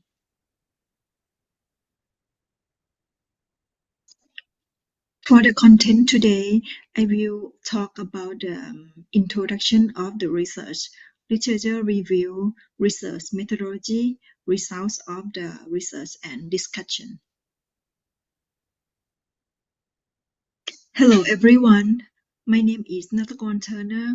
Today I would like to present the research result, the influencing factors to attract Thai Generation Z to work effectively in an organization. For the content today, I will talk about the introduction of the research, literature review, research methodology, results of the research, and discussion. Chapter 1, Introduction, Research Background, Problem Statement, Research Objective, and Research Question. Research Background. The Gen Z workforce is set to triple by 2030, making up 30% of the global labor force, born between 1995 and 2015.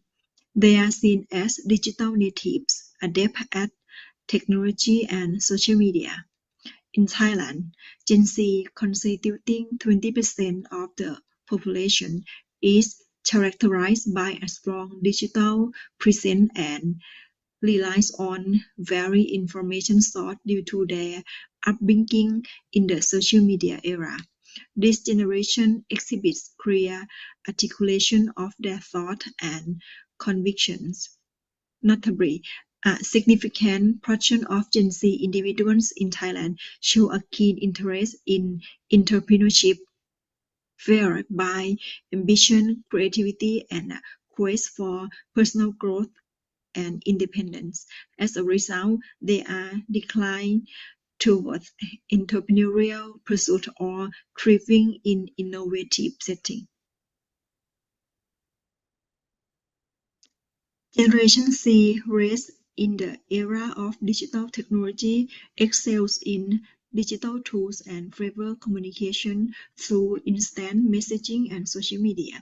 They seek workplace varying diversity, inclusion, and social justice, advocating for fairness, eager for continuous learning.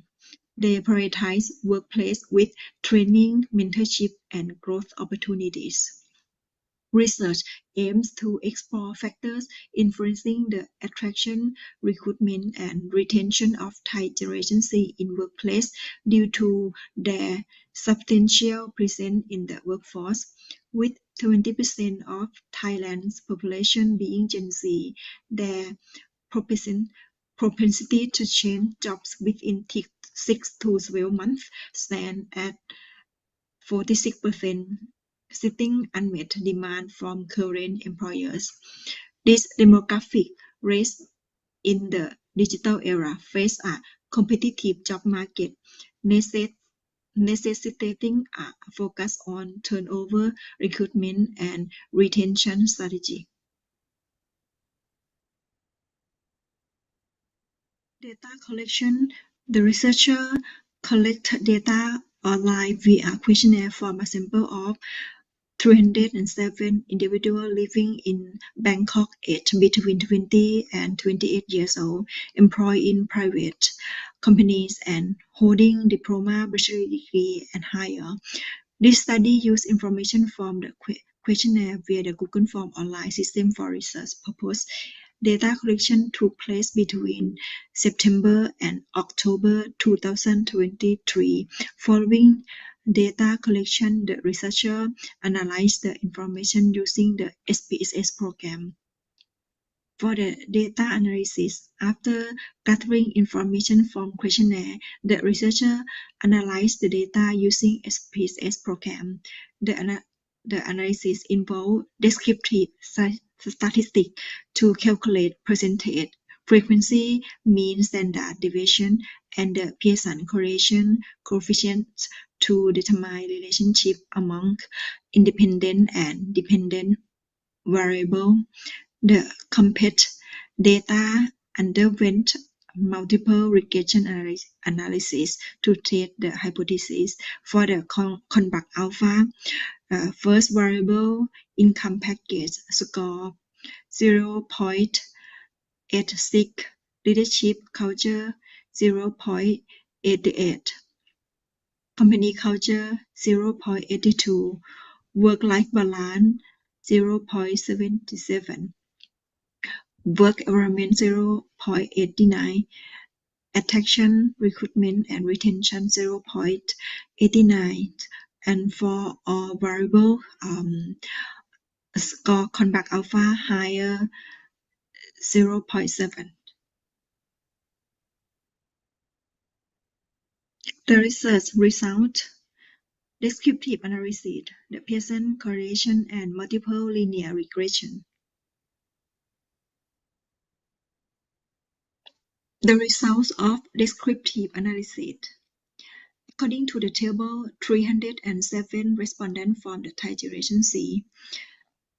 The finding revealed that the majority of respondents were female, 69.4%, aged between 20 and 22 years old, 55.4%, and held a bachelor's degree or higher level of education, 78.8%.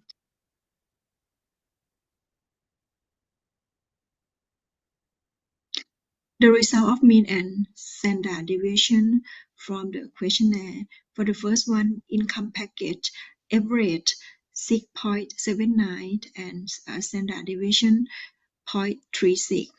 Leadership culture, average mean 6.80 and standard deviation 0.18.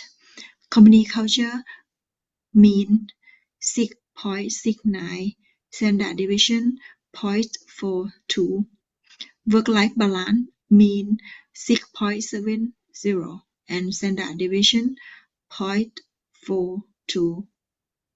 Work environment, mean 6.65, standard deviation 0.42, and attraction, recruitment, and retention of Thai Generation C to work in an organization, mean 6.7 and standard deviation 0.41.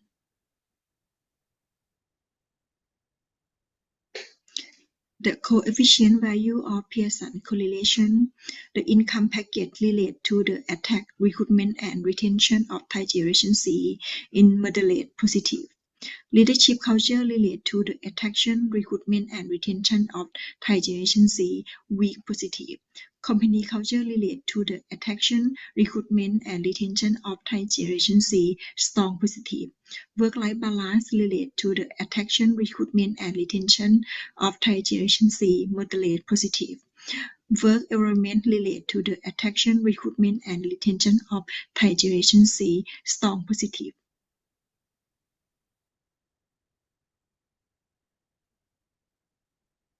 For this one, present the data and results from testing hypotheses 1, 2, 3, 4, and 5 by using multiple regression analysis. For the result, the highest significant factor that influence the attraction, recruitment, and retention of Thai Generation C to work in an organization is the work environment 0.39.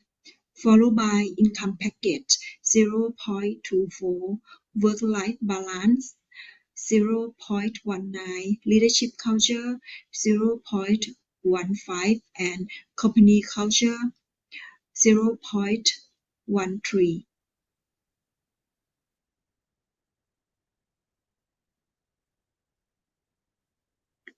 Chapter 5, Discussion. The income package significantly influenced the attraction, recruitment, and retention of Thai Generation C to work in an organization. The study found that income package significantly affect how Thai Generation C individuals are attracted, recruited, and retained in the workplace, impacting their engagement. Higher paid jobs are more enticing, mainly due to economic pressure, influencing career decision and long-term planning. So H1 was support. The leadership culture significantly influenced the attraction, recruitment, and retention of Thai Generation C to work in an organization. The study found that leadership culture influenced Thai Generation C attraction, recruitment, and retention to work effectively within an organization. It demonstrates that leadership culture significantly influence Generation C in the workplace. The leadership team's involvement in the success of Gen Z personnel is crucial. Effective leaders give followers direction, encouragement, and support to help Generation C attain their full potential. Therefore, H2 was support.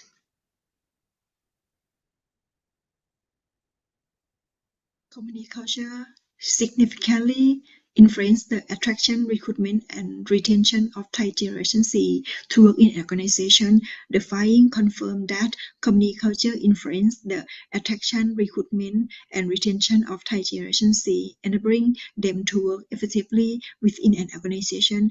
The research demonstrates that company culture significantly impacts Gen Z in the workplace. When a company encourages employees to develop and improve themselves and promote diversity in gender, language, and culture, it benefits Gen Z. Therefore, H3 was support.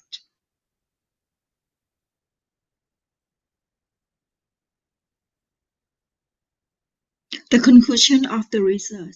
This research explored the factors influencing Thai Generation C individuals living in Bangkok, aged between 20 and 28 years old, working in private companies, and holding bachelor degree or higher qualification. The study aimed to enhance understanding of the factors that effectively attract Thai Generation C to work within an organization and those contributing to retaining and recruiting talent from this generation. The findings reveal that all independent variables income package, leadership culture, company culture, work-life balance, and work environment significantly influence attracting, recruiting, and retaining the Thai Generation Z workforce. Furthermore, all these independent variables positively correlate with the dependent variable. Among these factors, the work environment emerged as the most influential factor in attracting, recruiting, and retaining Thai Generation Z, followed by the income package, work-life balance, leadership culture, and company culture.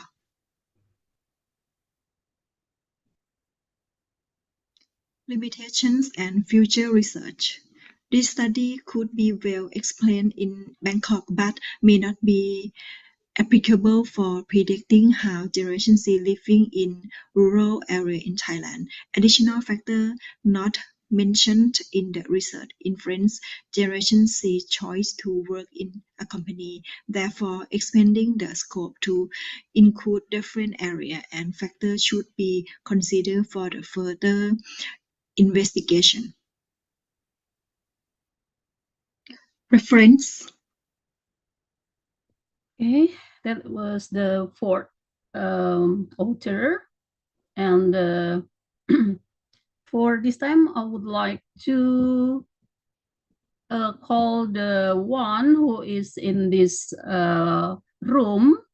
Before that, I would like to answer Dr. Putri Anggraini, SAMPD. Excuse me, are you here and ready to present? Yes. Okay, I'm Yes, glad I to am. hear that. Yes, thank you. So let's welcome Dr. Putri Anggraini, SEMPD from Mahendra Data University. And the title of the paper is The Role of Lectures in the Era of Industrial Revolution 5.0. Okay, so it's time for you to present it. Okay, thank you, Ibu Supriyani. I'll try to share screen. Okay, please.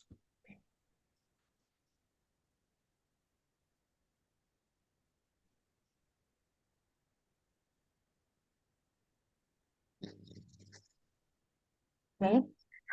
Good afternoon for all. I will to present my article. The title is The Role of Lectures in the Era of Industrial Revolution 5.0. Before I presenting my article, I want to give a quote for all. A good lecture can inspire, ignite, inspire hope, ignite the imagination, and instill a love of learning. Okay, let me introduce myself. My name is Dr. Putri Anggreni. I am a lecturer at Mahendra Datta University. I live at Gambus Street 3, Denpasar City, Bali. It's very nice to meet you all at ICORAD 2023. I will start from the introduction. Today's society face complex challenge such as rapid population growth, social inequality, environmental degradation, and change in the world of work. The Industrial Revolution 5.0 proposed a holistic approach by using technology as a tool to improve quality of life and achieve sustainability. The Industrial Revolution 5.0 also affect learning method by utilizing technology. The use of artificial intelligence in personalizing learning, use of simulation and educational game are part of the innovative learning method in the Industrial Revolution 5.0. Problem, one is providing wider access to education. Second, relevant curriculum development. Third, innovative learning method. Fourth, connection with the real world. And five, the transformation of the role of lectures. The method of I use is this research use qualitative descriptive approach used to describe or analysis a research result, but is not to make broader conclusion. With a qualitative descriptive approach, analysis of the data obtained in the form of word, picture, or behavior, and not in the form of number of statistical figures, but by providing exposure or description of the situation or condition under study in the form of narrative description. The recent research, researchers choose a qualitative descriptive research design is because researchers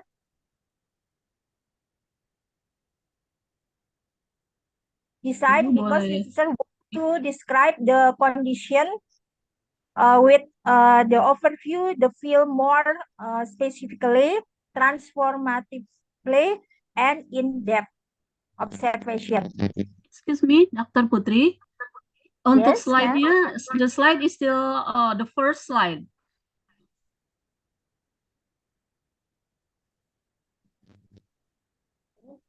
But in my monitor screen is next.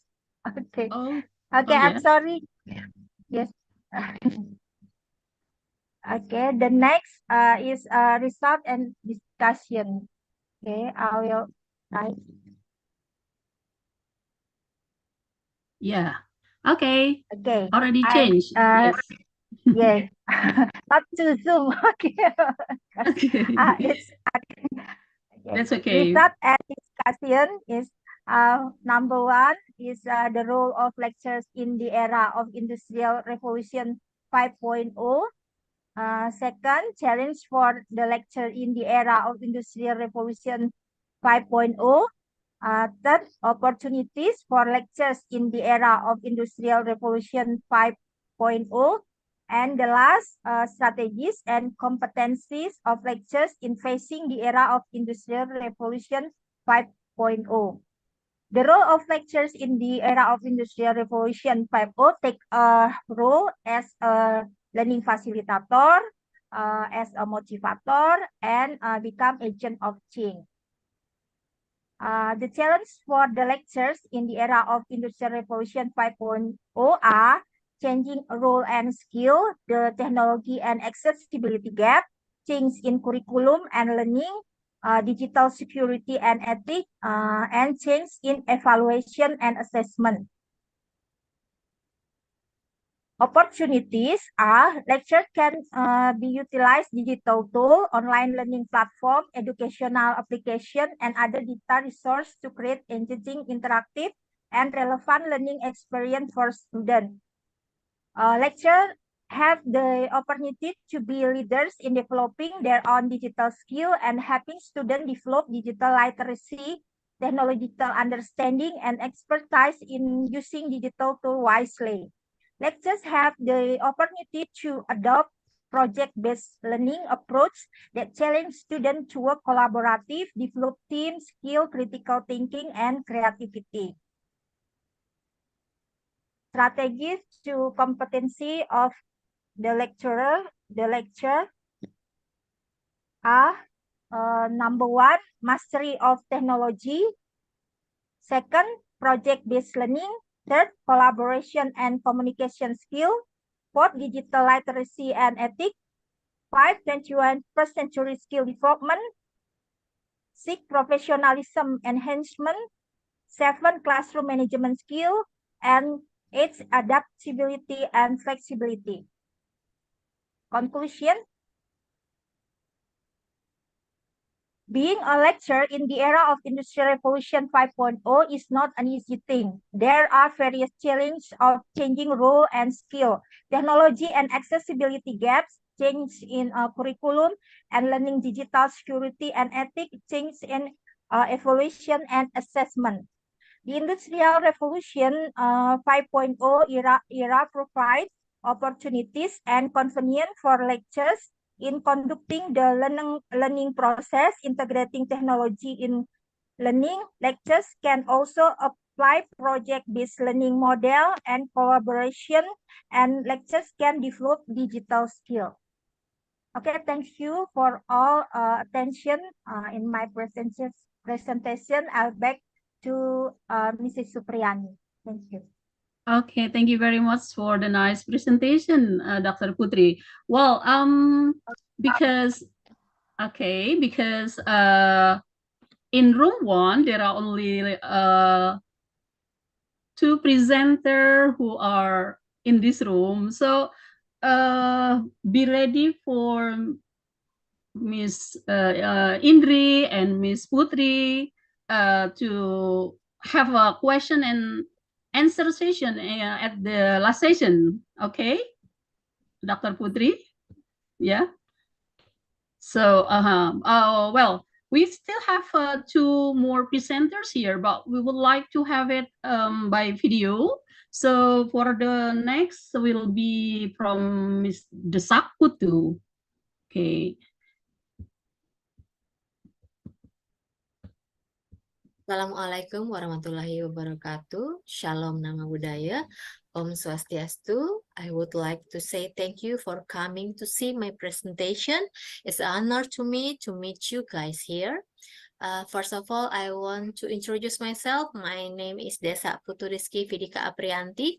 I'm from Medical Laboratory Technology Department in Bali International University. On this occasion, I will deliver the result of my research. The title is Examination of Soil Transmitted Helminth or STH in Fingernails and Toenails of Scavengers at Suwung Landfill. Start with the background. A scavenger is a person who works to collect certain used item or waste for recycling. Scavenging work, which is always related to waste, so that the scavenger waste we can call is an unhealthy life. Meanwhile, the scavengers will also help government to reduce costs for waste collection, transportation, and processing waste from the community. From the health perspective, waste picker or scavengers have a very high risk of developing disease. The environment and the workplace are not conducive and dirty, so there's a high probability that scavengers will contact with the various diseases such as scorching, itching, diarrhea, and others. Nails is the part of the body that is found or grows on the tip of the finger. The main function of these nails is to protect the soft, nerve-filled fingertips and to enhancing touchability. Risk factor for STH worm entering the human body are lack of personal hygiene, which can be caused by the habit of not taking care the hand and nail hygiene. Fingernail become a place where worm eggs attach and can be swallowed while eating. The respondents of this research are scavengers in Sung landfill. Sung landfill is the one of the final disposal site in Bali, located at Sung Kau village, South Denpasar. This landfill serves waste disposal from Sarbagita region, consists of Denpasar, Badung, Gianyar, and Tabanan. At least 800 tons of waste are sent to Sung landfill per day, which cover about 25 hectares and is located about 10 kilometers from Denpasar. Saputra in 2016 said that the behavior of the scavengers in Sung landfill belongs to the bad categories, where dominant include not using PPA, not using hand glove. It's about 73%, and not understanding how to wash a correct hand washing procedure is about 97%. It is the stage of the research execution. First, the sample of the study were toenails and fingernails of the scavengers in Sung landfill that fulfill the inclusion requirements. There are 10 respondents. We are giving them questionnaire that relate to PPA when they're working, and then determination STH by flotation method. Flotation method is highly recommendation from human STH for screening. This method is the advantage of this method that during the flotation process, worm eggs will gather above the flotation column, and then they are separated by the fecal matter, so that they can be easily seen in microscopic. And then we do some data analysis like tabulation and etc.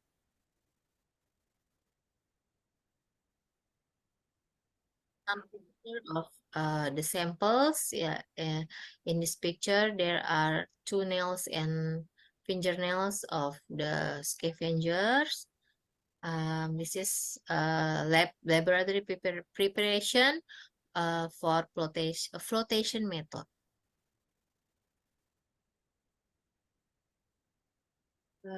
After the STH examination of 10 fingernail and 10 toenails of Sung landfill scavenger using the flotation method, the results are shown in table 1 and table 2. In the fingernail sample contain positive Ascaris lumbricoides.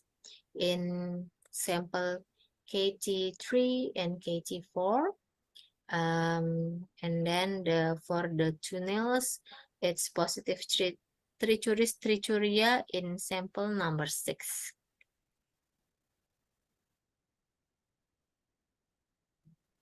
Microscopic figure or image from fingernails sample number 6. Sorry, toenails number 6, there's a Trichuria X, and in sample in fingernails, number 4, there is Ascaris lumbricoides egg. Soil transmitted helminth or STH is a group of parasite worms or nematoda class that can cause human infection through contact with the eggs or larva of the parasite itself, which develop in most soil found in tropical and subtropical countries. Intestinal nematodes that belong to soil transmitted helminth are the roundworm Ascaris lumbricoides, Necator americanus, and Ancylostoma duodenale, and the whipworm of Trichuria. After examining 10 samples of fingernails and toenails of scavengers, the percentage of STHX infection for toenail sample was 10%, and for fingernails is to 20%. In this study, only Trichuria was found in soil transmitted helminth group. This is because Trichuria can grow well in moist soil, high temperature, and litters. Meanwhile, according to Nata Disastra and Ridat, Necator americanus and Ancylostoma duodenale are more commonly found in mining area and infect more adult males. This is the respondent questionnaire result about the using PPA while working as scavengers. There are 10 scavengers. 6 of them are male and 4 of them are female. Most of them using hand and foot PPA. Sumanto stated that someone who has a habit of not wearing footwear when in direct contact with the ground is at risk of being infected with worm eggs 3 times greater than someone who uses footwear, and someone who has a habit of contact with ground for a long time had risk to infected by worm is 5 times greater than someone who only briefly contacts with the ground in a day. The tables before show the result of waste picker or scavenger behavior at work and its relation to use the hand or foot PPA. Sorry. PPA stands for personal protective equipment. 10 waste picker, there are 70% use hand PPA in the form of cloth glove, and 80% use foot PPA in the form of closed shoe or boot with sock. This result illustrates that they are have a high awareness to using PPA at work to avoid the incident, work-related accident. Personal protective equipment is equipment that must be worn at work when necessary to maintain worker safety and health. Health problem due to not using PPA, such as respiratory problem to work accident due to walking on sharp object, and the most common is skin disease or itching. And then we do the chi-square test to determine the effect of PPA used on STH examination result. The result can be seen in table 4. The p-value is more than 0.05, so there's no effect of PPA use on STH. So the conclusion of this research, the research revealed an incident of STHX infection, 20% of fingernails and 10% of toenails caused by Ascaris lumbricoides and Trichuris trichuria X. A chi-square test was performed to examine the correlation between the usage of PPA and the occurrence of STA infection, and the p-value is more than 0.05. Therefore, it can be concluded that there's no strong relationship between using PPA and the incidence of STH. This is the photo showcase that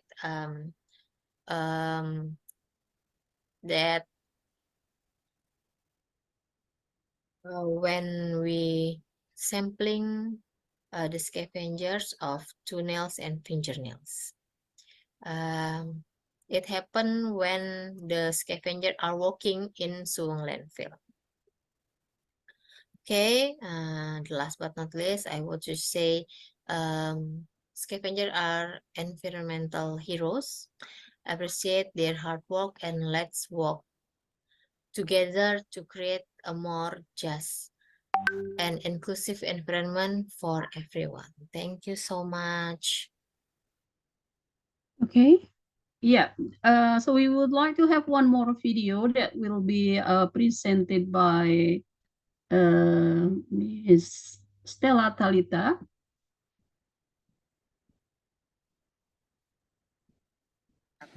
Okay, thank you for the committee. The title is Application of the Genre Pedagogical Approach in Right Article Learning.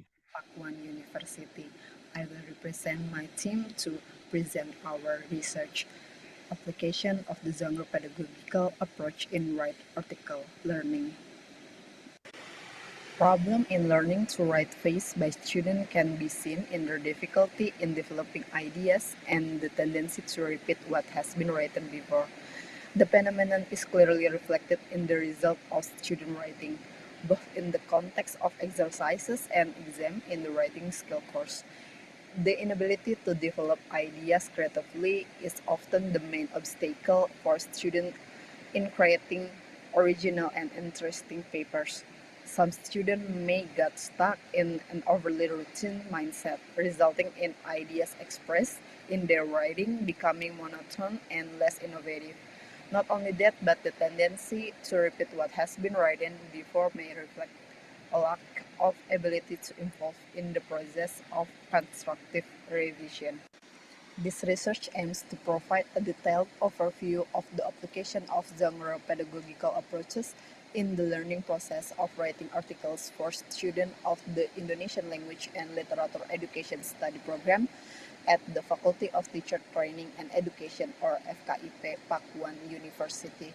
The focus of this research is not only on the technical aspect of writing, but further explores how the genre pedagogical approach can be an effective means in improving student ability to produce quality article. Our goal is to make a concentrated contribution to the development of effective learning methods and in accordance with the needs of students at the university level. With the increasing ability to write articles, it is expected that students are not only ready to face academic demands, but also able to contribute positively in various fields, both in academic and professional contexts in the 5.0 era, which prioritize the use and dissemination of writing through scientific writing. According to Amelia, text-based writing learning involves 4 interrelated stages.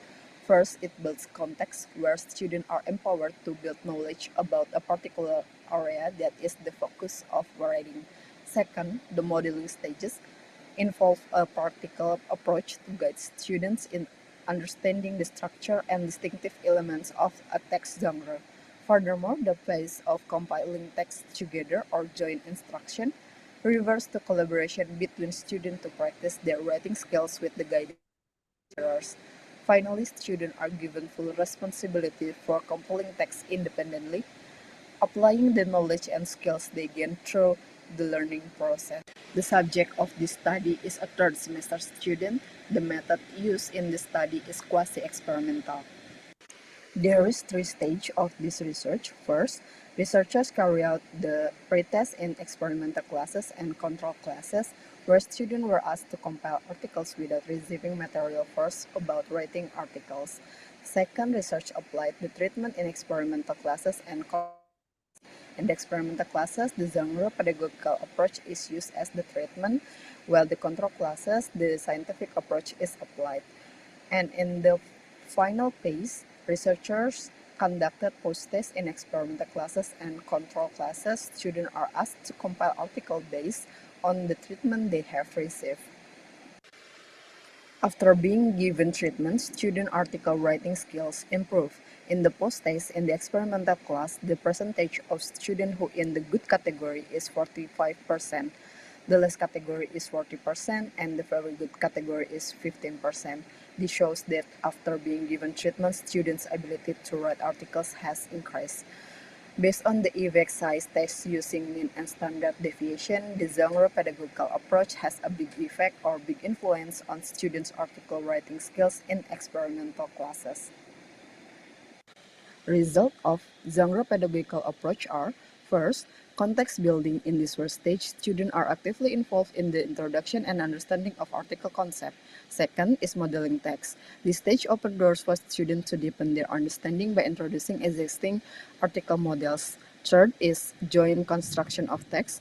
Once students have understood the basic concept and immerse the various existing article models, the next step is to guide them directly in the process of creating their own article. The last is independent construction of text. Students enter the phase of independent development, which is the stage of independent construction. In this stage, they are given complete freedom to explore their own ideas while keeping in mind the convention and comprehensible of article writing. The conclusion of this research are: the application of genre pedagogical approach can cumulatively improve student article writing skills. The implication of applying this approach extend beyond academic. In addition to improving student writing skills, the genre pedagogical approach also provides solid preparation to face the challenges of writing in a real-world context. Therefore, the Indonesian Language and Literature Education Study Program can utilize this approach as a teaching basis. Thank you for listening. Wabillahi taufiq wal hidayah.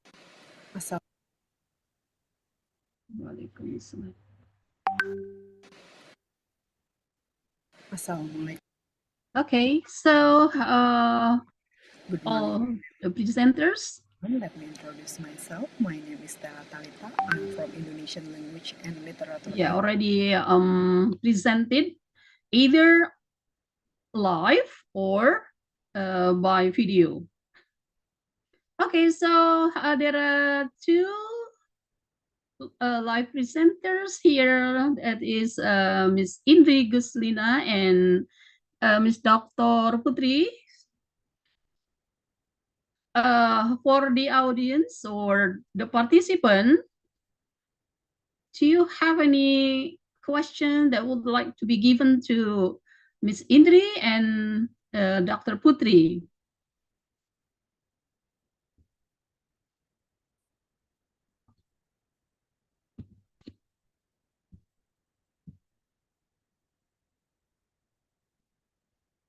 Okay. So let me, yeah, it is 2:36 p.m. I guess we still have time around 8 minutes. Yeah. Is it okay for me to give you question, Miss Indri? Because no audience please. want to. Okay. Yeah.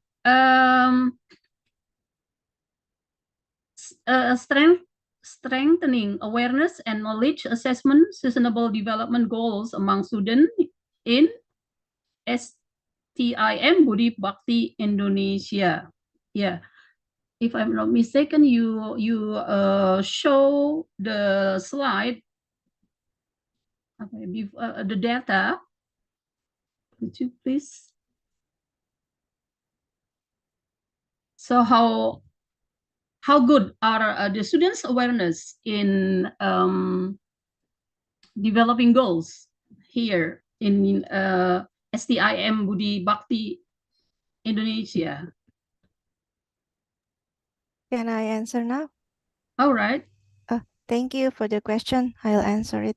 I think it's good for our college student because is the answer, the solution is more above than average because it's above than 50% that student know about the SDGs. So they also already learn about the video and they're reading about the SDGs, and the other student, the rest student can follow the other student who already have knowing about the SDGs. Oh, I see. So it has good output, yeah, Miss Indri, yeah? Yes. Okay, yeah. So thank you. Yeah, wait. There is one question from. Okay, let me read it for you, Miss Indri. Terkait STIM Budi Bakti, STIM Budi Bakti adalah kampus dari Dompet Duafa. Apakah pendanaannya menggunakan dana zakat dan diperuntukkan bagi muzaki? Oke, saya Dari Bu akan Novita. menjawab. Untuk pendanaan zakat penelitian itu tidak semuanya menggunakan dana zakat, tapi ada beberapa yang digunakan untuk dana untuk muzaki, diantaranya adalah zakat produktif. Zakat produktif itu biasanya diperuntukkan untuk para muzaki. Jadi ada beberapa dana dari dompet duafa yang digunakan untuk muzaki, dan ada pula beberapa yang tidak menggunakan dana dari dompet duafa, tapi kami mendapatkan hibah dari lembaga lain, khususnya untuk penelitian dan untuk beasiswa untuk mahasiswa, dan semuanya tidak sepenuhnya ada yang menggunakan dana dari dana zakat, tapi ada juga dari lembaga, dari pemerintah, dan dari lembaga lainnya. Iya, Ibu Novita, apakah Ibu Indri sudah menjawab pertanyaannya? Oke, dan sambil menunggu respon dari Ibu Novita, mungkin ada is there any other question from the audience for Dr. Putri Anggraini or also for Miss Indri? Any other question, please?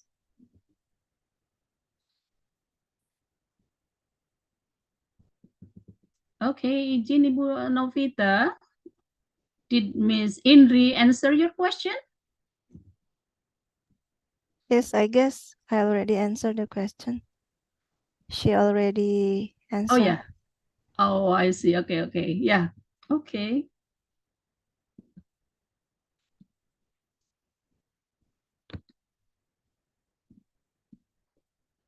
Okay. How about the others? Do you still have any question? Especially for Dr. Putri Anggraini. She hasn't been given the question yet. Is it about the role of lectures? Oh, okay.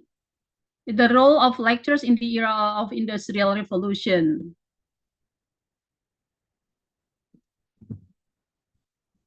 Oh, enough. So the audience have been clear for the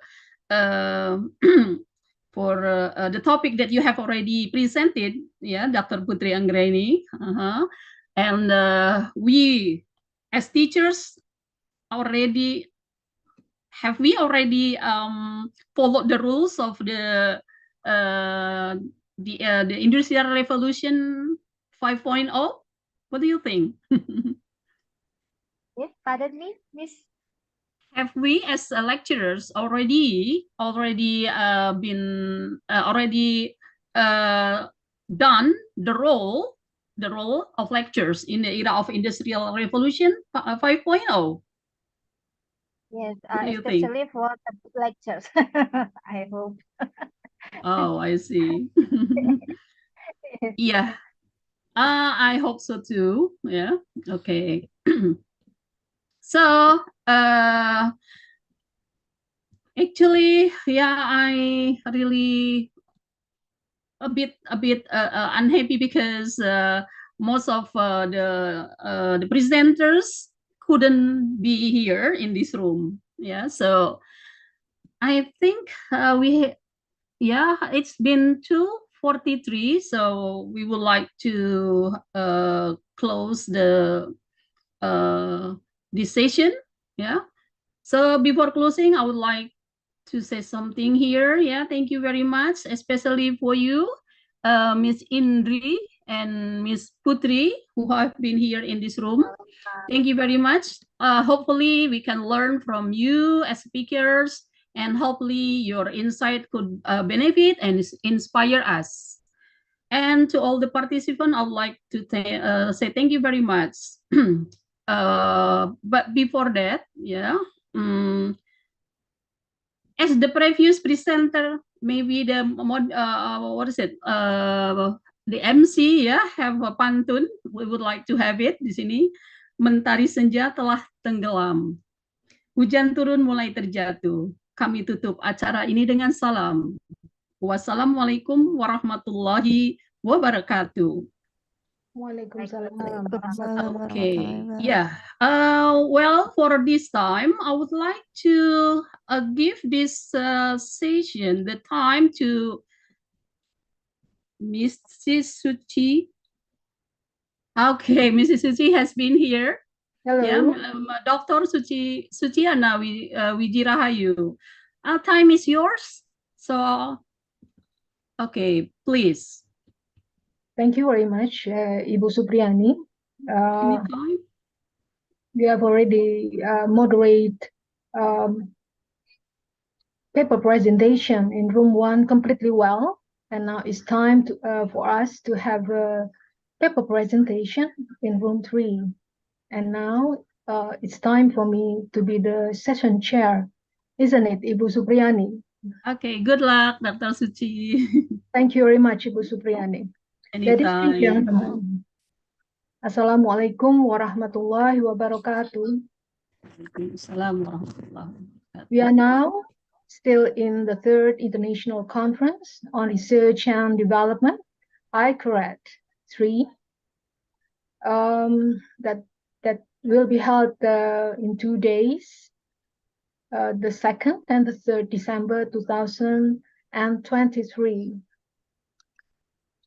It's time now to have the second paper presentations in room 3.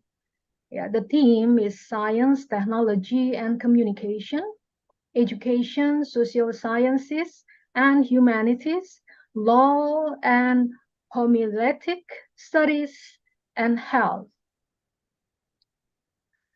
Let me introduce myself. Yeah. My name is Suciana, and I'm one of the faculty member at Universitas Muhammadiyah, Professor Dr. Hamka, or UHAMKA.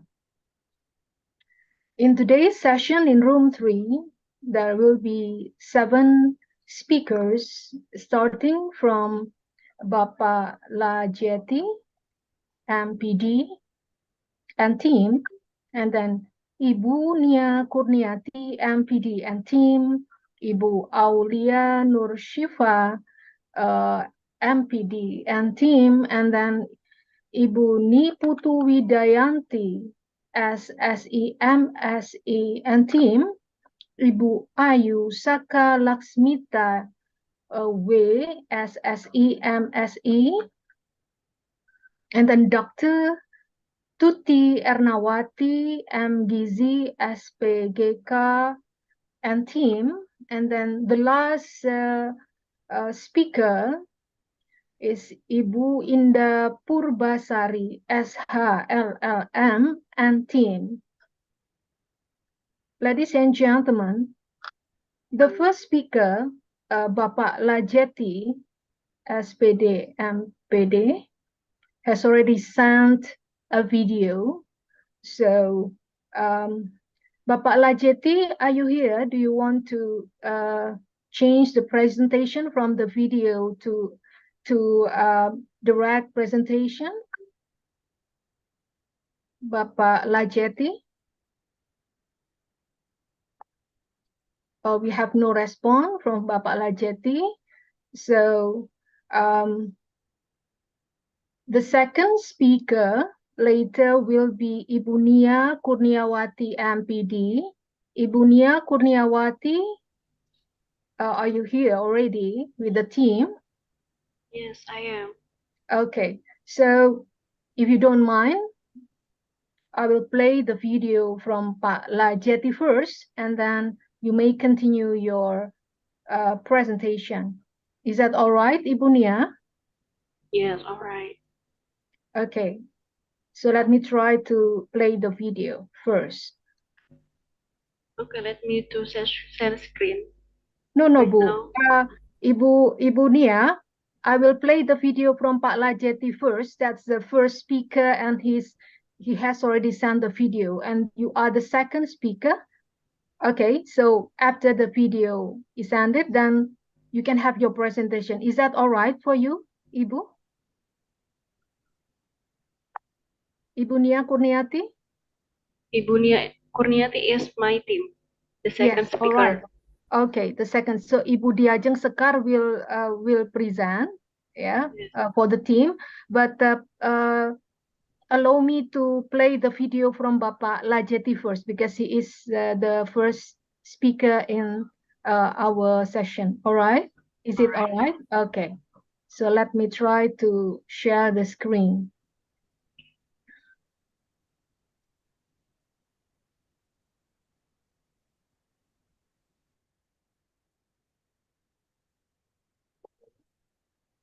Bismillahirrahmanirrahim. Assalamualaikum warahmatullahi wabarakatuh. Thank you very much for the nice change. I would like to present the result of my research about the role of a parent in the prevention of violence in early childhood education. Well, ladies and gentlemen, for the first, I would like to introduce about the introduction. In law number 39, 1999, concerning human rights, it says that every child has the right to protection by parent, family, societies, and the state. The children's right, human right, and for their interest, children's right and recognized and protected by law. Even from the times they are in, they have the right to live, improve their standard of living. Every child has the right to obtain legal protection for all forms of psychical or mental violence, neglected, and sexual abuses. Child protection has a basically mandated in law number 39, 2014, concerning amendment to law number 23, 2002, concerning child protection. Amendment to the child protection itself, we state that child security is all form of movement to guarantee and protect the children and privilege so they are safe, can live, develop, pray to participate according with the human respect and find security from separation. In this research is a case research in Paropa village, Kalidupa Selatan district. There are family based on observation. Family have a child, so the security performance and keeping the good communication. to differ gender and showing difference from other families. The research question of this research is how the parents' role in preventing child violence, sex abuse. And the purpose of this research is to get the information about the role of the parent to protect the child in sexual abuses. The method of this research is a qualitative method. It's a descriptive analytic which describe the data collected in the word picture that number that comes from script interview and file nouns.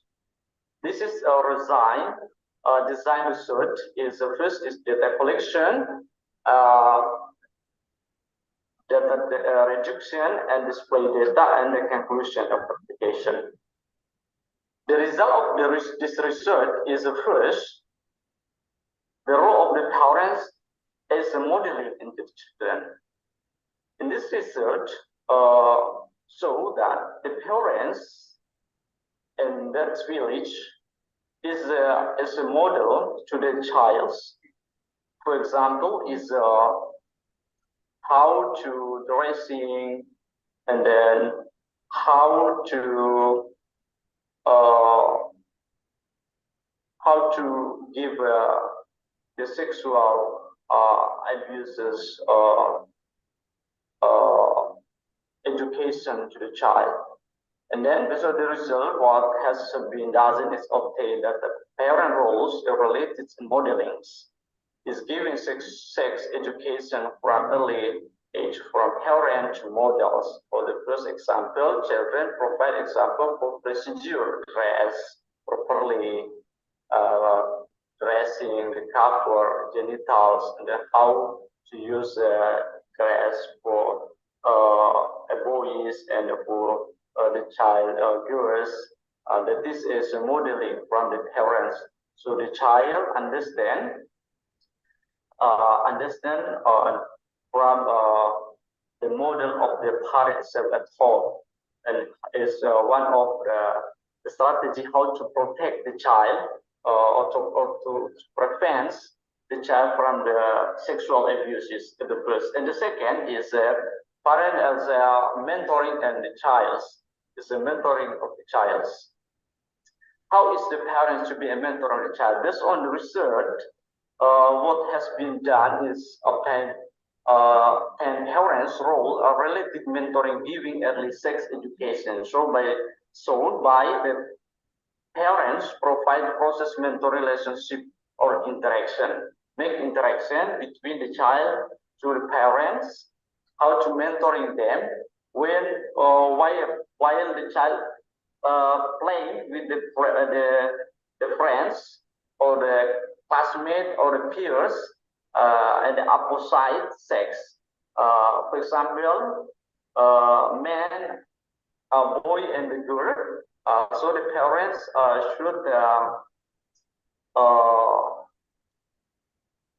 mentoring them how to communicate, how to play between of them, and then teach the children not to undress and to teach the children not to undress in front of the friends,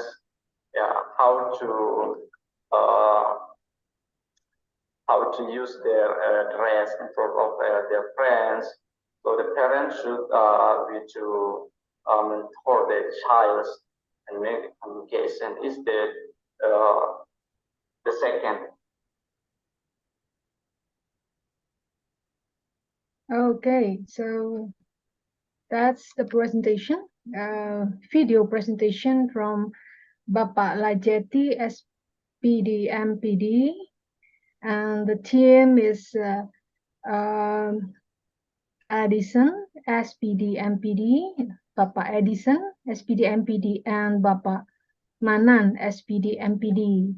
They are from Universitas Muhammadiyah Buton, and the title of the presentation that has already been presented is the role of parents in prevention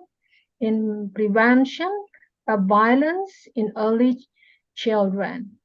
Now let's invite Ibu Diajeng Sekarwiyati SPD with the team Ibu Nia Kurniati, MPD, and Ibu Ainur Rohmah, MPD from Universitas Nurul Huda. The title of the presentation is Design a Model of English-Speaking Material for Students at Nurul Huda Islamic Boarding School. Okay, Ibu Diajeng Sekarwiyati. The time for all presenters in this session is 10 minutes. So I do hope you can manage the time well. Are you ready, Ibu Diajeng? Yes, I'm ready. Okay, time is yours. Bismillahirrahmanirrahim. Assalamualaikum warahmatullahi wabarakatuh. Waalaikumsalam warahmatullahi wabarakatuh. Innal hamdalillahi nahmaduhu wa nasta'inuhu wa nastaghfiruh wa na'udzu billahi min shururi anfusina wa sayyiati a'malina amma ba'du. Firstly, let's thank to Allah who has been giving us some mercies and blessings until we can attend in this heavy place without any trouble and obstacles. Secondly, our salat and salam always be given to our Prophet Muhammad sallallahu alaihi wasallam. He spring from the darkness to the brightness, from the stupidity era to the cleverness era, namely is Islam religion. Okay, let me introduce myself. My name is Diajeng Sekarwiyati and my partner Miss Nia Kurniati, MPD, and Mam Ainur, MPD. Okay, I will begin my presentation.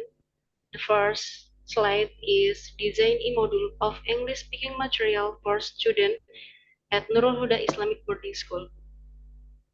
Okay, the next slide is introduction.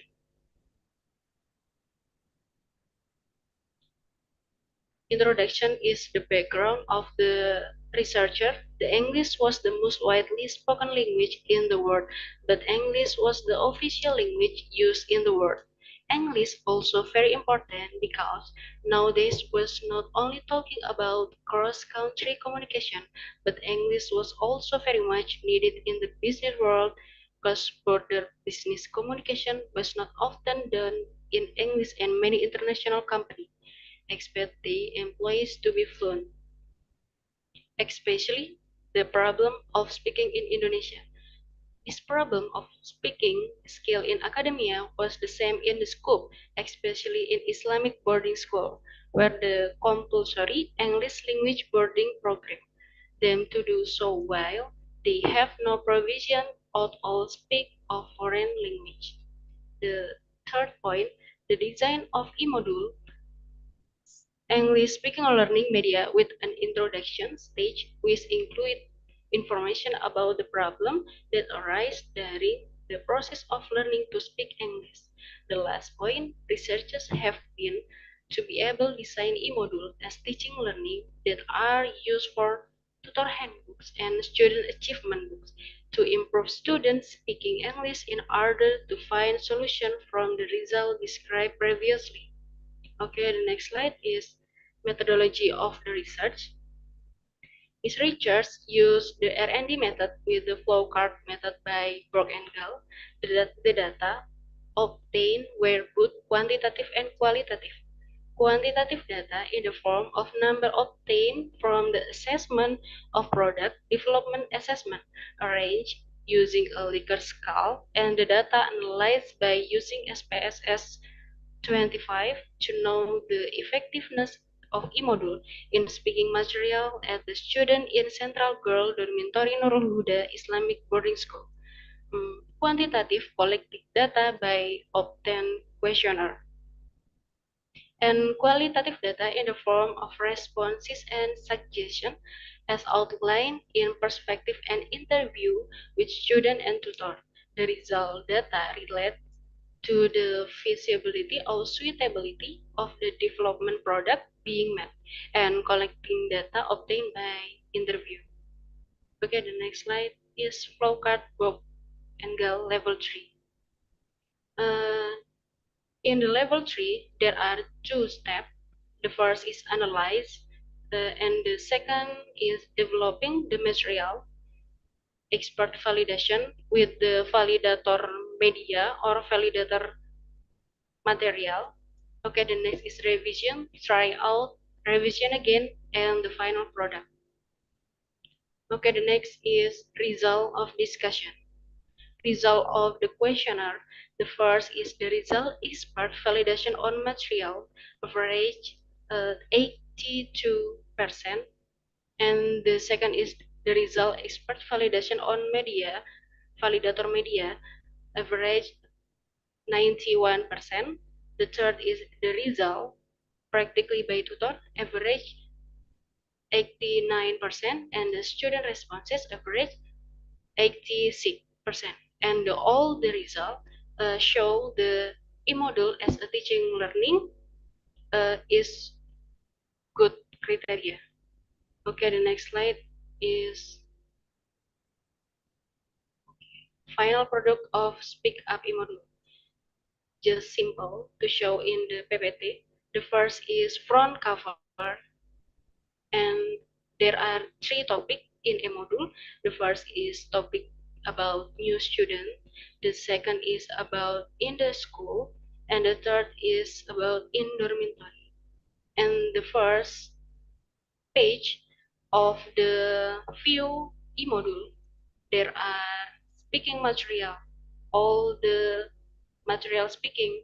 The first is introduction. There are explain material, there are vocabulary, there are grammar, there are conversation, and the last is practice. Okay. And the last is rear cover. The next is final product. Oh yeah, and in the chapter, every chapter in the M module, there are a video. The first, okay, I will be see on you all.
Okay, this is one of video in topic new student. There are video in the school and there are video in the dormitory.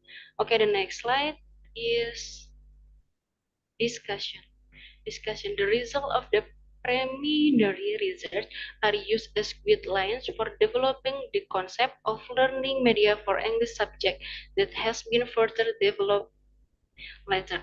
Next, carry out a file study by reviewing existing syllabus indicator regulated by education at Nurul Huda Sukaraja Oku Timur Islamic Boarding School. This stage is media planning, which consists of preparing e-module and media material, exercise, image and collection, background creation, and preparation breakout. In addition, the material contained in this e-module was designed according to the Islamic boarding school syllabus. However, the content of each chapter is pure the researcher who designed it. Its addiction grammar was chosen that was very suitable, and all the material, all the content in e-module. Okay, the conclusion, this media development is using Brock-Engel model, using R&D method, and all the learning material use a syllabus suitable with syllabus, suitable with indicator. Okay, I think enough. Wassalamualaikum warahmatullahi wabarakatuh. Waalaikumsalam warahmatullahi wabarakatuh. Thank you, Ibu Diajeng Sekar, for presenting your paper. Later, all of the team will be given chances to answer response or questions from participants. Okay, so let us now have the third speaker, Ibu Aulia Nurshifa, SPD, MPD. Ibu Aulia, are you in the meeting already? Ibu Aulia?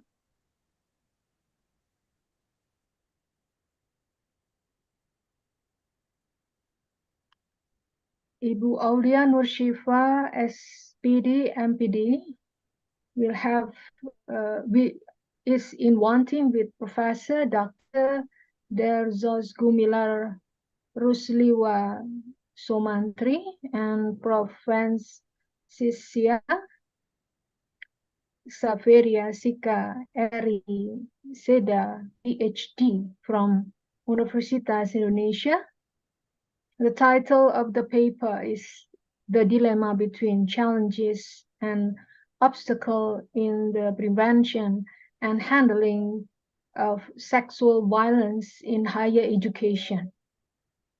Ibu Aulia and team, are you here already in the Zoom meeting? Hello, Ibu Aulia? Ibu Aulia, are you? Assalamualaikum warahmatullahi Waalaikumsalam wabarakatuh. warahmatullahi Hello, wabarakatuh. everybody. Thank you for the opportunity given to me. My name Aulia Nursipa from the University of Indonesia. Okay, I will presentation about a result of the study entitled The Dilemma Between Challenges and Obstacle in the Prevention and Handling of Sexual Violence in Higher Education.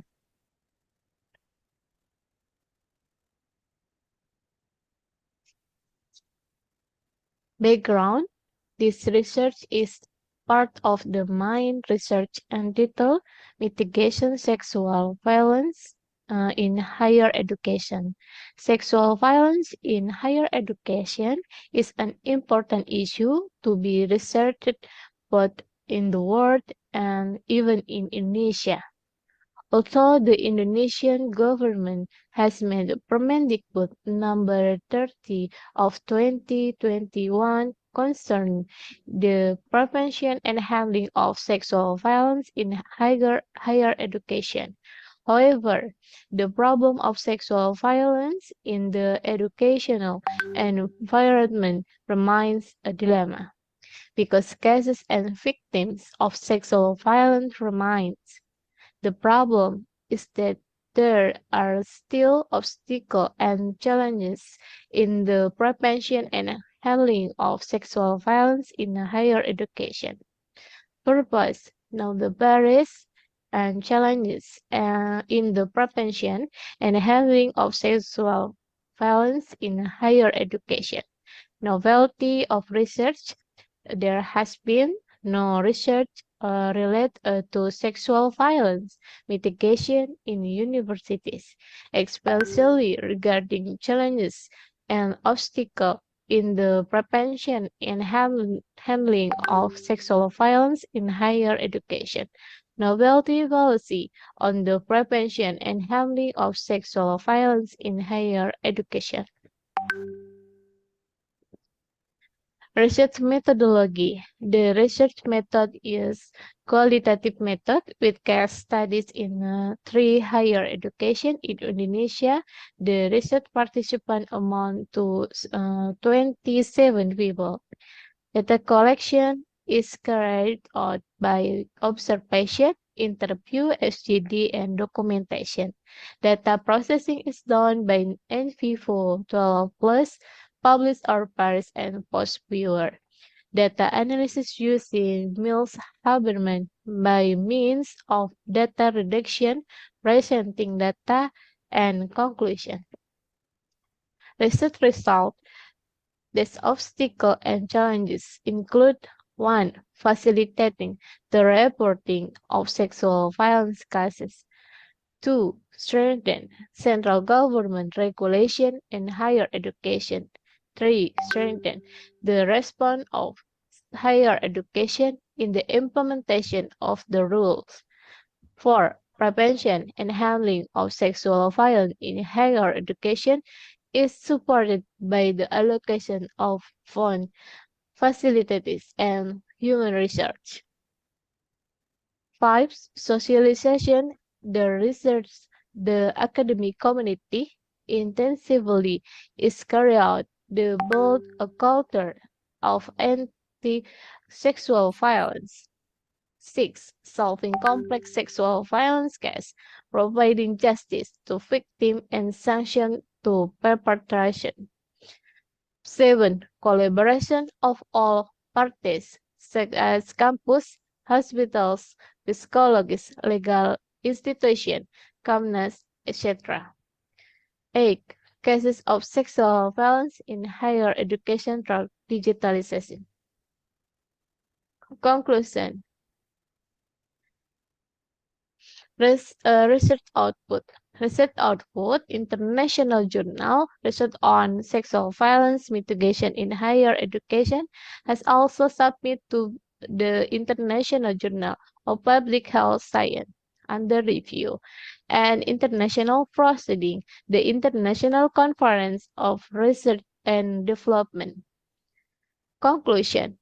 Obstacles and challenges in effort to prevent and handle sexual violence in higher education must be overcome, and solutions are sought together by the government, higher education, and even the entry academic community on campus. Suggestion to higher education, providing gender-responsive higher education and building a culture of anti-sexual violence. Suggestion to the government, pay attention to the implementation of regulation on the prevention and handling of sexual higher education in Indonesia.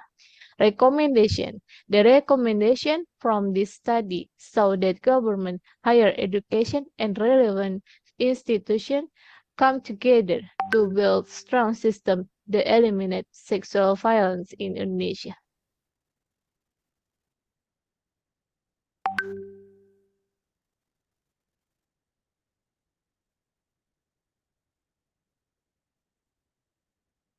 Thank you, the Ministry of Education, Republik Indonesia, providing grant funding in 2023, documentation of research activities, documentation of research results, and vivo post paper, etc. Thank you for attention. Wassalamualaikum warahmatullahi wabarakatuh. Waalaikumsalam warahmatullahi wabarakatuh. Thank you for the committee who has played the video from Ibu Alia and team. Now it's time for us to invite the fourth presenter, and that is Ibu Niputu Widayanti, SSE, MSc and team from Bali International University.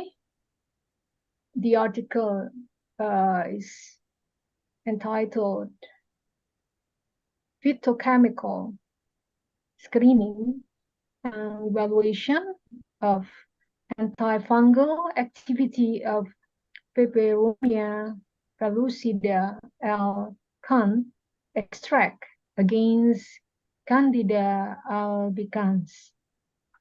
Ibu Niputu Widayanti, are you ready to present? Yes, I'm ready, Dr. Suciana. Okay, so 10 Okay. minutes for the team. Thank you. Okay, thank you for the time. You're welcome. Time is yours. No? Yes.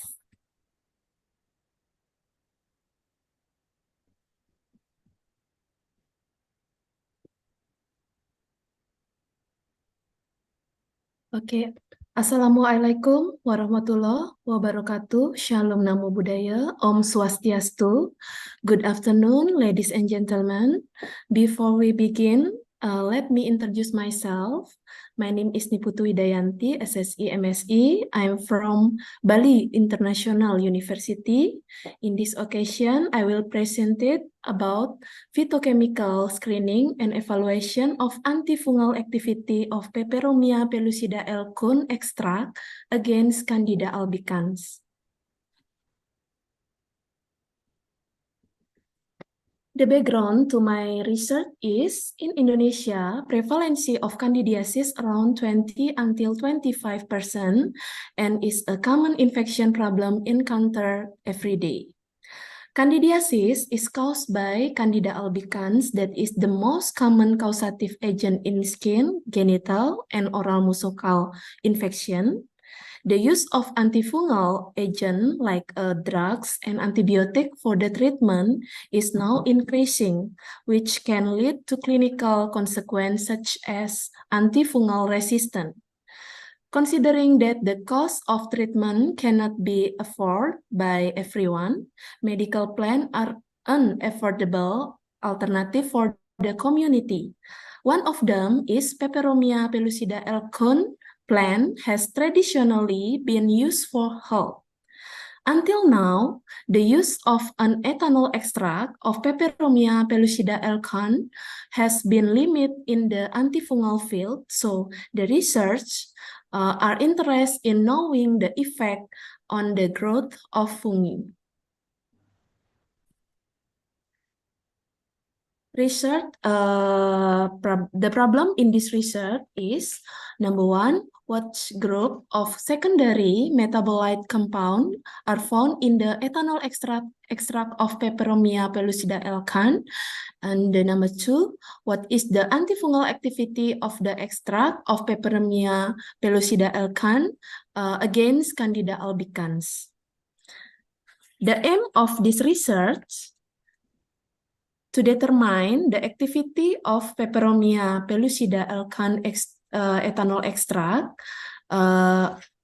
as antifungal against Candida albicans. And the benefit of this research is expected to become on source of literature in effort to develop as a medicine.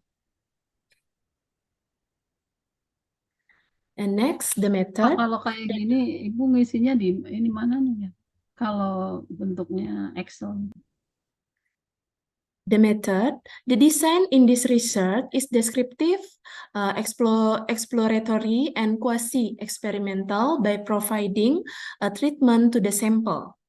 The test parameter in this study were the determination of secondary metabolite tests and the antifungal activity of Peperomia pellucida L. ethanol extract with concentration 25, 50, 75, and 100%.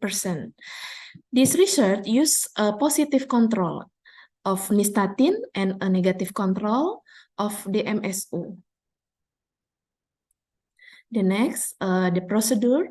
This research consists of several stages as follow. Number one, plan determination.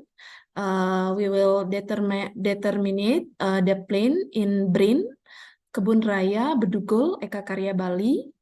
And then we will collect the sample, and then sorting and washing, and then maceration and evaporation, so we can get the ethanol extract of Peperomia pellucida L.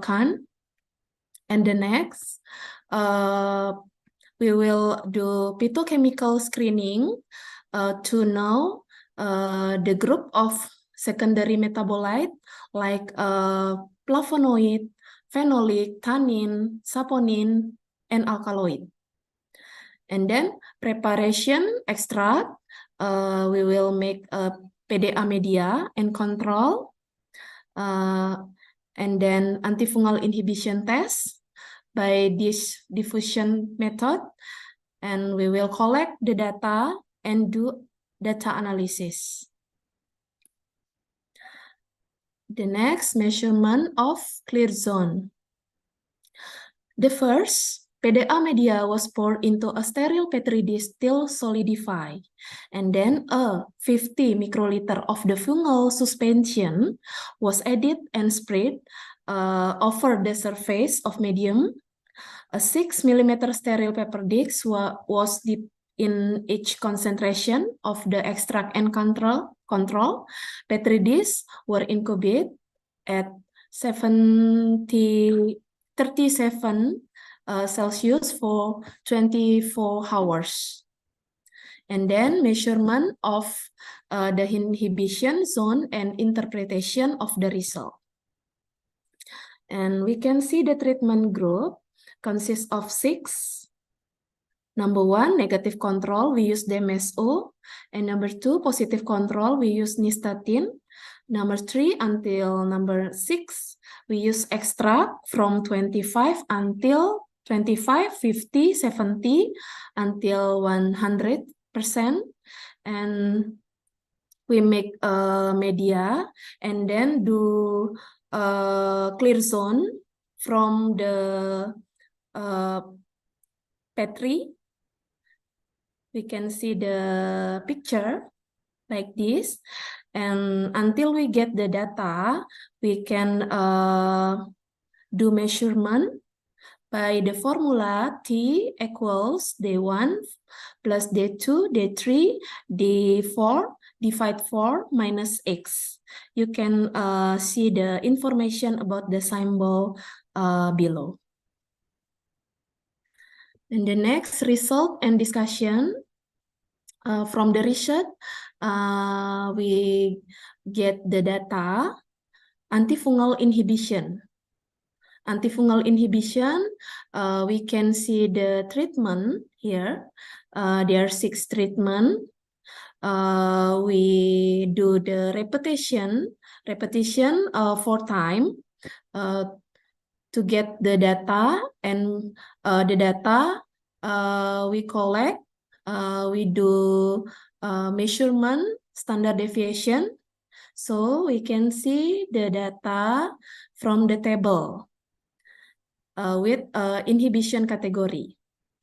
Control positive, we get 9.86, and from the extract, the best inhibition category, we get from extract with concentration 100%, with inhibition area 8.20 with category medium. You can see the antifungal test result of the ethanol extract of Peperomia pellucida L-can against the fungus Candida albicans. You can see the picture. This is with concentration 50, 25. This is 75% and 100%. From the result, we support by the research before, like Sinarsih et al. 2021. The higher the extra concentration, the large the diameter of the inhibition zone. Arlita et al. Support by increasing the concentration can increase the penetration of antifungal compound into fungal cell, which will damage the cell membrane so that fungal cell can experience a lack of nutrient for growth. And Mutamina 2017 and Willapanga 2018 show the factors that influence the diameter of the antifungal growth inhibition zone, like the turbidity of the fungal suspension, temperature, incubation time, media thickness, and inoculum density. Okay, next. This is the result and discussion about phytochemical screening. We do screening the extract. We want to know the group of secondary metabolite. This is 5 group. They are alkaloid, the result positive, and tannin positive, flavonoid positive, saponin, and phenolic positive. From the before, the research is support our research. They are Agarwal. So the hydroxyl group of flavonoid can cause change in organic compound and nutrient transport, which can result in toxic effect and fungi. Tiffany et al. Show that saponin contribute as an antifungal by reducing the surface tension of the sterile membrane of the Candida albicans cell wall so that its permeability increases. Mutmainah show phenolic and their derivative can cause denaturation of protein found in fungal cell wall and change the permeability mechanism of microsome or fungal cell wall. And there are some research like Ratna et al. They show tannin can inhibit the synthesis of chitin, which is used for the formation of cell wall and in fungi and damage the fungal cell membrane. And the last, Komala et al. Declare alkaloid can insert between the cell wall and DNA and then prevent the replication of the fungal DNA so that fungal growth will be hampered. And then from the discussion, it can be concluded that the metabolite compound contained in the extract of Peperomia pellucida L-can consisting of alkaloid, flavonoid, tannin, saponin, and phenolic compound. Their compound can give the antifungal activity. And then the large inhibitory zone diameter at a concentration of 100% of 8.20 plus minus 0.14 millimeter, so that the extract of Peperomia pellucida L-can inhibit the growth of the Candida albicans fungus. Okay. Would like to finish up by saying thank you for your time and attention. Thank you for listening to our presentation. Thank you, Ibu Niputu Widayanti, for You're the presentation. welcome. Question and answer session will be in the end after the last three presenters present their paper. Thank you, Ibu Niputu Widayanti. You're welcome, Dr. Suciana. So let us have other presenters, okay? The next presenter number 5 in our session, will be Ibu Ayu Sakalaksmita, W, SSI, MSI, from Universitas Bali Internasional. The title of the paper is Our View of Perception, Attitude, and Behaviors of the Elderly and Pre-Elderly Towards Preventing COVID-19 Transmission in Denpasar.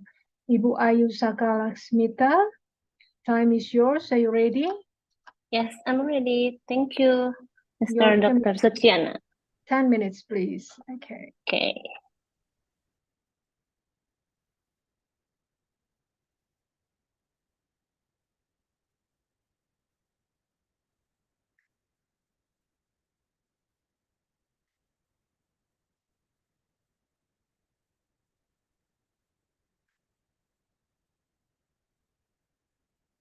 Okay. Thank you, the assistant chair for today. Thank you for Dr. Suciana. I would like to glad to meet everyone in here. Selamat Om Swastiastu. Assalamualaikum warahmatullahi wabarakatuh. Shalom Nama Budaya.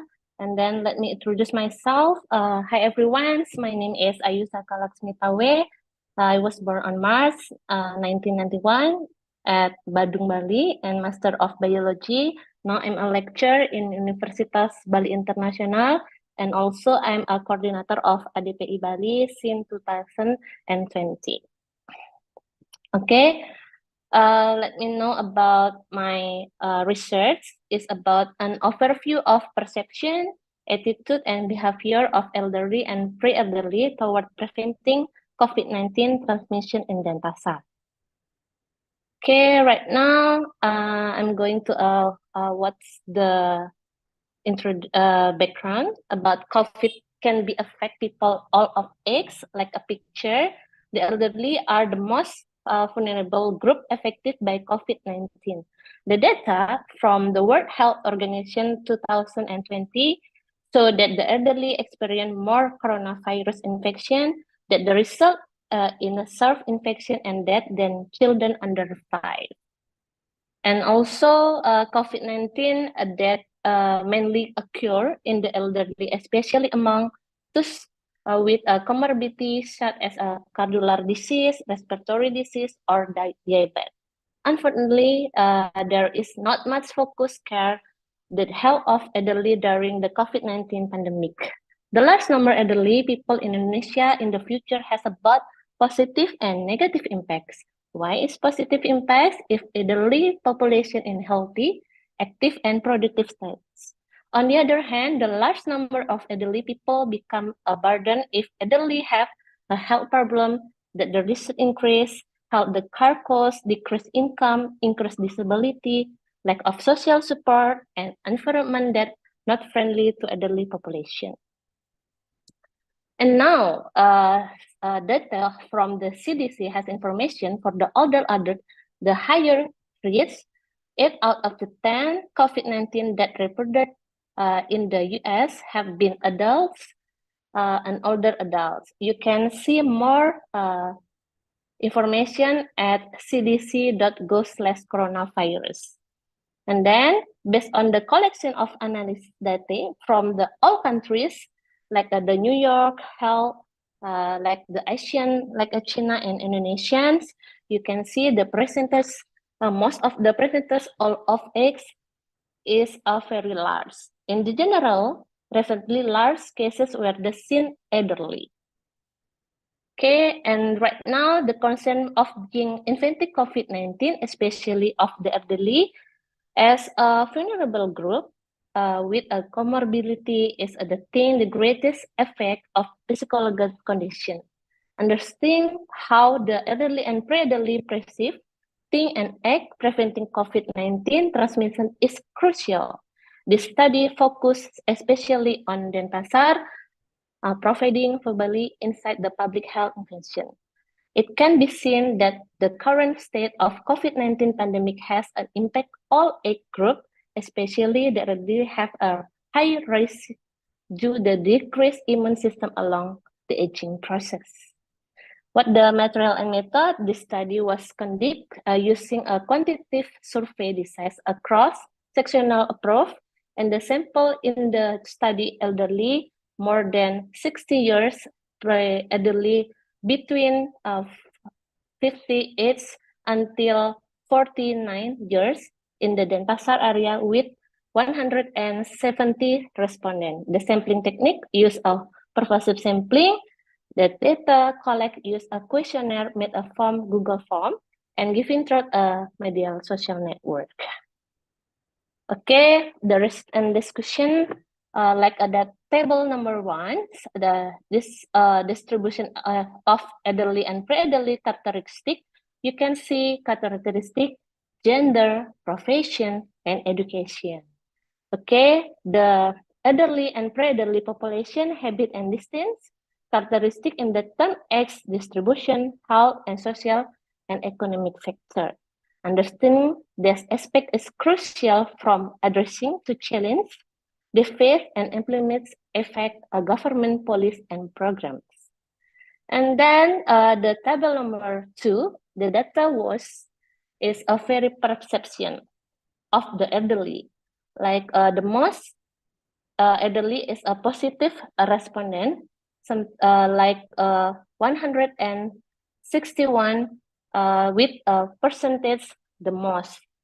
Why the most is belief number, firstly as belief knowledge, Secondly, as risk perception, and thirdly, as attitude toward presentive measure. Belief and knowledge explore the elderly understanding and awareness of COVID-19, transmission risk and mechanism. Risk perception is examining how the elderly perceive their vulnerability and the potential consequence of contracting the virus. And the last one is attitude and towards presenting measure in investigation the elderly opinion and behavior related to wear mask, social distancing, and hygiene. Okay, the data number 3 is the table, like attitude toward the COVID-19 preventive measure of elderly is like 3 categories is good, simply, and less.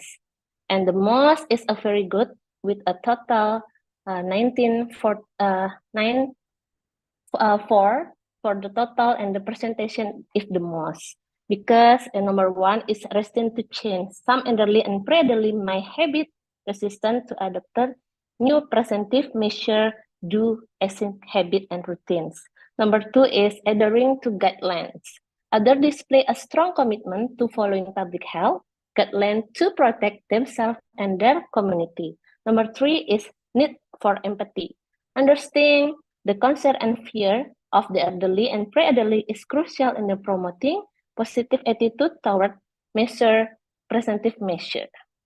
And the last one is a data about the behavior of elderly and pre-elderly with 3 categories: a good, simply, and less.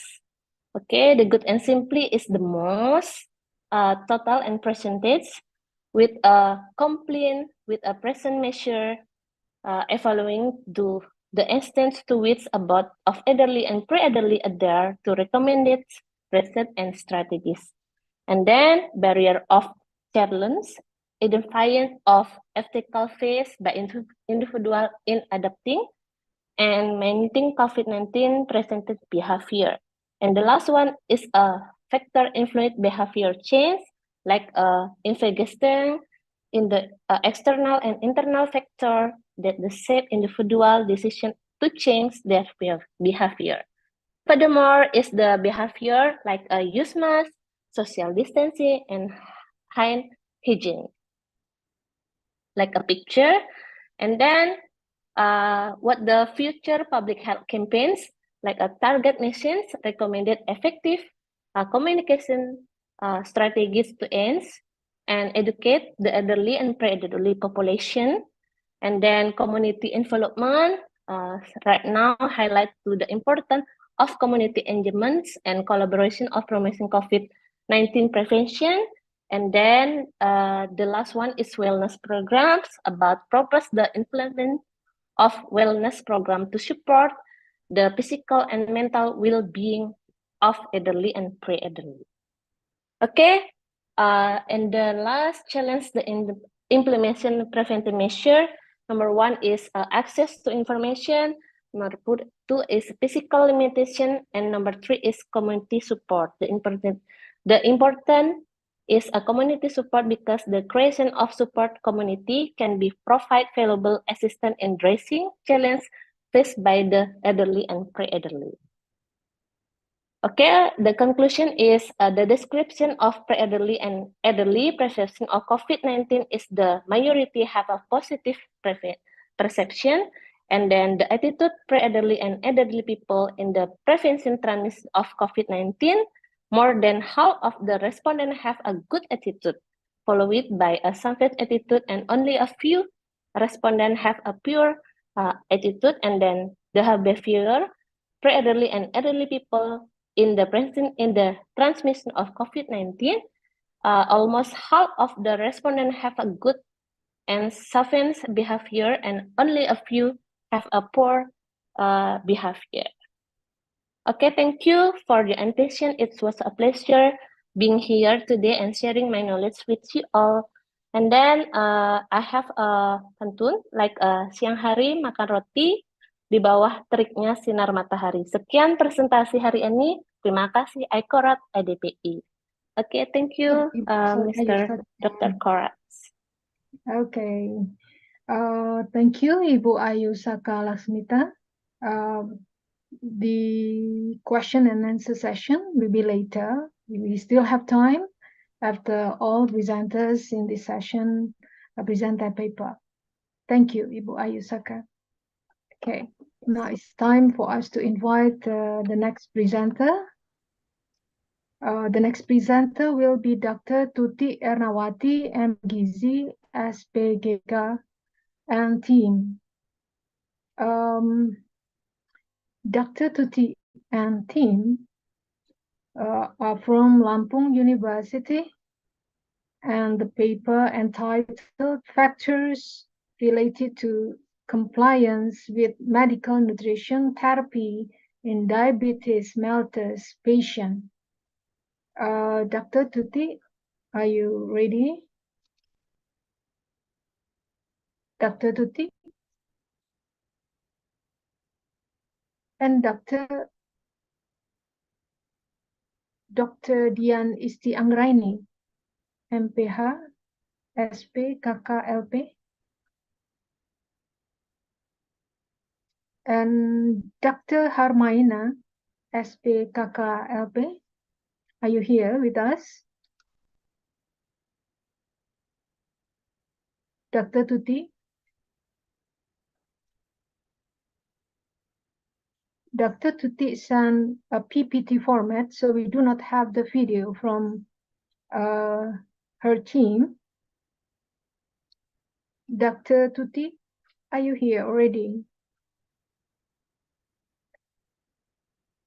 Okay, since there is no sign that the member of the team are here to present, allow me to call the next presenter first, and then we are going to have Dr. Tuti Ernawati if she is and the team ready to present. Okay. Okay. Dr. Tuti, are you here? Yes. Okay. Okay. Alhamdulillah. Sorry. Alhamdulillah. Okay, Ibu Dian Isti. Yes. Yeah, how are you today? Alhamdulillah, fine. Thank you. Okay, Ibu Dian, time is yours now. Okay, sorry. Okay. Okay. I already in this room, but accidentally I out of this Zoom. Okay, thank you Ibu Suciana Wijirahayu. Oke, Assalamualaikum warahmatullahi wabarakatuh. Waalaikumsalam warahmatullahi wabarakatuh. Okay, good afternoon everyone. I'm Dianisti Anggraini, and for this time, I representative our team to present our paper with a title "Factor Related to Compliance with Medical Nutrition Therapy in Diabetes mellitus Patient." We are from the University of Lampung, dari Cokro-Dipo Regional Hospital in Bandar Lampung, and Kalirejo Public Health Center in Pesawaran, Lampung. For the background, diabetes mellitus or DM is a non-communicable disease characterized by hyperglycemia caused by the inability of the pancreas to produce insulin or a lack of insulin sensitivity in the target cell. Diabetes is the main cause of blindness, heart disease, and kidney failure. In the Southeast Asia region where Indonesia is located, the Southeast Asia region is the rank of third with the highest prevalence of diabetes in people aged 20 until 79 years among two regions in the world, with the prevalence is about 11.3%. Indonesia is ranked of the seven among of this the seven among of the 10 countries in the highest number of sufferers. It's become 10.7 million. The prevalence of diabetes mellitus or DM has increased over time in Indonesia, including the Lampung province. Patient compliance with the taking medication and medical nutritional therapy plays a very important role in the success of treatment to maintain the blood glucose level within the normal range. The objective of this research to determine the factor associated that are age, knowledge, education, and income with the compliance with the medical nutrition therapy in diabetes mellitus patient. This is an analytical observational study with a cross-sectional approach. This research was conducted from April to October in these years, and the research sample was 95 DM patient in the Kalirejo Public Health Center's working area in Pesawaran, Lampung. The sample were taken using a purposive sampling technique that meet the inclusion and exclusion criteria. Data on age, gender, knowledge, education, and income were collected using a questionnaire, as well as data on compliance with the medical nutrition therapy was assessed by comparing nutrition intake with the nutritional needs of DM patient based on 20 hours food recall questionnaire. Data were analyzed using questionnaire, using a chi-square and logistic regression. For the results, this research have that the compliance of the medical nutrition therapy from the DM patient is still low, it's only 20%. And we have that for the age, the prevalence for the sample elderly is 7.4%, and for the knowledge, the respondent have the poor knowledge is about 64.2%, and for the family income, less in category less income, about 80%, and for the education level of education, almost of the sample or respondent have basic education is about 80%, and for the results of the bivariate analysis, there are relation about the reason for the age, knowledge, education, and income with the compliance with the medical nutrition therapy for the patient. And the most related factors are age and education. Low treatment compliance can result in increased disease complication and risk of hospitalization in DM patient. DM will have an impact on the quality of human resources and a significant increase in health costs. Therefore, all parties, both society and government, should participate in effort to overcome DM, especially in prevention effort. Age is related to compliance with the patient therapy, including the medical nutrition therapy.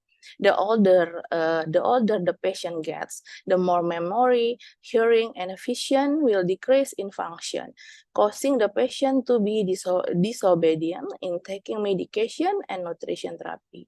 So they need support or supervision from the family. And the level of education influence compliance with the medical nutrition therapy in the patient. The level of education can influence a person's ability and knowledge in implementing healthy living behavior. Respondent with the higher education will have broader knowledge than respondent with the lower education level. The higher of the level of education, the higher a person's ability to maintain a healthy lifestyle. Respondent with the low education can behave well, which is obtained from the experience undergoing the treatment process. And the knowledge is also related to the compliance with the medical nutritional therapy in the DM patient. The higher a person's level of knowledge, the easier it will be to absorb new information. The level of knowledge is not only determined based on the formal education. Knowledge can be obtained through counseling and from information media, which is expected to increase awareness of DM patient therapy compliance. And the family income is also related to the compliance with medical nutrition therapy in the patient. Family with low income can only provide food according to their purchasing power and prepare food that tends to be simpler. Providing this food may not be in accordance with medical nutrition therapy guideline for the DM patient. And for the conclusion, the compliance with medical nutritional therapy for the patient is very necessary in controlling blood sugar in order to prevent complication in the patient. The most related factors are age and education. Thank you. I think that's all for the presentation. Wassalamualaikum warahmatullahi wabarakatuh. Waalaikumsalam warahmatullahi wabarakatuh. Dr. Dian Isti Anggraini, thank you for the presentation. For question and answer session, you're going to have one more presenter after this. Okay, thank you, Doctor.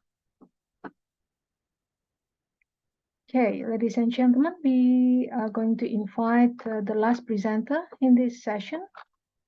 The last presenter will be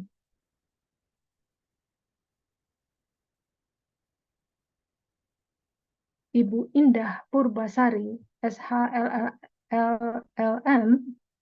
and team from Universitas Trunojoyo, Madura, and the paper entitled The Accomplishment of Halal and Takaful Principles of the Medical Benefit. Ibu Indah Purbasari, are you ready to present?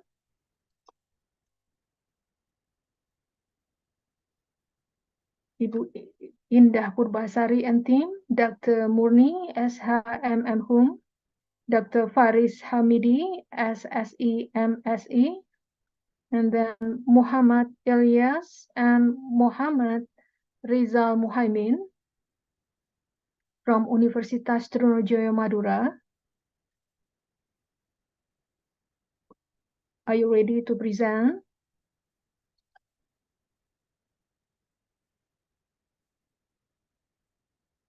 Okay.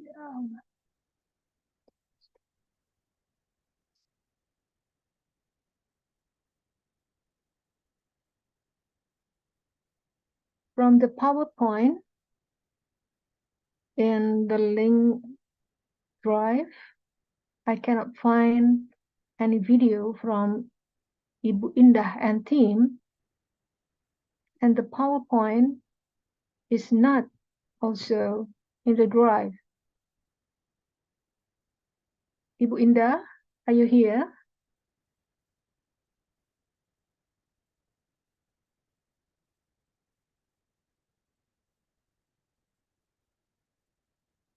Bapak Lajeti has already presented Ibu Nia Kurniati, Ibu Aulia Nurshifa, Ibu Niputu Widayanti, Ibu Ayusaka Laksmita, Ibu Dr. Dian, and Ibu Aulia Nurshifa has already presented the paper. Since Ibu Indah Purbasari and team has not responded the call yet, so we can have some minutes for our question and answer session, perhaps. Okay, 4 minutes for question and answer. Ibu Ayusaka, Ibu Niputu, Widayanti, and Ibu Dian has already been been ready for the question and answer session. Is there any questions? You may directly ask the questions to the speakers.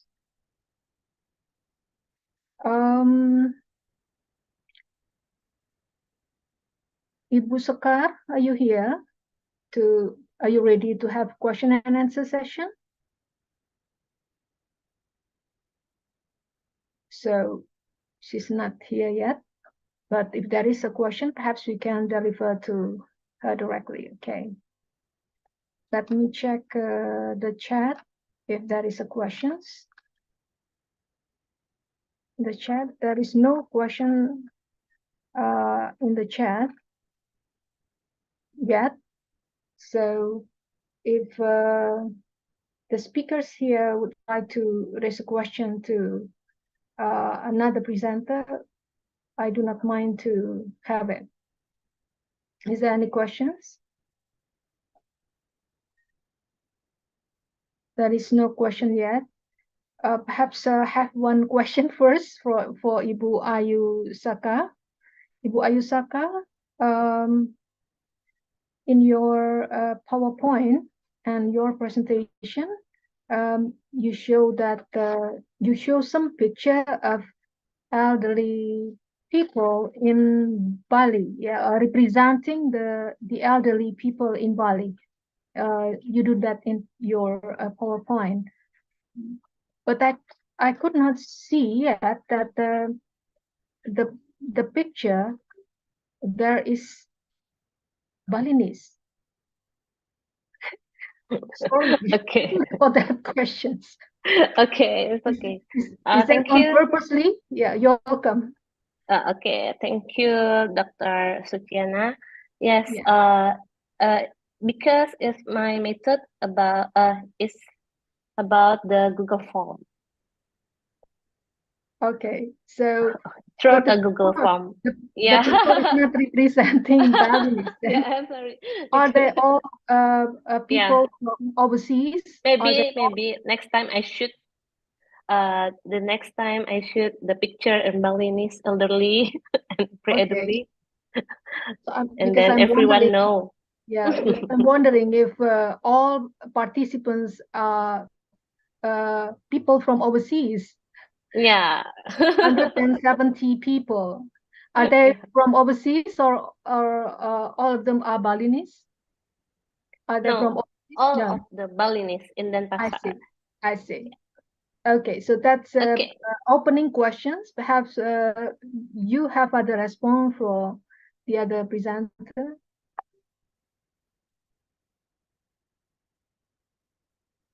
Not yet. Ibu Dian, your presentation is completely beneficial information for all of us. Ibu Dian. Yes. Ibu Dr. Dian, yes. Yeah. In the information that you have in your presentation is completely beneficial for all of us. Yeah. Yeah. Okay. I have no question yet about DM. Yeah. Yes. Yeah. Okay. So Ibu Niputu, is there any weakness you found after you try to use the method, to that substance? Is there any weakness? Because you have recommendation, right? Okay, thank you, Dr. Suciana. About my method, there are some weakness. Maybe in our method, only determine the compound of secondary metabolite, which qualitative test. And maybe next research, I want to try use the quantitative method, like use thin layer chromatography, so I can know the compound which contain in Siricina plant or Peperomia pellucida. Yes, this is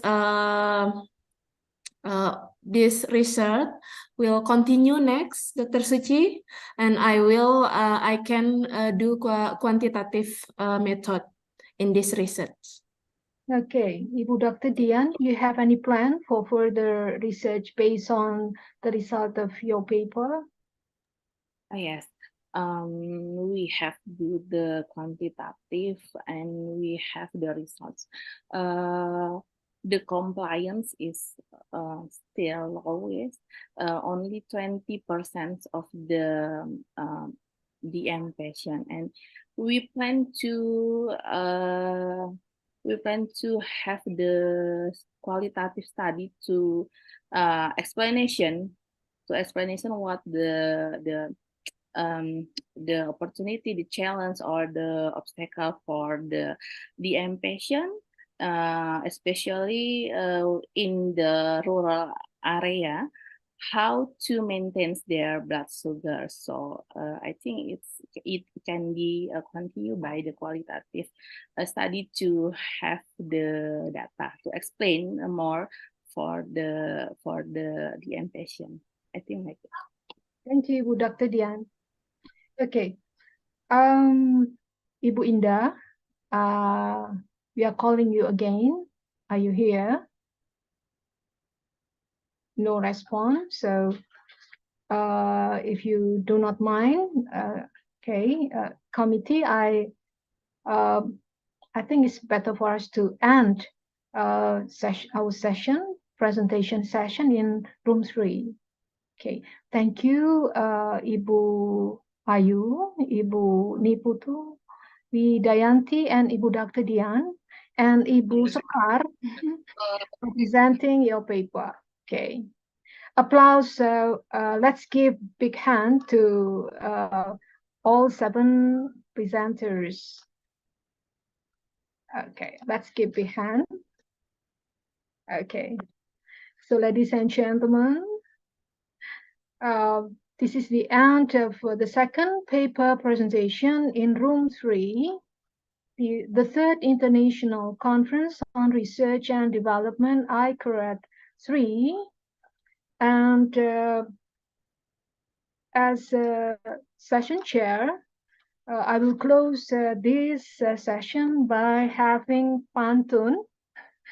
Ondel-ondel dari Jakarta, jalan-jalan ke kota lama. Cukup sekian presentasi di room 3. Jumpa lagi kita esok di room 5. Thank you very much for your attention. Wassalamualaikum warahmatullahi wabarakatuh. See you again.